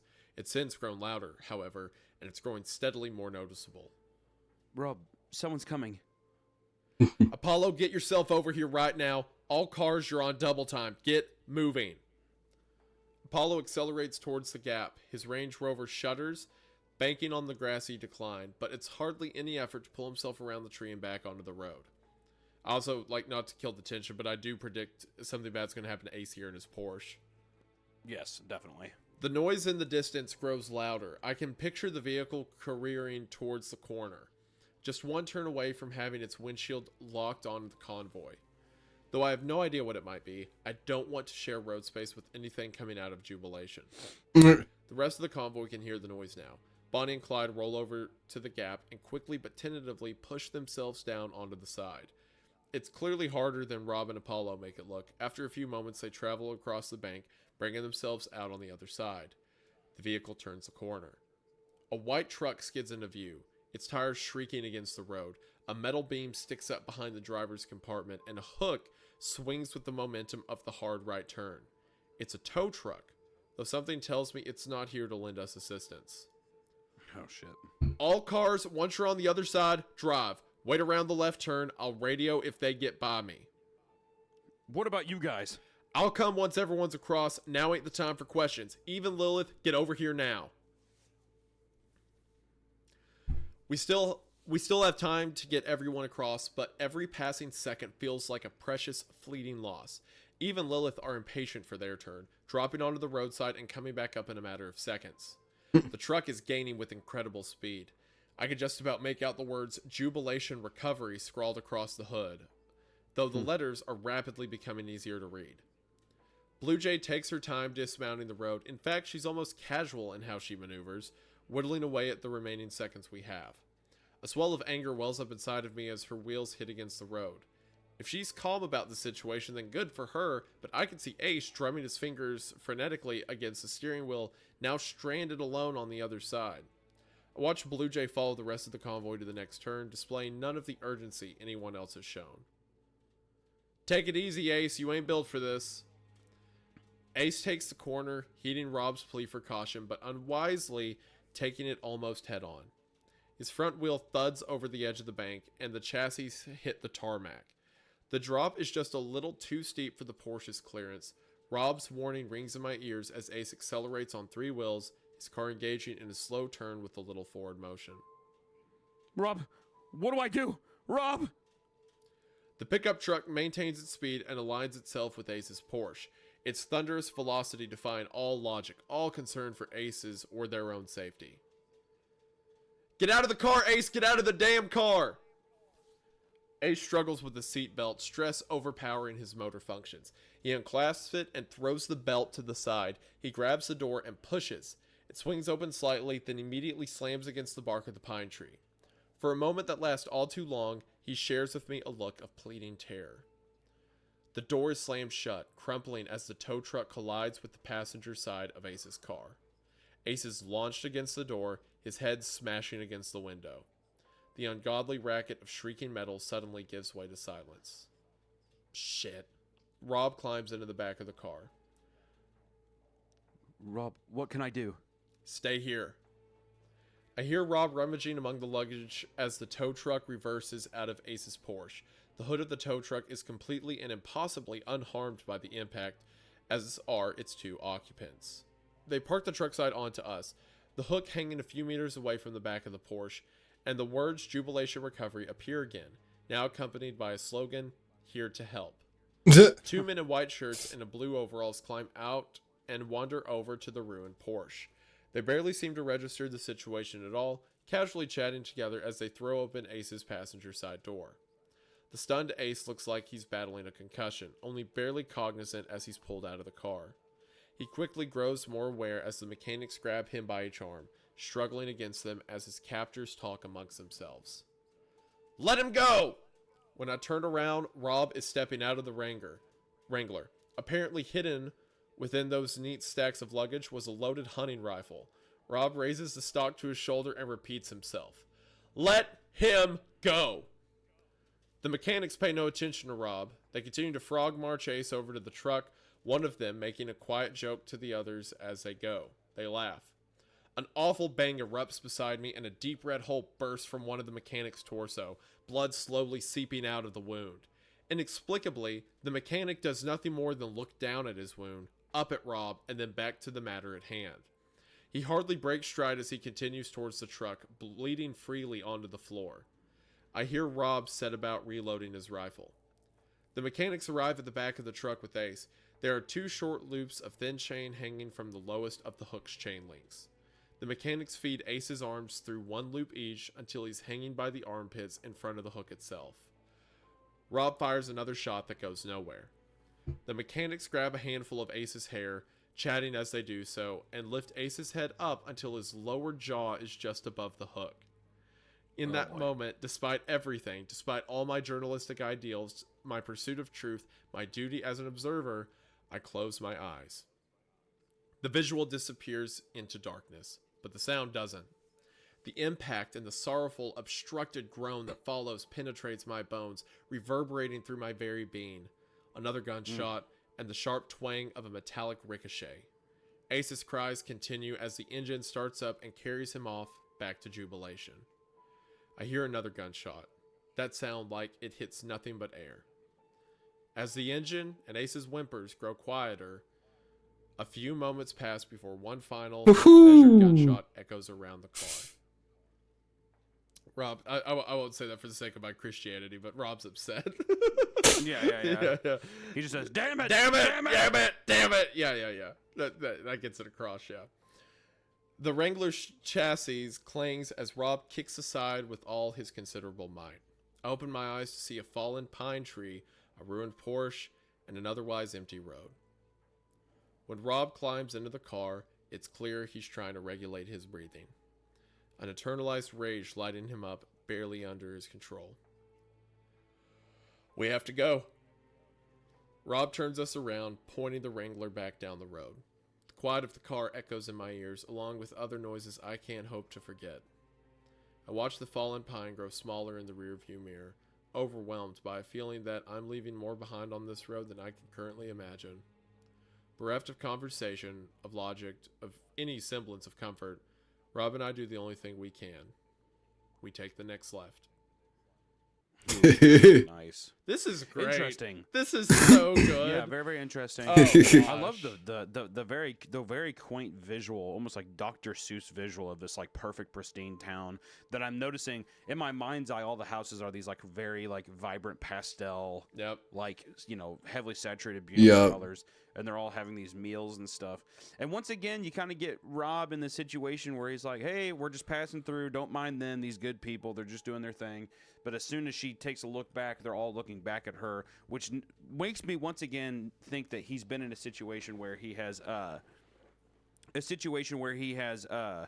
maybe been in a situation that has led bad in Jubilation. And he's just like, in my opinion, he's not telling everybody the full scope of things because I think he's trying to keep them level-headed. That is one possibility. The other possibility is that it's different every time you go in. Like, sure, you still see the hitchhiker and stuff, but things change. And they've currently added a lot of variables, right? She listened to the radio. They got C4 off of that body, off of the car wreck, I mean. They're adding more variables to it, so maybe they've changed something that has caused Jubilation to change. Or maybe it's like a coin flip. Maybe sometimes Jubilation's fine, other times it's not. I like Rob's dedication to like fighting them off kind of implies to me that he of course didn't want this to happen, right? Right. I kind of suspect that Blue Jay, her casual nature of it, maybe she knew someone had to die in Jubilation or whatever. Maybe it's like a series of rules, right? Like if Jubilation is active, someone has to die for them to be appeased or something like that, right? Right. I don't know. But maybe there is a rule set for it. Maybe it's like a matter of chance if things are going. I say if Jubilation's active, like it's like a video game. Well, I think if this you're right, NPC though. is on in the match, the character cannot use their light. Yeah, like. Yeah. Oh, I think that you're right. Like, there's just that little. This would be a really fun video game to make. Of Sherma saying Blue Jay was just so calm.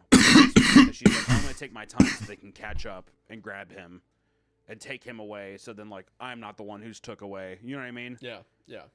Because it seems like regardless, those guys were coming. Because I feel like if it was something that they disrupted in the town, we would have known sooner. But instead, no, they're just driving out, and then everyone's like, oh, thank God we're out of this town. But nope, here they come. And also, perfectly timed thing of, like, somebody waiting in the forest to disrupt this party to where they have to be slowed down. Yeah. Did Rob know about that? There's just a lot of things where I'm, like, wondering how much of this does Rob know? Which is also why he's like, bring a truck. Bring a vehicle that's, you know, you're gonna be able to off-road in and stuff.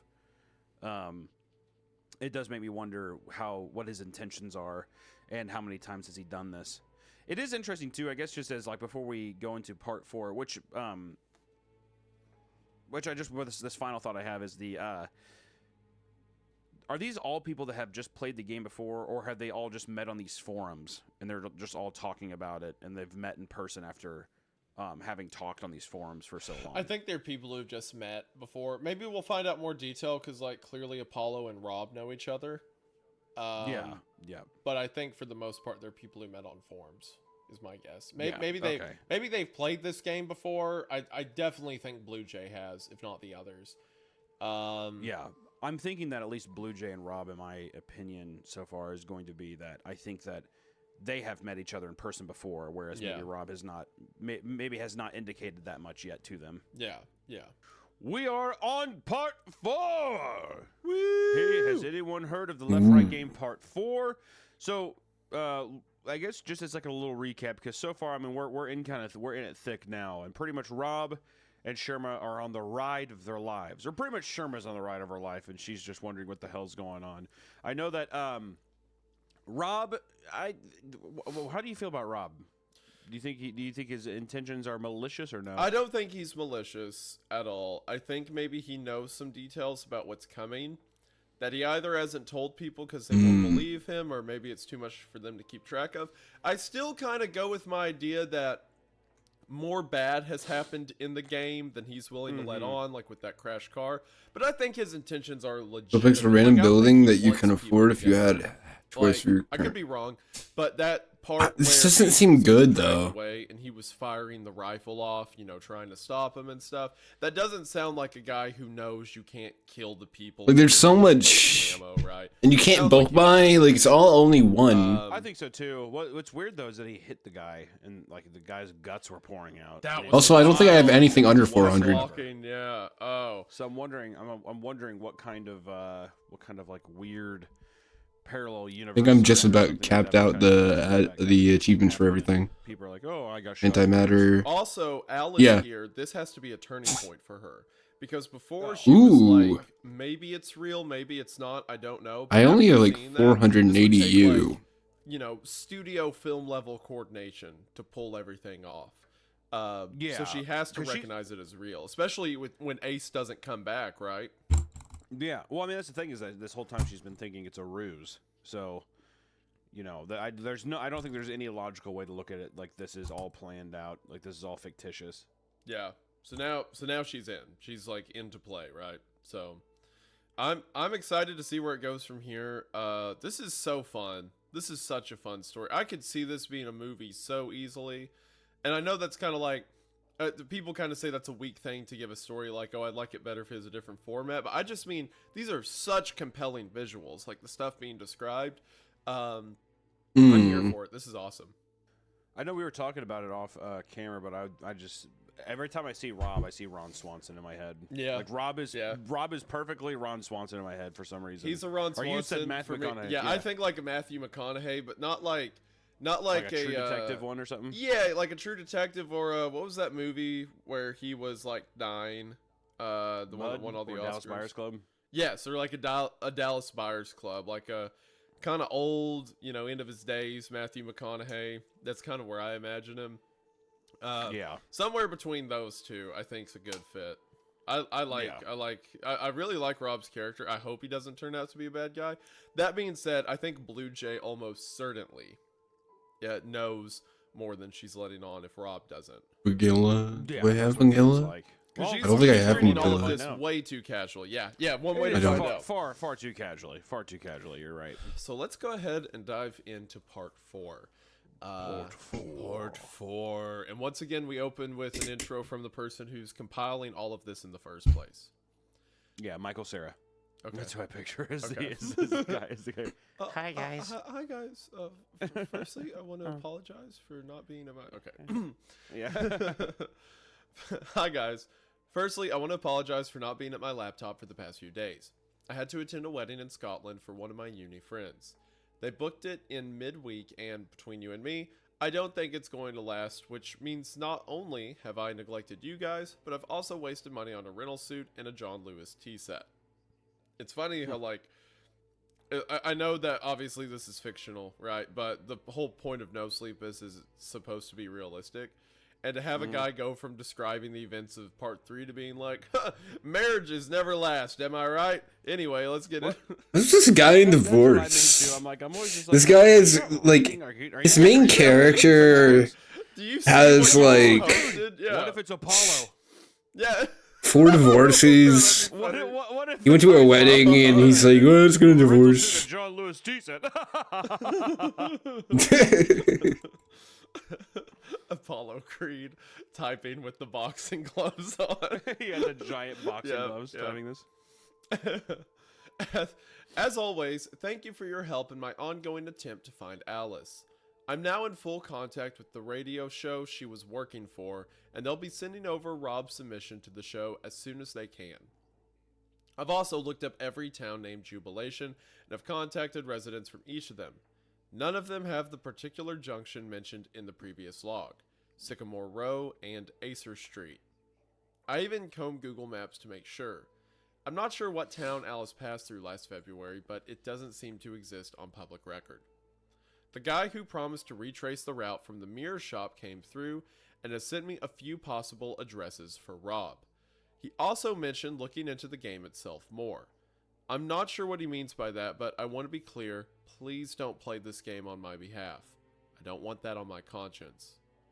Okay, without further ado, here's the following log. Thanks again.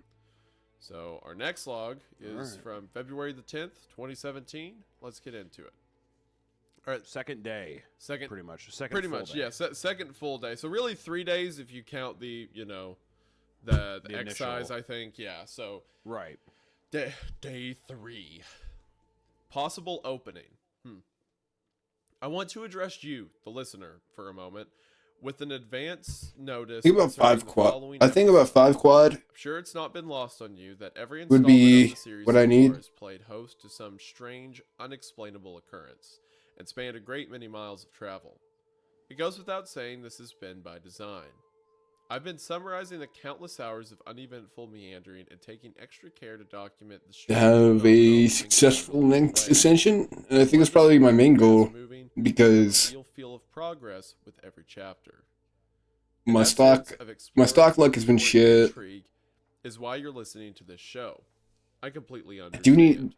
I have gotten some pretty good garden luck. All of you. The twists, the turns, the mysterious. Yeah, my 2 plants today. Road. But if that is the case, I feel it's my duty to inform you that, apart from a few notable exceptions, there will be almost no ground covered in this segment, and the monsters we encounter will be all too human. Stress, divisiveness, discomfort, and, as one might imagine, grief. If you want to read the synopsis of this episode on the website and wait for the next part, then you'll be all caught up, and I'm sure we'll be back on the way, heading once more into the great unknown. But I feel it's important to give the aftermath of Ace's capture its own episode, in part due to the significance of the revelations that are unearthed in its wake, but also as a gesture of deference to the man we lost. This is the story of our second night on the road. Interesting. So that's Alice talking, correct? Yeah, that's her. It seems like it's her prefacing the log. So going back into it. That's interesting. I was thinking maybe we were reading like Shriek of bulb. everything, but that implies that she's at a place Why would I further want this? along that she makes note of what's happening. So does that imply Alice gets out at the end of all this?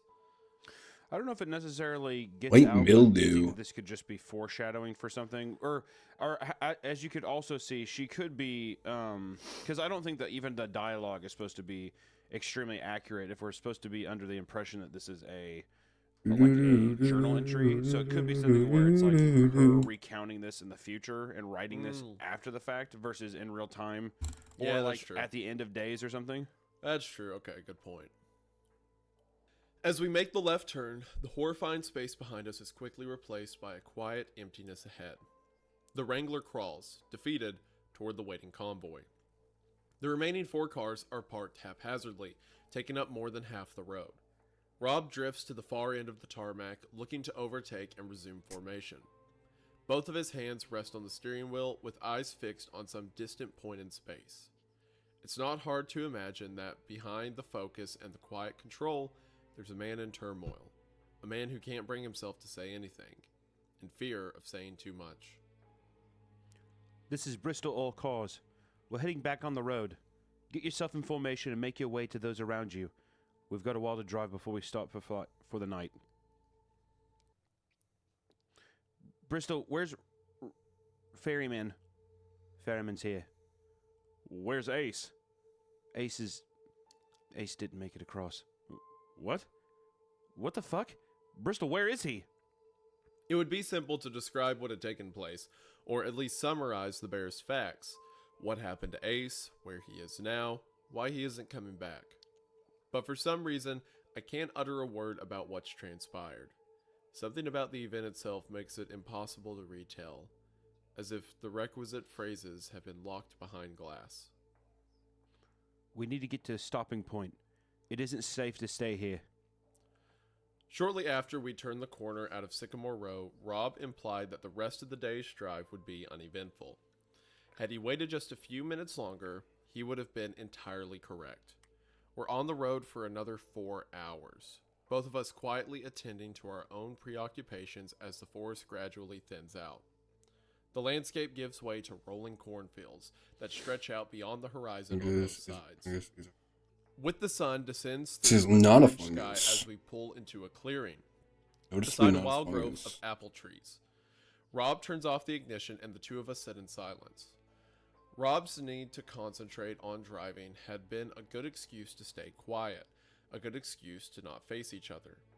Now the wheels aren't turning, however, and the true reason for our mutual reticence is all too clear.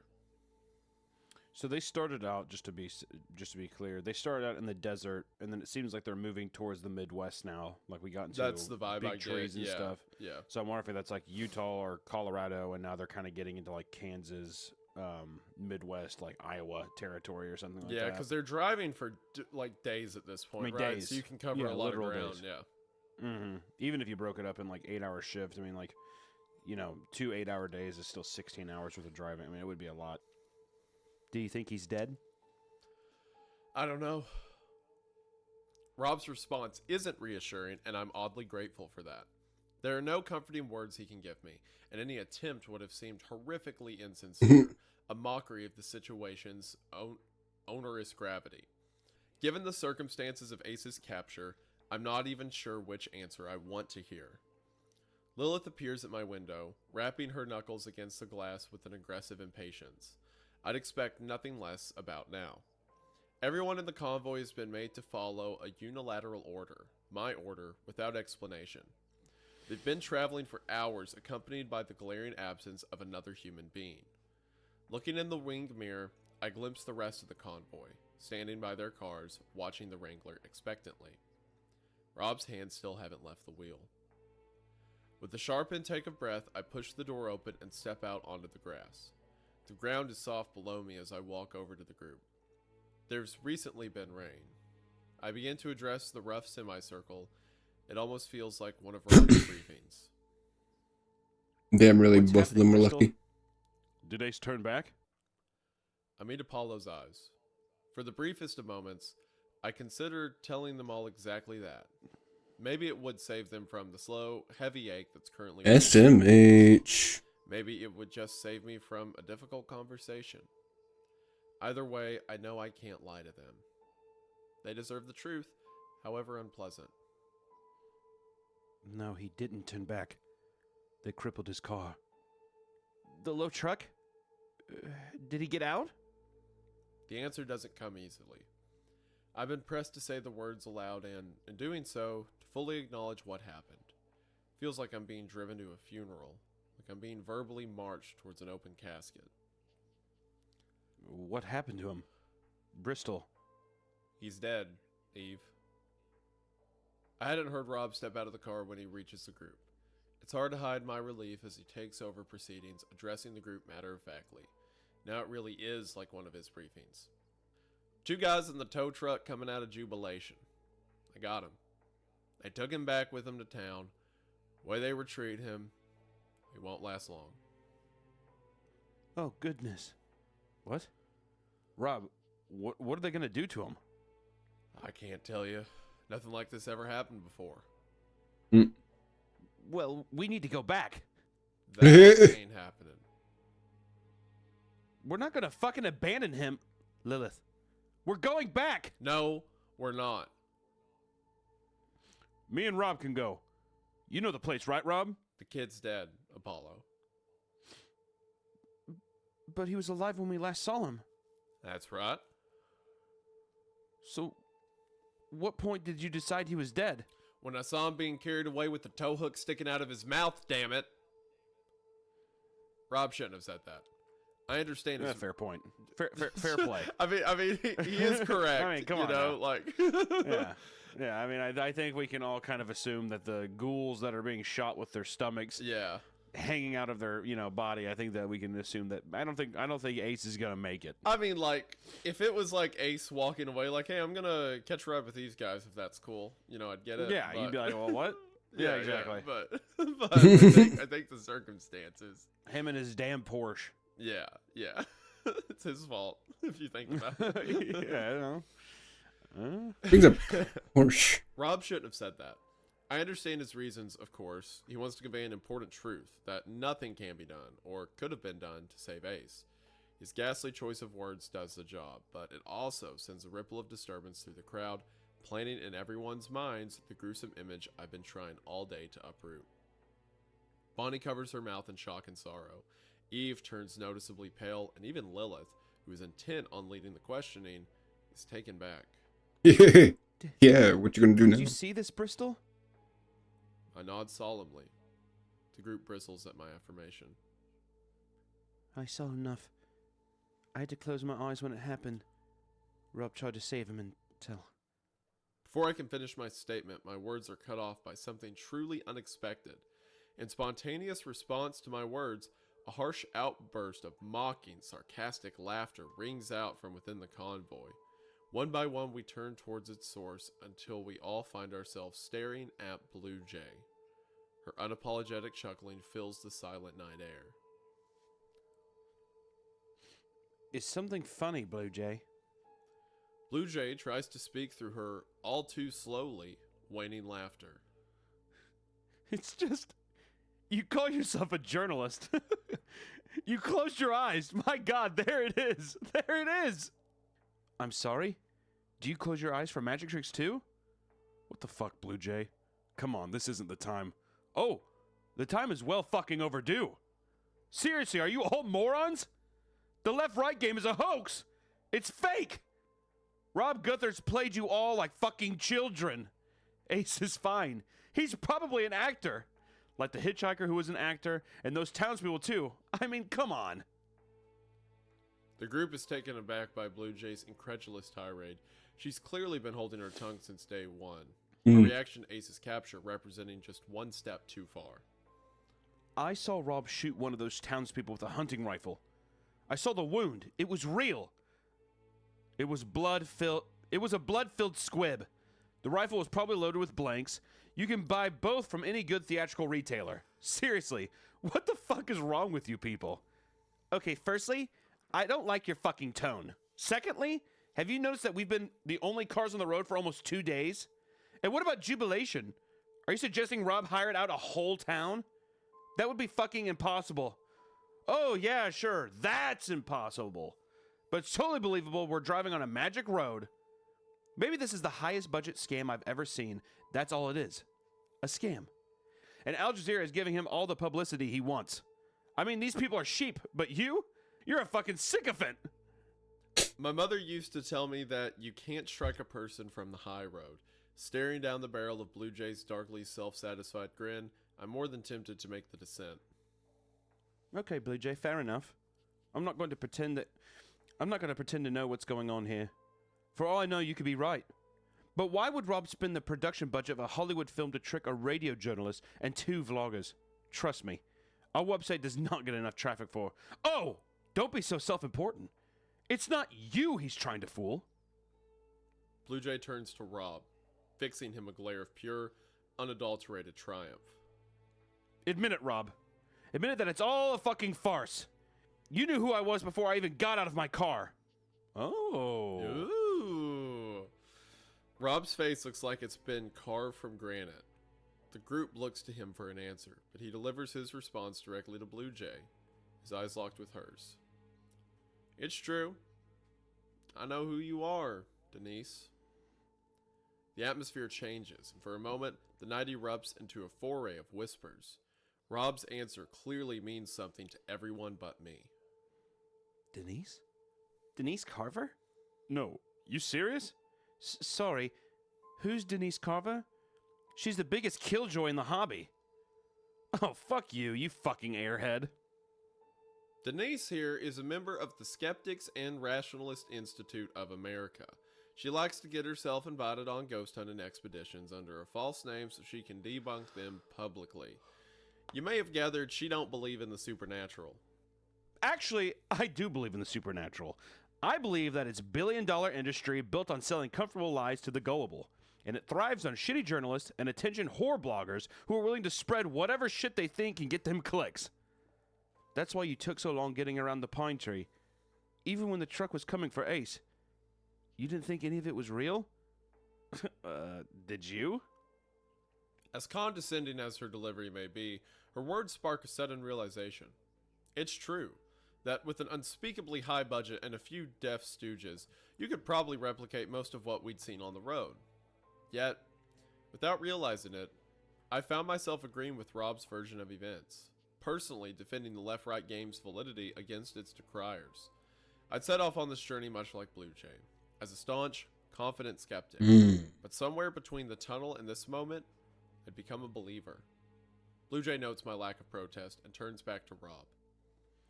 I'm flattered you went to all this trouble. I didn't know my work was so offensive to you. I admire your work, Denise. Always have. That's why I brought you along. That is bullshit. Tell your friend Ace he can't act for shit. Blue Jay pulls a pack of Marlboros out of her coat, lighting up immediately, and goes to sit on the hood of her nearby car. Her demeanor clearly signals that her part in the conversation is over, though her words leave a bitter aftertaste for everyone involved. To sympathize, it must be exhausting, spending 2 days with people whose opinions are diametrically opposed to your own, having to listen in silence while they corroborate their own seemingly preposterous views. Having said that, however, I'm incredibly glad she stopped talking. It reminds me of a time when we got on much better. The next question comes from Eve, her voice quivering. Can we die here, Rob? The quiet force of her words turns everyone's heads back towards Rob. It's clear that others have been thinking the same thing, and they're looking to Rob for an answer. It's possible. The road ain't ever killed no one before. Not so long as everyone followed the rules. But you said in your emails it was dangerous. That's right. But you didn't feel like telling us that we could die out here? Rob turns to Lilith, clearly offended by her accusation. In the 1920s, John Evanroe killed 36 people and violated their bodies. In one of your videos, you guys went to his home in Virginia looking for the man's ghost. Bonnie and Clyde once spent $500 to stay at the Iowa Murder House, a place that's supposed to possess its victims and force them to kill each other. If you all honestly believed in what you were chasing, you should be accepting death as an outcome every time you step out. We are looking for evidence of another world. What we're doing here has the scientific significance of the moon landings and cultural significance of Columbus reaching the Americas, and a whole lot of people died doing both. If you accepted the risk chasing down the ghost of a 2-bit serial killer, you should be willing to accept the risk of this. Lilith looks like she's been scolded by a parent. There's a fire in her eyes as she observes Rob, meeting his criticism with scorn. Oh, so it's Ace's fault? He should have accepted the risk? He did accept the risk. Ace made his decisions. He saw the dangers of the road firsthand, and he kept on going. I told you this place could be dangerous, and maybe you didn't take it that seriously, but you are not going to treat me like I lured any of you here under false pretenses. We stand for a few moments in the uncomfortable void left by Rob's words. No one's quite sure where to look. I think that, like, just to, like, I guess, just, there's a lot of dialogue happening. Yeah. I think, it feels extremely unrealistic that this would be a Hollywood fake production that spans, like, how many thousands of country? miles? Yeah. Yeah, it's like, it feels like, which, it could be a thing, too. Like, you could argue that Blue Jay has never wanted to, like, believe in this thing, so their mind is set up. Mm-hmm. But I think I wonder how much of it feels like a defense mechanism for seeing something so traumatic. If people are just like, oh, like if it's like almost like an out of body experience, and now you've been looking at it almost as if it isn't real in that way. But it's just the logistics of being like, we've been driving for 2 days, like. It not only has he had a really long they neck, buy long the leg. United States highway system. I just kind of let him be. Yeah. Like what do you mean? Well, I was gonna say too, if it was him driving, you could maybe make an argument of like, oh, he's been driving for 2 days, but it's been like in a giant circle or something. But it's like they've all been driving to know what lefts and rights they've been taking, etc. And also even like a 4-hour straight stretch of driving. Like, I don't know, feels a bit wonky. Well, this is Apollo starts talking. Yeah. Well, what do we do now, Rob? Do we turn around? I'm gonna make that decision for you. If you want to split off and head back, I suggest you wait till morning and stagger your leaving times by an hour or so. I never seen nothing like what happened back there before, but this is the most people I ever played the game with. Maybe that's doing something. What do you mean by that? Well, it's the only thing that's changed. Truth is, this ain't our world. By all rights, we shouldn't be here. Even when it's one car, the road always tries to discourage you. Maybe it's like bacteria in a vein. One or two might slip by unnoticed, but once it hits a certain point, it's like an immune system response. You think the road's pushing back on foreign objects? And the bigger the group, the more violent the response. It makes sense, until Blue Jay laughs once more. Hearing her reaction, I reassess what I'm saying, and I can't help but feel a little foolish at the idea. Maybe. It's just a theory, I don't know. Rob collects himself, regaining his composure. Either way, you all have the morning to decide if you want to keep on the road. Bristol, if you want to go home, you gotta find someone to take you. I ain't ready to head back yet. He turns away from the group and marches to the Wrangler. I don't see him again for the rest of the evening, and I have no intention of bothering him. Even Lilith immediately crowd around me, asking if I'm alright and take it in turns to disparage Rob's actions. I can't bring myself to join in. All I can bring myself to say is... Can I charge my phone in your car? This changes my mind on Rob a little bit. Like... Yes, I understand, like, he told them it's dangerous in there. That's different from people actively trying to kill you, right? Like, I would describe rock climbing as dangerous. That doesn't mean you're actively dodging, like, killers as you go climbing, So, I feel like there's a little bit of his obsession with this myth getting in the way. And of course, like, the revelation of who Blue Jay is. That's our 8th achievement. Is my idea that she knows what's going on, because she's just as dumb as everyone else. She's just a skeptic and, like, set in her ways about it. So, this changes my mind on Rob a little bit. I think there's going to be points in the story where he lets the evil that's happening get to him, you know? Or sorry, not get to him. Like, he's going to let the evil that's happening fall to the wayside because he wants to get to the end, or, like, get to, you know, whatever his objective is in here, even if it puts people's lives at risk. I mean, that's kind of what he's already done. Yeah, in a way, he's already done that. He's been being very ambiguous, even by the end here, saying, Bristol, I'm not ready to go home yet. You're going to have to find someone else. So it does seem like he has some kind of plan that he's just not saying. Yeah. Because pretty much there's no real winning of the game either, is one thing. Like, if you turn around, all you can do is keep going in this universe and, like, just kind of see where you end up. Yeah. And I think that, in my opinion, he's been to these parts before. He's been this far in before, but I think he's trying to reach some place that he hasn't been yet.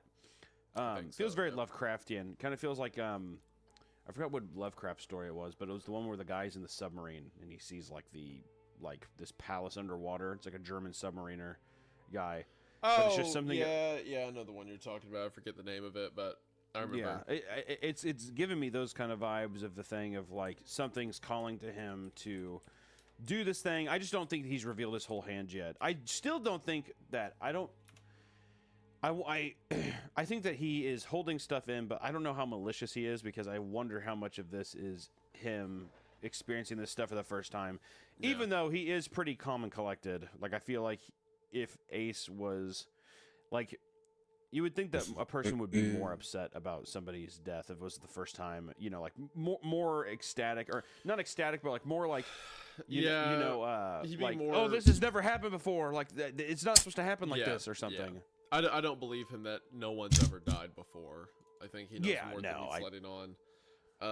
And also, like, his reaction kind of says a lot, where he's like, Ace knew the consequences, or like Ace knew the risk or whatever. It's very calculating regarding someone's death. It feels like it. Again, I don't think he's outright evil. I just think he's going to let his obsession get the better of him. Yeah, no, I think that the only thing that's evil is going to be the selfish wants he has for this game. Yeah, I think so. Yeah. All right, well, on that note, continuing. The group has very little to say for the rest of the night. A deep solemnity, sure, hangs in the air. I hate the word solemn, dude. Solemnity. Yeah. Solemnity. Solemnity. Anemone. There you go. With words we don't understand, or they're hard to say, let's just fucking say bazinga or apple. A deep bazinga hangs in the air. Sheldon Cooper appears. He's just like Sheldon Cooper's just like in the shadows by the tree line. Hello, Rob. Bazinga. Dampening any semblance of good cheer like wet leaves on a dwindling fire. No one offers any conversation. Apollo's reservoir of quips has run dry. Everyone's wondering where they'll be going from here, pondering the sort of person they are in circumstances such as this. Do they press on towards danger, or back towards safe and familiar ground? It's a question they'll have to figure out for themselves, ideally before sunrise. I already have questions of my own. About an hour after Rob's departure, There's PlayStation music in the background. I walk over to Lilith and Eve's car. My bag is resting on the front seat, a black wire leading inside from the charging port. I've decided not to tell the pair that I've been charging the detonator for a military-grade explosive less than 10 meters away from them. Good God. Perhaps it will come out during broadcast. If you're listening to this, sorry, girls. I pick up my bag and, checking that no one's looking, make a beeline for the apple grove. I march through the small wood, the air growing still, the sounds of the convoy quickly fading behind me. In the late evening darkness, with the moon shrouded by a legion of crooked trees, I'm puzzled that I'm not more afraid. I've seen what happens on this road, and as I pass through the grove and into the neighboring field, intentionally isolating myself from the rest of the group, I'm quite aware that help won't be coming for me. Even so, as the corn rises up in every direction around me, I find myself almost incapable of fear. The day's events have drained me of emotion, and I'm now with everything else pulled away. I'm now with everything else pulled away. Okay, sorry, I don't know why that fellow read that wrong. I'm left with only one driving directive, an overpowering urge to figure this road out, regardless of what that entails. Judging the distance I've traveled to be acceptably out of range from the convoy, I take the block of C4 out of my bag and place it on the ground. Gritting my teeth, my body cringing with self-inflicted dread, I press the power button on the Nokia and wait for something to happen. My worries of instant disintegration are allayed slightly as the grainy image of two outstretched hands comes into view, swiftly replaced by a menu screen. I work fast, the words on the brown paper package constantly reminding me of what I'm putting at risk with every passing second. Firstly, I type my own number. Okay, I think they're trying to say I type my own number into the phone, assuming or at least hoping that the mechanism isn't activated by outgoing calls. A few seconds later, my cell phone rings, giving me the Nokia's number. Checking the call logs, I find a second, different number, which seems to have made a call to the phone 3 times in quick succession. If I were a betting woman, which I sometimes am, I'd suggest that this number belongs to whoever built the bomb.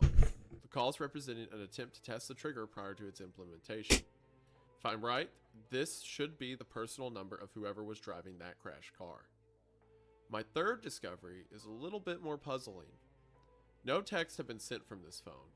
However, there's one solitary message residing in the phone's inbox. It's from a third, separate number, and it reads thus. Please don't do this, Rob. Ooh. Interesting.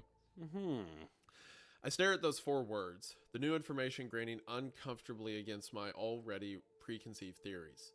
If this text is to be believed, and my previous deductions are at all accurate, then that means Rob Guthard was driving the car. That the C4 in the truck had belonged to him. All this time I thought Rob may have been responsible for something terrible, but what if he was run off the road himself? If that's the case, it leads to an entirely new question. Who was responsible for his crash? As I begin to think it over, the air explodes around me. I'm jolted out of my examination by a powerful echoing voice which reverberates the very air. The corn is thrown into a frenzy as the noise echoes from every direction as if spoken by the air itself. I've watched you questioning. Without a second's hesitation, I turn off the Nokia and throw the block into my bag. I jump to my feet and scan the cornfield for whoever spoke the words. Backing away towards the convoy. Suddenly, realizing how far I am from my friends, I break into a run, my boots pounding the dirt as I flee back to the woods.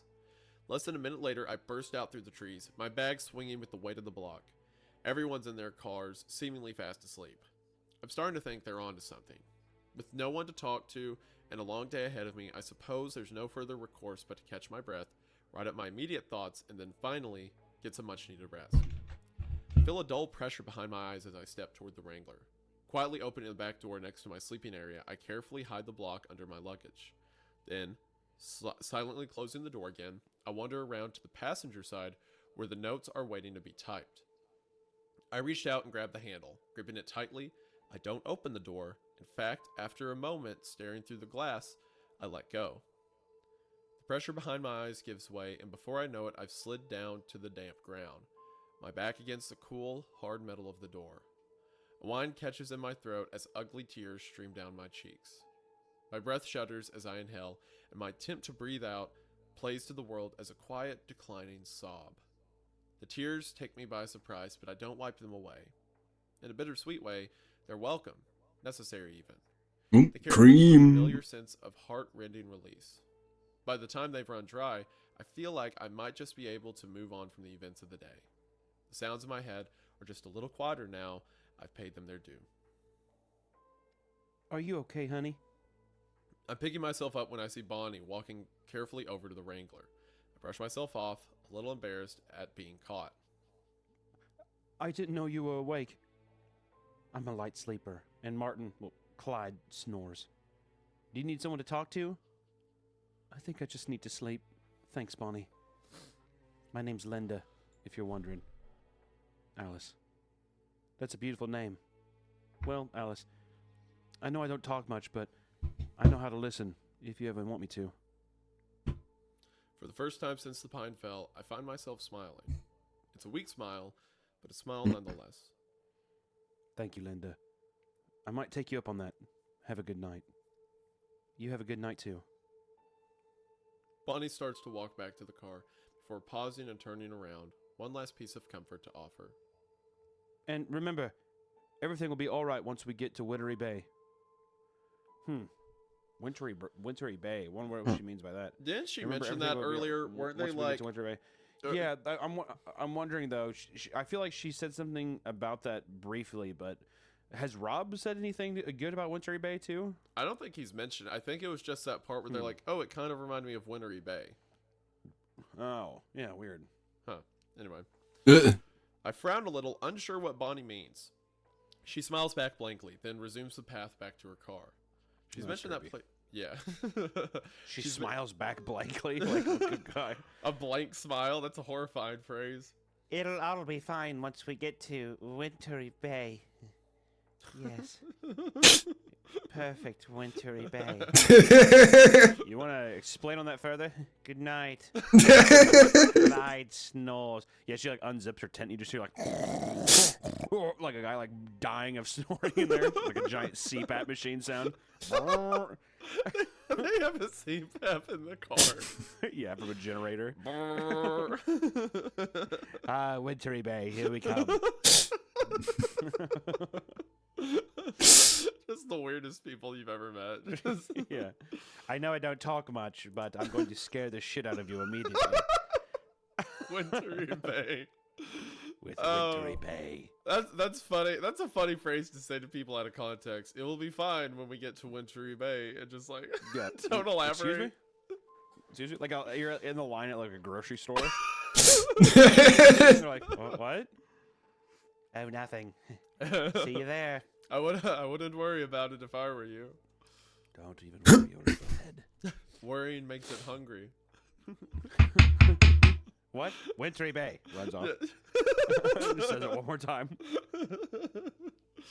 That's pretty good. Okay. Anyway. She smiles blankly, then resumes the path back to her car. She's mentioned that place before. Upon leaving Jubilation, what seemed like a moment of idle reminiscence. How she mentioned it just doesn't seem like reminiscence at all. After everything that's gone on, all the suspicion I've been directing at Rob, all my worry for Ace, is something the matter with Bonnie? Perhaps I'm misunderstanding.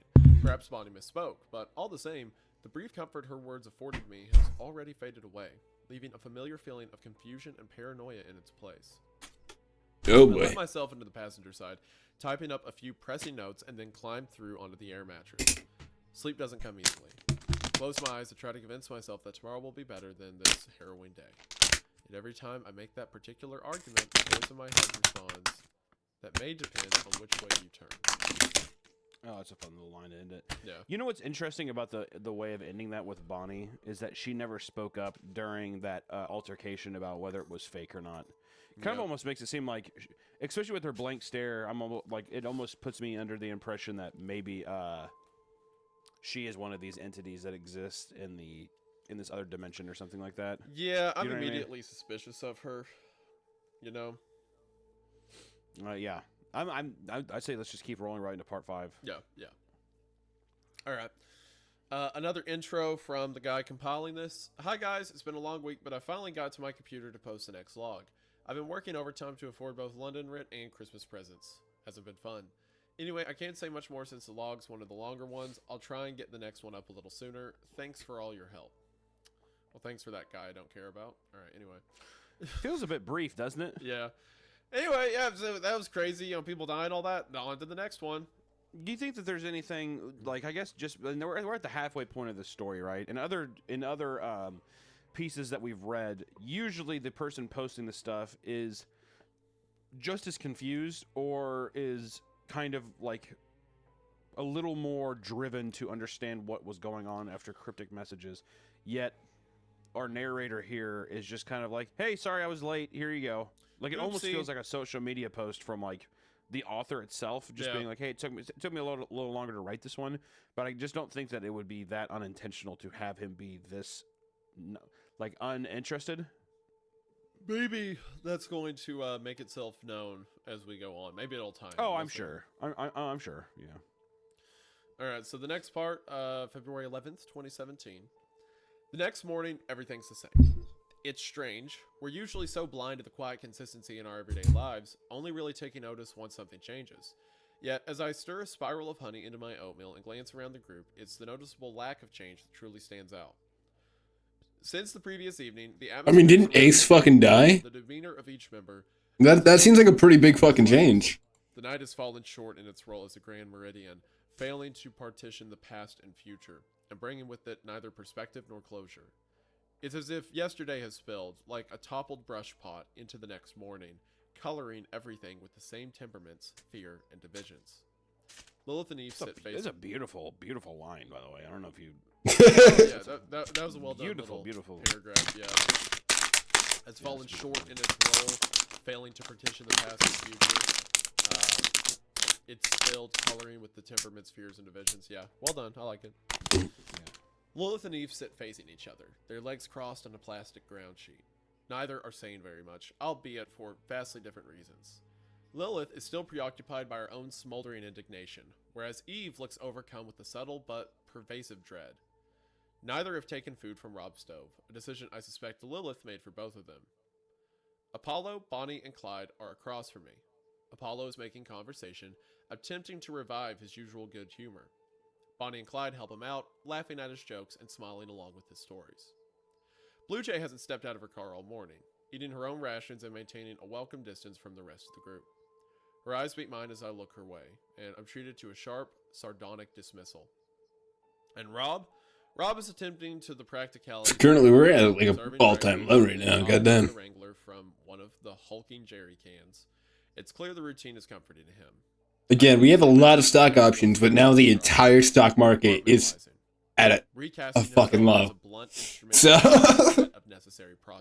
either large market, either big money in the market, but low options, or no money in the market and high options. Clyde, could I get a few words? Clyde looks up from his food, a little surprised.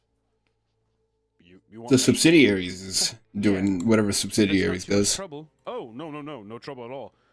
You want to do it now, or I'm not too hungry. No, me neither.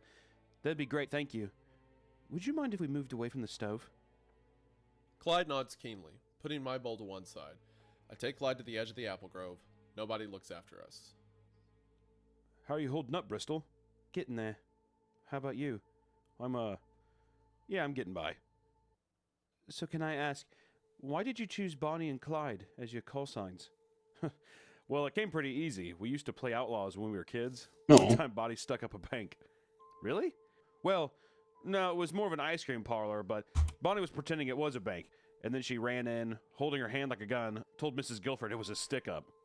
Wow, that doesn't seem like a... Oh, no, she was a child, but I was always living in a story. Anyway, we got free Sundays and a new nickname in town after that. When Rob told us about the call signs, it was the first thing we thought of. It's a good choice. I pause, letting the previous subject fade before launching into the next one. All things considered, this may be the last time me and Clyde are on such casual speaking terms.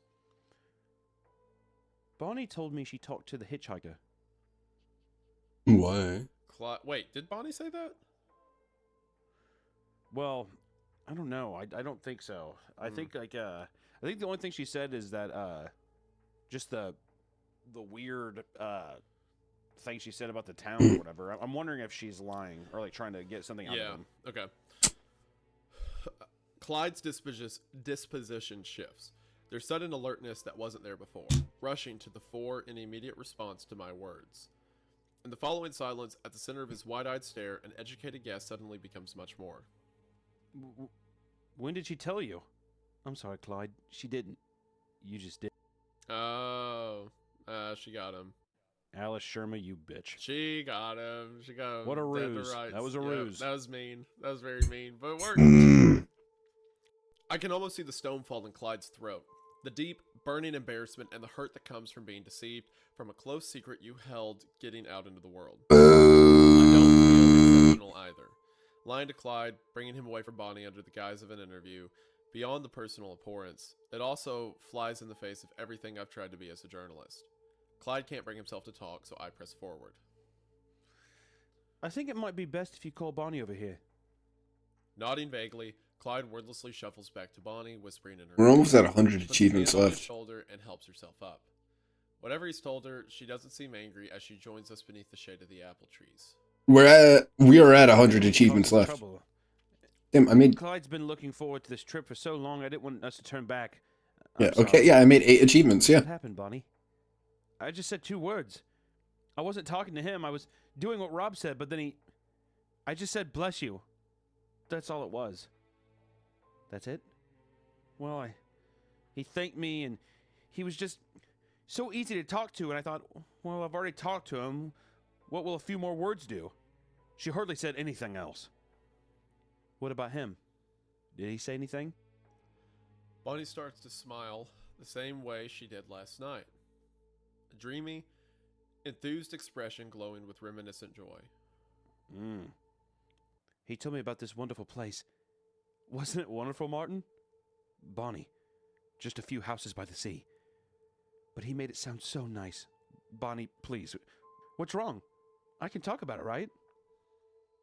When I look back to Clyde, his lips are firmly pressed together, his facial muscles tighten. He's holding something back, but what slips through betrays a poignant dismay. It's all you talk about, Bonnie. You mentioned it a few times after, and since Jubilation, you ain't stopped.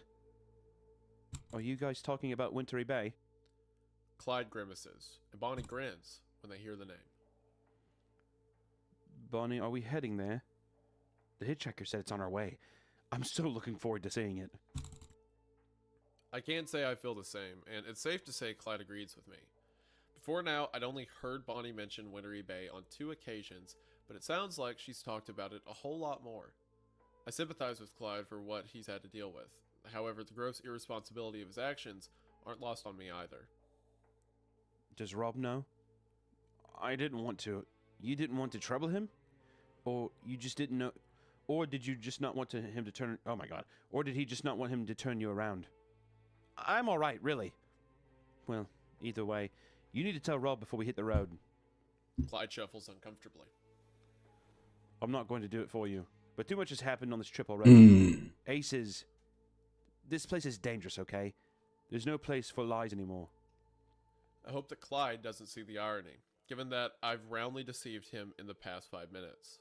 He nods, takes Bonnie's hand, and walks slowly towards the Wrangler. Rob is loading the last of the fold-up chairs into the back of the car. The conversation doesn't last long, but by the end of it, Rob rests his hand on Bonnie's shoulder and sends them on their way. He doesn't look mad. Perhaps he just has other things on his mind. It seems like Bonnie is kind of like almost under a spell or something then. Yeah.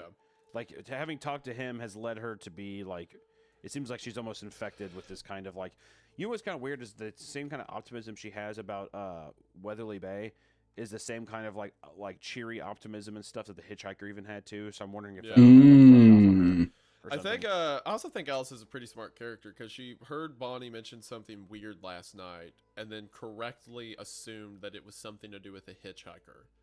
Yeah. But it's like the hitchhiker was giving them a vision of this Weathery Bay, which I'm very scared for whenever that shows up. I think also, how much of it too did she see her smile as the same smile that the hitchhiker gave her in the mirror and stuff like that? Yeah. You know what I mean? It probably felt reminiscent in that way. That's the second thing I've done today that's inherently non-journalistic. I was supposed to be a fly on the wall for this story, a passenger, recording events with objective detachment with my own influence seeping into proceedings. In many ways, I wish I still was, but the stakes are higher now. And though secrets make for good editorial, they're also potentially damaging to the safety of the group.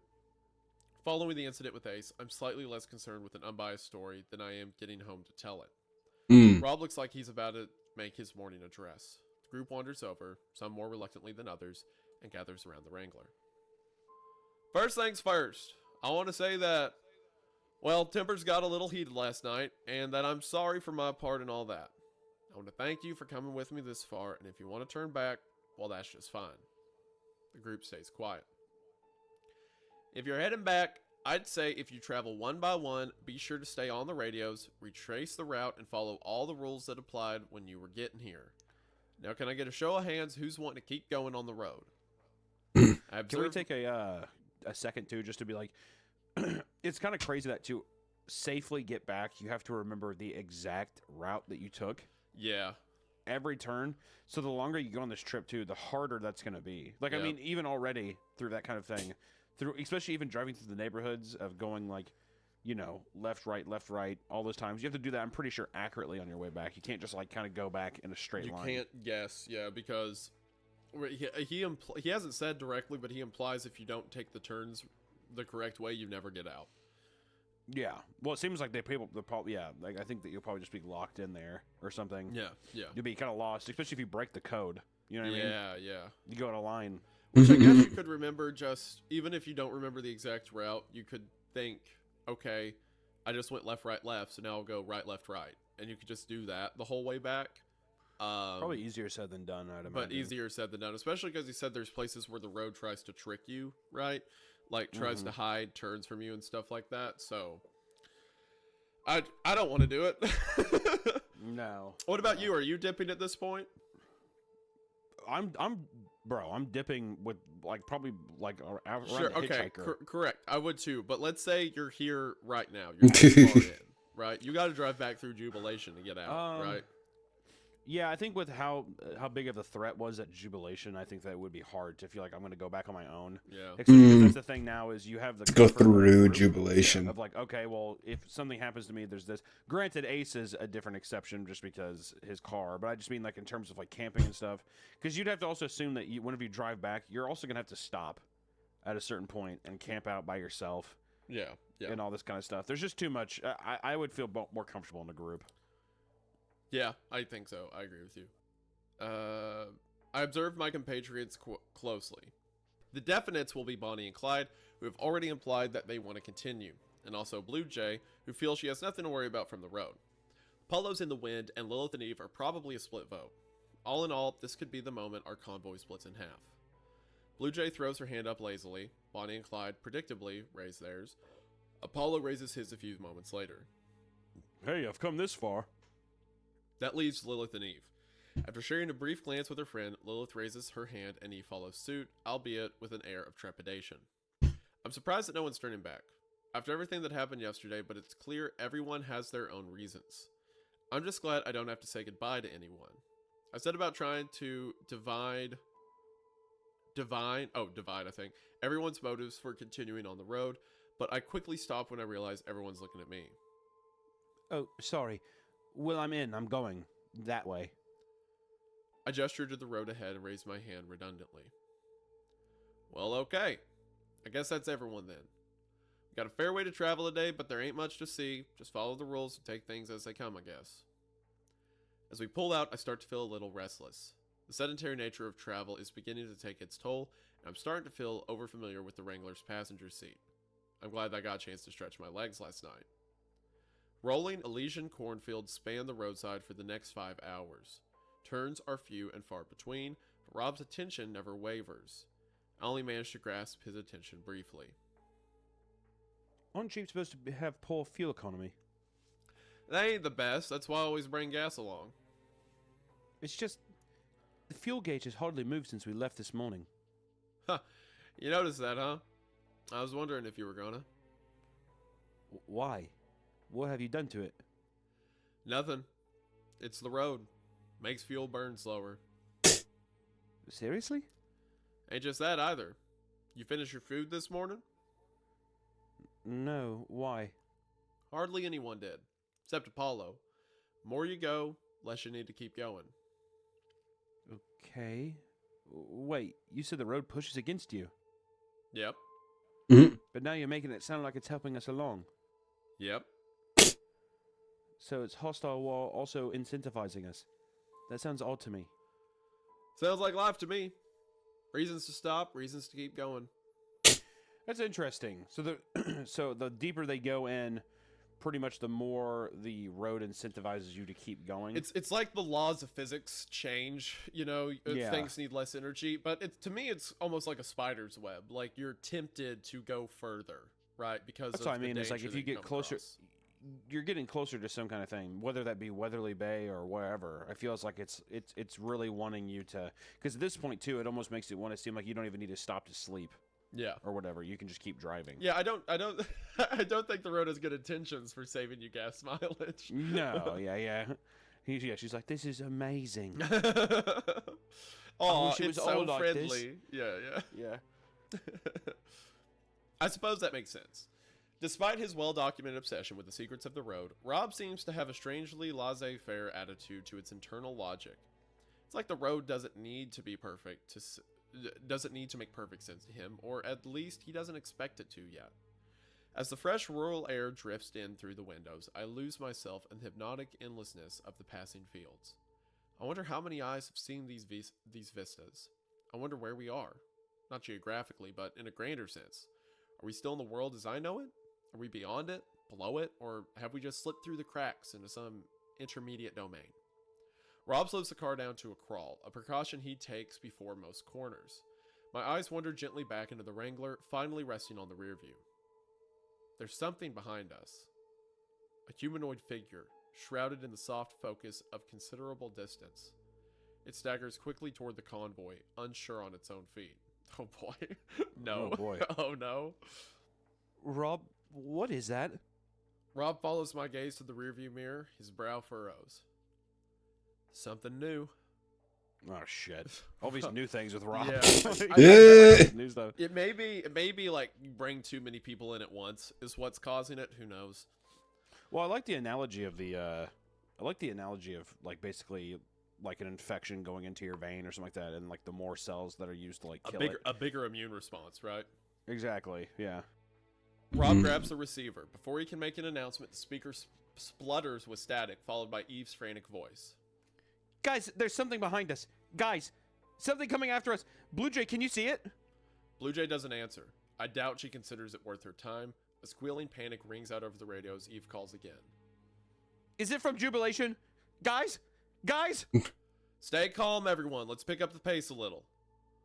Rob lets his foot rest heavier on the gas. The Wrangler gently accelerates, with the rest of the convoy eagerly matching our speed. Who is that, Rob? I ain't so sure, but we got a turn coming up. Let's just get ourselves off the road, see if he follows. The figure continues to stumble towards us, its arms hanging crookedly in the air, and, as it comes into sharper focus, I could just make out that there's something wrong with its face. Guys, speed up, please. Please. Calm down. It's coming for us. I can sympathize with Eve's panic. I've had the luxury of traveling at the head of the convoy. I was the first to cross when that godforsaken pine was dropped across the road. Eve is now second to last, relying on 3 other cars to make their escape before she can follow. Ace had to wait for the rest of us, and it cost him everything. Now Eve and Lilith are 1 car closer to being where he was. Its face. Oh my god. Oh my god, guys, please. Jesus, shut up. Hey, that is not helping. Rob, it's moving pretty fast. We stayed the course. It ain't caught up just yet.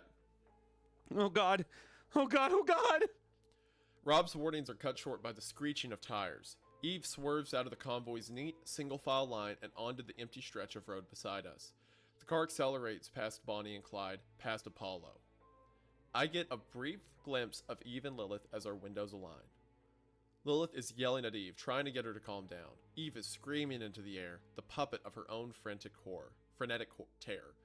The car shoots past us and down the long road ahead. Rob swears and picks up the radio. The figure continues to lurch towards us. Ferryman to Eve and Lilith, stop the car right now. Eve, slow down. Eve, damn it, you're gonna... I stare through the windshield as the car stops. Not a slow, grinding deceleration, but an unequivocal, immediate halt. Their bodies are thrown forwards against the safety glass as the car becomes utterly motionless. Rob, what's happening? I told them to be careful. What's... I no longer need an answer. I realize that's right in front of me, etched into the side of the road. A brief gap in the endless rows of golden corn, only a little wider than the Wrangler itself. A dirt track that leads off to the left about 10 meters ahead of us, about 15 meters behind Lilith and Eve. I now understand why Rob was being so careful, and why Eve should have been as well. They've missed the next turn. Ooh. Oh, man. You hit like an invisible wall? Yeah, if you don't make the right thing, it seems like you... Yo, that's wild. Okay. Ferryman to all cars. I found the turn. Let's make it quick. Even Lilith, you stay in the car. I'm coming back to get you both. Rob flicks on his turn signal, preparing the group for the sharp left corner, and slams his foot on the accelerator. Lilith and Eve disappear behind a wall of corn as we pull down the dirt track. Rob keeps driving until enough space is left for the rest of the group. Well, fuck Lilith and Eve. Well, specifically Eve. Lilith didn't really do shit. Lilith was just in the car as Eve proceeded to be an absolute bitch. The figure has covered a considerable distance, finally drawing near enough for me to see what's wrong with its face. At a certain point, midway across the crown of the head, running in a straight line down past the cheeks and under the jaw, the head simply stops. It's like the foremost section of his skull has been sliced cleanly off and has bent inwards, his entire face concave and shrouded completely in a deep shadow. A ghastly, organic hood that seems deeper than physics should allow. This isn't all that's wrong with the picture, however. The man's outstretched arms are bent in several places. Dark purple continuous blossom at every unnatural joint as if his arms had been broken multiple times. His leg is also bent to one side, and the reason for the irregular walk that still carries him towards us. Rob looks shaken as he raises the rifle to his shoulder, bidding the figure turn around. The man ignores Rob's demands, continuing its march. Even when a bullet hits it square in the chest, the figure hardly slows down. We're forced to jump out of the way as it continues down the road, even Lilith cowering in their locked car as it approaches. Fear shifts into confusion as the creature passes them by and continues down the road as if it doesn't even know we're here. Rob breathes a sigh of relief, lowers the gun, and runs back to the rest of the convoy. The moment he leaves, my mind notes something peculiar. It's an utterly bizarre observation, especially considering the many otherworldly facets of the retreating creature. There's something familiar about it. Specifically, its fashion sense. The shirt, the dirt-covered jeans, they aren't dissimilar from the ones that I found in the brown leather duffel bag, resting atop the block of C4. Reaching into my pocket, pulling out my phone, I scroll through my list of contacts. As the man heaves himself down the road, I call the second number I discovered last night, the one in the Nokia's received call list, the number that likely belonged to whoever created the bomb and whoever was driving the car that day. After a few moments, a ringtone disrupts the creature's silent walk. I end the call, realizing how reckless I've been and praying that the strange figure doesn't see my action as an excuse to turn around. I'm lucky this time, at least. The dial tone cuts out and the figure continues to stumble its way toward the horizon. The next thing I hear is a scream. Scanning for its source, I see Eve, her door open with one foot out of the car. She's frantically pulling at her leg, seemingly unable to lift it from the tarmac. Eve, what's going on? With shaking fingers, Eve clumsily unties her shoelace and lifts her leg back into the car. Her boot stays in place, and it's possible to make out a slightly elasticity of the road below it, a depression in the tarmac around its base. Slowly and steadily, the sole of the boot disappears into the road. Eve watches as the dark tarmac slowly sucks the boot down, enveloping the heel and dragging it beneath the surface. The thought comes to Eve the same moment it does to me. We both fix our eyes on the back of the car, where same soft indent is gradually developing around the tires. Eve's terrified scream is drowned out by the blare of revving engines. I jump out of the way as the rest of the convoy reverse out of the corner and back onto the main road. Blue Jay, Bonnie, and Clyde, Apollo, and finally Rob park themselves chaotically around me.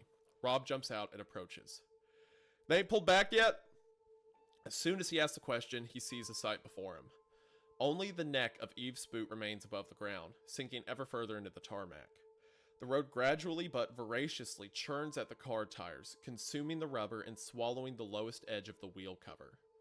In the midst of such an impossible sight, all I can say to Rob is... They're trying. Lilith and Eve hit the gas hard. The engine growls at the road as it furiously attempts to reverse, the undercarriage creaking and groaning from the sheer maniacal strain. The wheels themselves, however, don't rotate an inch. The tires belong to the road now, taken by the unknowable forces that continue to drag them into the earth. The engine chokes, defeated, and I could see Eve screaming into her fist as the roadway calmly continues its work. Damn it, we can't reach him! Tell him to get on top of the car! What's happening, Rob? Bristol, tell him to get on the roof! Rob marches off to the Wrangler. The rest of the convoy gather on the road, just in line with the left turn, where we assume it's safe to stand.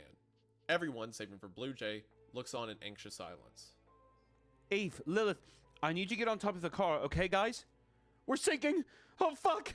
We're... Eve, I'm trying to help you. Rob's working on something, but you need to climb onto the roof of the car. If you don't think about anything else. Open the door, wind down your window, and use it as a foothold. Eve is still deaf with worry. Lilith doesn't hesitate. She places one hand on the upper rim of her open door, one foot on the base of the open window, and her free hand palm down on the car's roof. The door rocks as it hinges as she puts her weight on it. In one strong motion, she pushes herself backwards until she's sitting atop the car. The tarmac has swallowed its way to the car's lower chassis. Eve stares, transfixed by the road as it pulls her ever closer towards it. Sarah, look at me! Lilith is crouching on the car's roof, her hand reaching down to Eve. Her friend's voice seems to be the only thing that can break Eve's fearful commune with the waiting abyss. I hope this bitch fucking dies. Holy shit. I've never met, like... I don't know, I get like this whenever I see a panic response in any horror movie or film or media. Like, bro, you had all the time to panic. And now you're panicking now. I don't know, and then it just continues and it eats it. It's just like, it's the most frustrating way to kill off a character.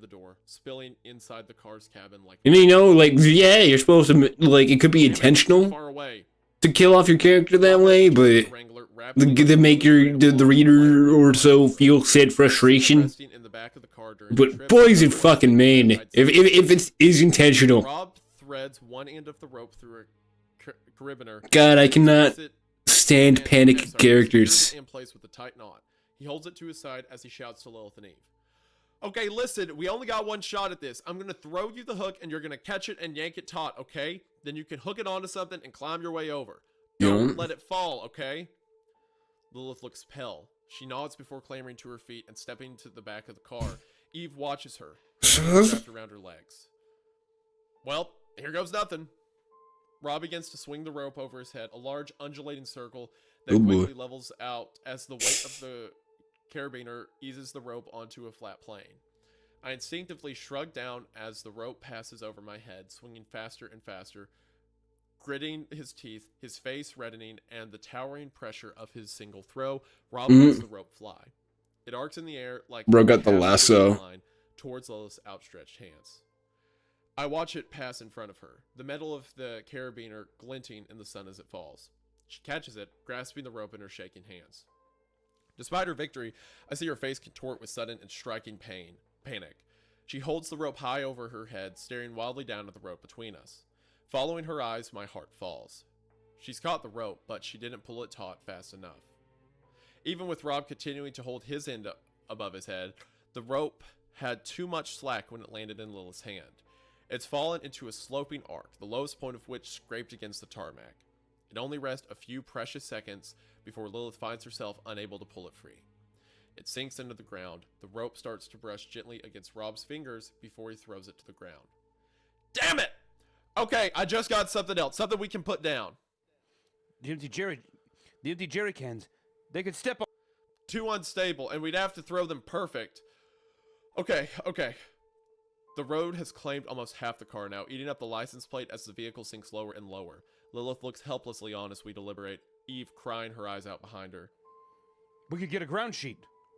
We ain't got one that'll stretch. Well, what about... I'm going out there. Apollo's blank statement catches us all by surprise. Turn in his direction, I note a direct and powerful confidence in his manner. They aren't going to last much longer. It takes a second for the road to get you. That's how they got so far ahead before they stopped. I drive out, they jump on my car, then we climb back. I ain't got more rope. You got the winch, right? If I drive out with it bunched up on my lap, I can make sure it never goes slack. Then I hook it up on my roof bars and we get the hell out of Dodge. You got the best car for it, but I should drive out there. You need to work the winch. Bonnie and Clyde can't climb back. He skips over his rationale for not choosing Blue Jade, not wanting to waste time on a foregone conclusion. What about me? I'm lighter. The climb back would be easier. But you can't help them when they're jumping over. We're wasting time. You know it's a good idea.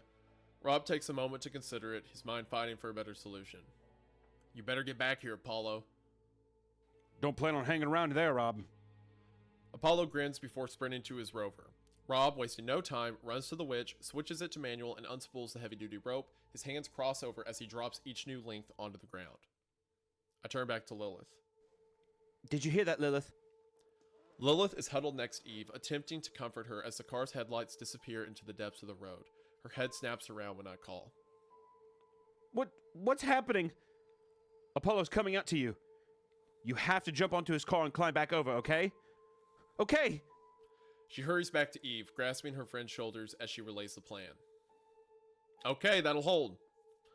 Rob's climbing down from the hood of the Wrangler. He's fed the winch cable around and through the lightning rig, ensuring a good level of clearance on the way out and, more importantly, for the climb back.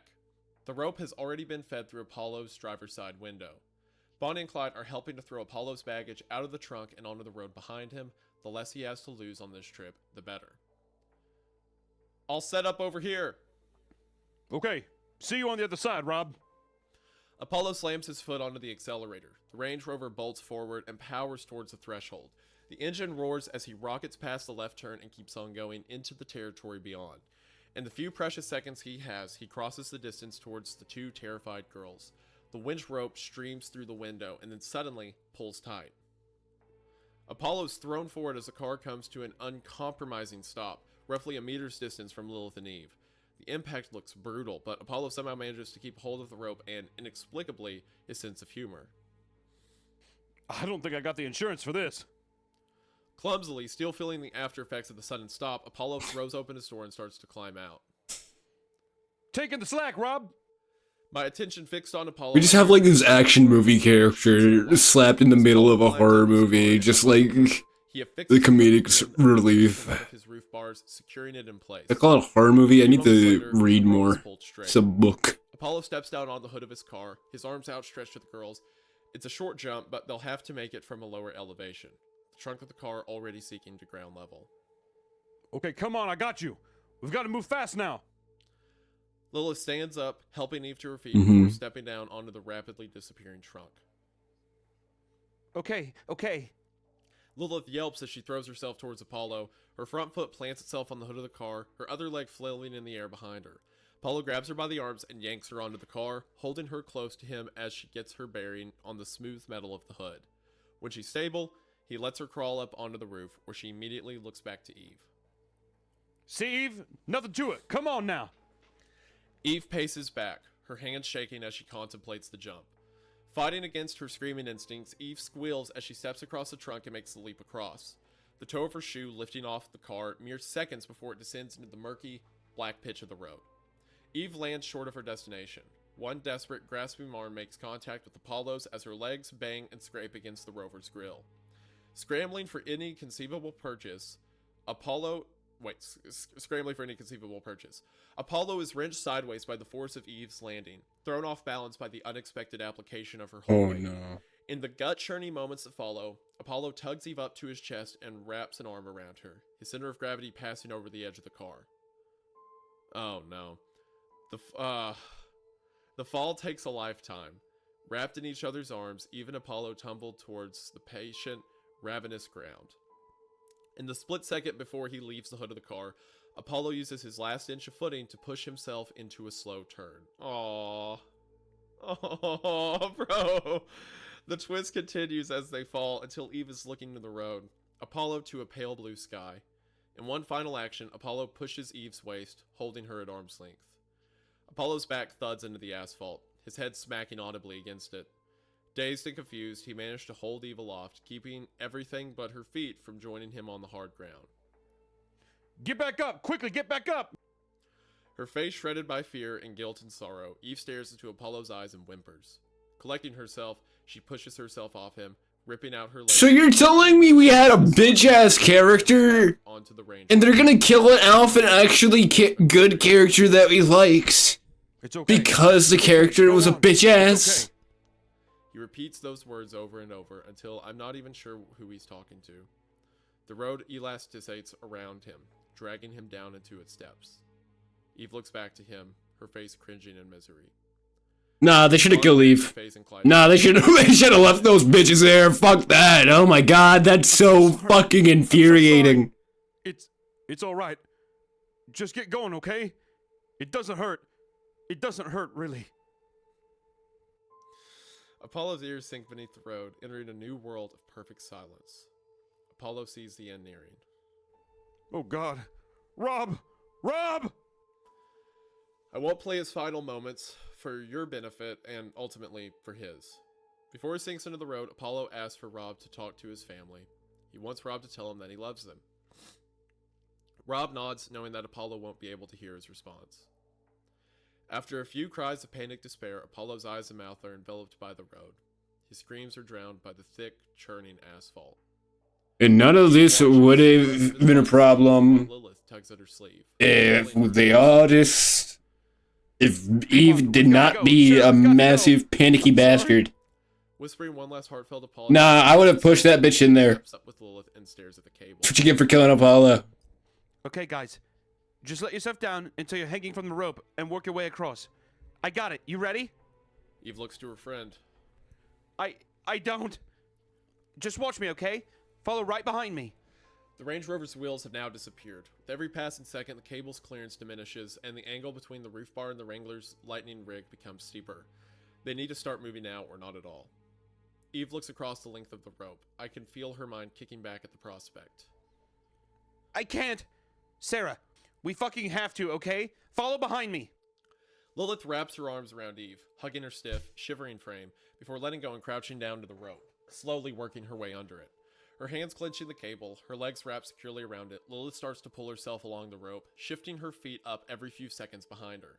She fixes her eyes on me as she drags herself to the halfway mark. Vanilla's purchasable. The asphalt swallows the Range Rover's lower chassis. Eve hasn't moved a Ooh, and muscle. publicists are The stretch purchasable. of black tarmac might as well be a bottomless ravine. Damn, we essentially have almost every stock option available, and none of them are over 150. Sarah, it's not as bad as it looks. Please, come on.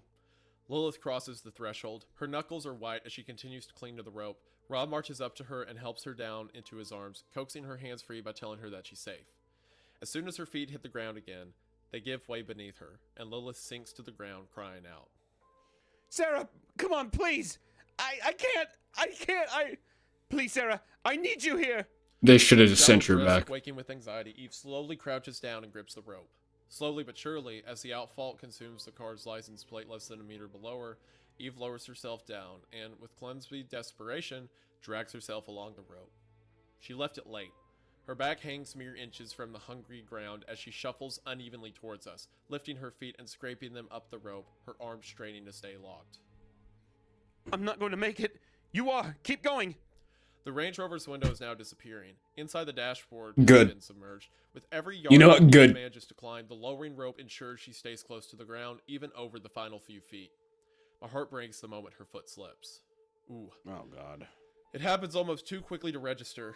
As Eve erratically shuffles her feet along the rope, her bare left foot gives way, swinging underneath her and kicking down onto the ground. Eve tries to raise it in time before discovering that she can't.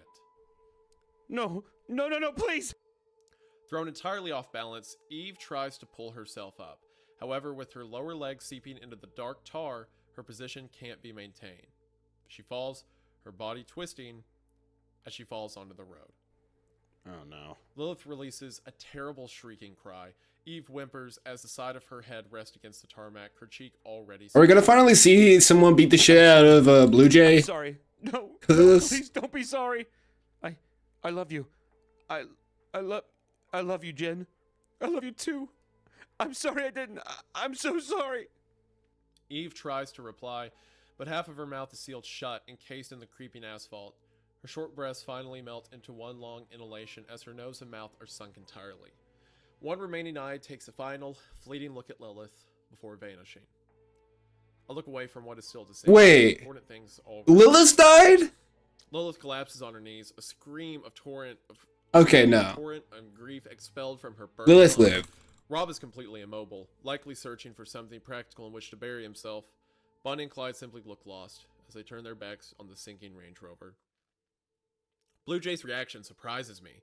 She stares into the tarmac, the smirk ripped from her face, replaced by a familiar look of shell shock. She reportedly mutters something under her breath, something that sounds like, "It's not real. It's not real." We stand in silence for what seems like an age, accompanied by the breeze and Lilith's gradually waning laments. After she's exorcised the immediate torment, her screaming descends into a deathly stillness. Rob makes the first step to approach her. I could take you back home if you wanna. No. Lilith wipes her eyes as tears continue to fall freely down her cheeks. When she turns around, she looks enraged. No. I'm still going. I'm going to get to the end. You know I can't tell you when that'll be. Lilith stands up and glares at Rob, then looks over to Bonnie and Clyde. Are you guys still going? Do you have a seat free? The siblings look to one another. Bonnie nods. You got a place with us if you want. Is the door unlocked? Yeah. Then what the fuck are we waiting around for? Lilith marches to Clyde's fort and climbs into the back seat. She waits for us impatiently to finish up. Anyone else want to turn around? Rob looks to me and Blue Jay. Blue Jay sends a look of deep scorn his way before marching off to her own car. Bristol? The Range Rover is finally sunk. The road has settled back into a hard, permanent surface. It isn't like Rob and these three girls were all super traumatized. Too many unchallenged mysteries weaved into the fabric of this journey. Going back now wouldn't be a return, it'd be a retreat. I'm still going. A few minutes later, the three remaining cars roll down the dirt track, leaving another incomprehensible atrocity behind us. There's a part of me that can't believe I'm still continuing down this road. A greater part of me is astonished that no one took the opportunity to turn back. Yeah. As Rob carries me onto the next turn, and I realize we all. Oh my god. I'd become obsessed with chasing the truth. That was so frustrating. Bonnie had her own unsettling motives for carrying. So Apollo died trying to save Eve, and then Eve died immediately after. Towards the road itself, seeking deliverance at its end. Meaning the only person that really was saved here is Lilith. Which, I mean, good on her. She literally didn't do anything to get into that situation to begin with. So good on her for living through Eve's negligence. But Eve's negligence also got Apollo and herself killed. It's the first time, too, that we've seen something that is, I guess, supernatural in that kind of way. Like, we've obviously seen the distorted Watch Jarvis. God damn it. But I think even to a point where it feels so realistic that now even Blue Jay is kind of standing there, probably, you know. This isn't real. It can't be real. Yeah. Yeah, I don't know. It's a very interesting. Very interesting. That's really tragic that Apollo and Eve died, because Apollo died to save Eve there at the end. Yeah. Right? Like when he grabbed her and wrapped around her, and then she died too. And then she died, which, you know, it's a tense situation, but immediately I'm just like, Apollo selflessly died for nothing. So that Yeah. kind of, you know. Yeah, that hurts I pretty feel bad. this. Yeah, there's like this there's this continuous pain in my chest over that, but at the same time, it's like at least he also saved Lilith too. Like he saved both. Yeah. I'm loving this story. I'm loving the direction it is. So okay, let's think about some of this. The thing that was in the mirror approaching them, she describes it as wearing the same clothes from that car, right? Yeah. So maybe the jacket. Yeah, maybe it was an old friend of his. That bag was still in Lilith's car, right? Lilith and Eve's car. Yeah. So that bag. Oh yeah, I forget. Whoever was in the vehicle, and now Monty and Clyde are the way also she there. described it, his face looked like it was caved in, and his arms were broken in several places. Maybe that was like a human that was turned into whatever that creature is, right? Yeah. Well, I almost expected it to be the dead body reanimated because if the thing is all tore up and it was at a I thought it was gonna be Ace. Kind of makes you think like the guy's body was mangled in the car. Yeah, kind of thing, and yeah. that's him reanimated. All the bruising from the broken bones and stuff like that. He's like running. I think that's what it was referring to. Mm. Pretty brutal. So that causes them to freak out, and it seems like we were thinking earlier, oh, if you don't take the correct left-right turns, you just get lost. No, it turns out you just die. Yeah, no, you're just dead, actually. Yeah. Oops, sucks for you. The invisible wall thing is really interesting, though. Them just plummeting right into it. Well, remember, it wasn't an invisible wall. It was the pavement catching them. Okay, so it was on because they got off the road. Yeah. Do you think it's because? Do you think that they technically took like a left or something? I guess I'm wondering why that road caught them versus the road that they're on. It's because they took a wrong turn. Because they sped up to get around the convoy and kept going straight, and they missed the left turn. I see. Okay. So they didn't play the left-right game correctly. So apparently, if you don't play the left-right game correctly, You just fucking die. Yeah, you're dead. Yeah, it's almost like you're on a safe path if you can just stay. Because it seems like if anything too, you know, Rob is trying to keep his cool, and this like weird humanoid monster is chasing after them, right? But I'm wondering how much of that is the road trying to lure them off the wrong path. Yeah. I don't know. This is great. I love it. Yeah, it's coming in good. I mean, we're on part 6 now. We're over halfway mark. I'm curious, especially now with the next draft starting. We're on the February 12th, so this will be the 4th day that they've been in there together with each other. Yeah, yeah. So almost a week playing this game and on the road continuously driving. I really don't see how any of Blue Jay's speculation could still be limited. I just I don't know how that would be a thing. Maybe if it was super high budget, but I don't know. Yeah, but like high budget for like what? Or like I mean like I just don't understand the in-game motive. Yeah. I mean, she's starting to come to that realization, I think, you know. Like her whole this can't be real, it can't be real thing. And on that note, before we're at the halfway mark, so we are going to break this one up into 2 parts. This has been a long recording, guys, so thanks for hanging out with us for so long. In the second part, we're going to be starting at part 6, so be sure to catch us along the next episode to find out the second half and the chilling conclusion to this build-up so far, which has been great. I mean, it's been and the weird thing, too, I'm glad with this one is, I feel like this is like one of the first stories we've done, besides the staircase one, Staircase in the Woods. I feel like it's been the first one that has had this kind of like fun supernatural thing that doesn't lead to like weird real life repercussions or something. It's kind of like it is taking a uncanny, surreal take on interdimensional travel almost. You know, I did say I would kill to have like a spooky ghost story, and this is like the equivalent of that after all of the quote-unquote real world terrors we've been reading about. I couldn't be happier right now. Like, we get to talk about scary road monsters and like necromanced people and interdimensional travel. This is what I wanted. It's fun, it's cool, it's scary, it's like a creature feature to me, and it takes my mind off of whatever Baraska and Pen Pals was. So I feel great right now. It feels good. I think that the build-up has been really fun. I mean, half the story has been building up kind of this, you know, is it real, is it not kind of thing, and just building up the game itself and the allure. But now we're getting into like some of the actual crazy stuff that's happening in this game. So I think the second half is going to reveal a lot more answers, obviously. But I'm very curious to see what else the game throws at the participants. Yeah. I'm thrilled. I couldn't be happier with it. Yeah, it's amazing. It's very good. And like I said, this recording's been a long one so far. So we were trying to do it all in one episode, but I think it's gonna be a hefty one. So we're gonna have to break it up into two. So without further ado, we're gonna head out this time. But do the 10-hour long Creepcast next time whenever we post. Also, be sure to check us out on Spotify and Apple. You keep me from having to do so much work. There. And the audio downloads also help us as well. So if you're wanting to support the channel, that's a good way to do it. And you all be prepared for the part 2 of the left-right game. I'm so stoked. I can't wait. Left-right game. We will see you next time. See you in the next one. Bye. Yeah. All right.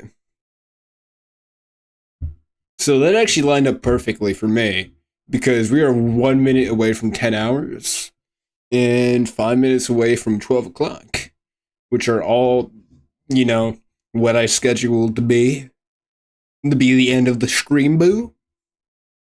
So I think we're going to listen to some music until probably around 12 o'clock. And we'll wrap it up for the night. Or the morning now. Any morning people out there? Right. Kilby. Mix for me. Replay.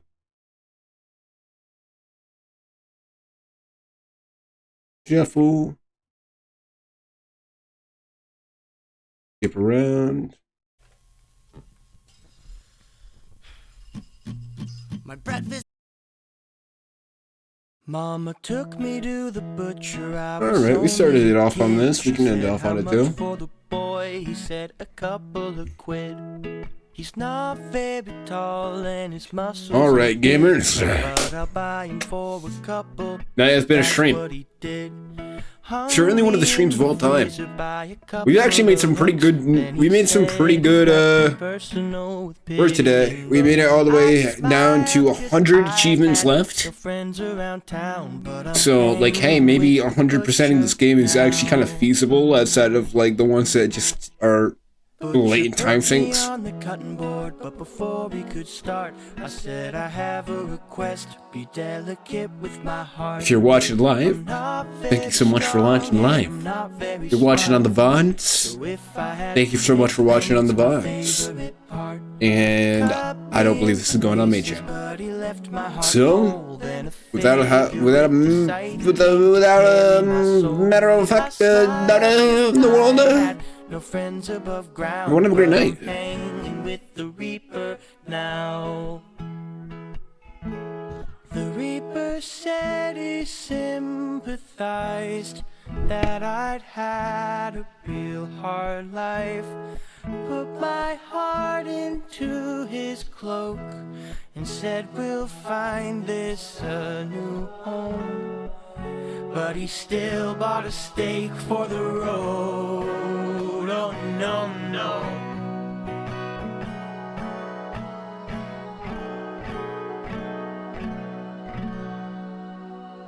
Fish of the sea, will you take this heart? And they said no. Creatures of the land, will you take this heart? And they said no. Birds above us, will you take this heart? And they said no.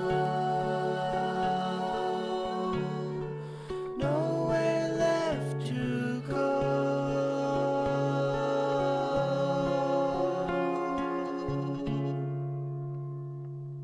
The Reaper took my heart in his bony hand and said, a promise is a promise. You'll walk the earth again, but not as man. He opened up his chest and put it in. I didn't fear the Reaper. Now I've become the Reaper. $1,000 is one band. 10 bands is one rack. 10 racks is a brick. A brick is $100,000. Yeah, they think I'm crazy or something. Hop into the bit like a baby or something, huh? I put that cake in the oven, these bitches be flex like Cradle or something, huh? Where did you make all that money? They basically saying they paying for nothing. I'm basically saying they basically bluffing. These bitches gon' act like they faithful or something, huh? I got bands, I got fucking bandits. Keep that stick up on my bitch, semi-automatic. 4G out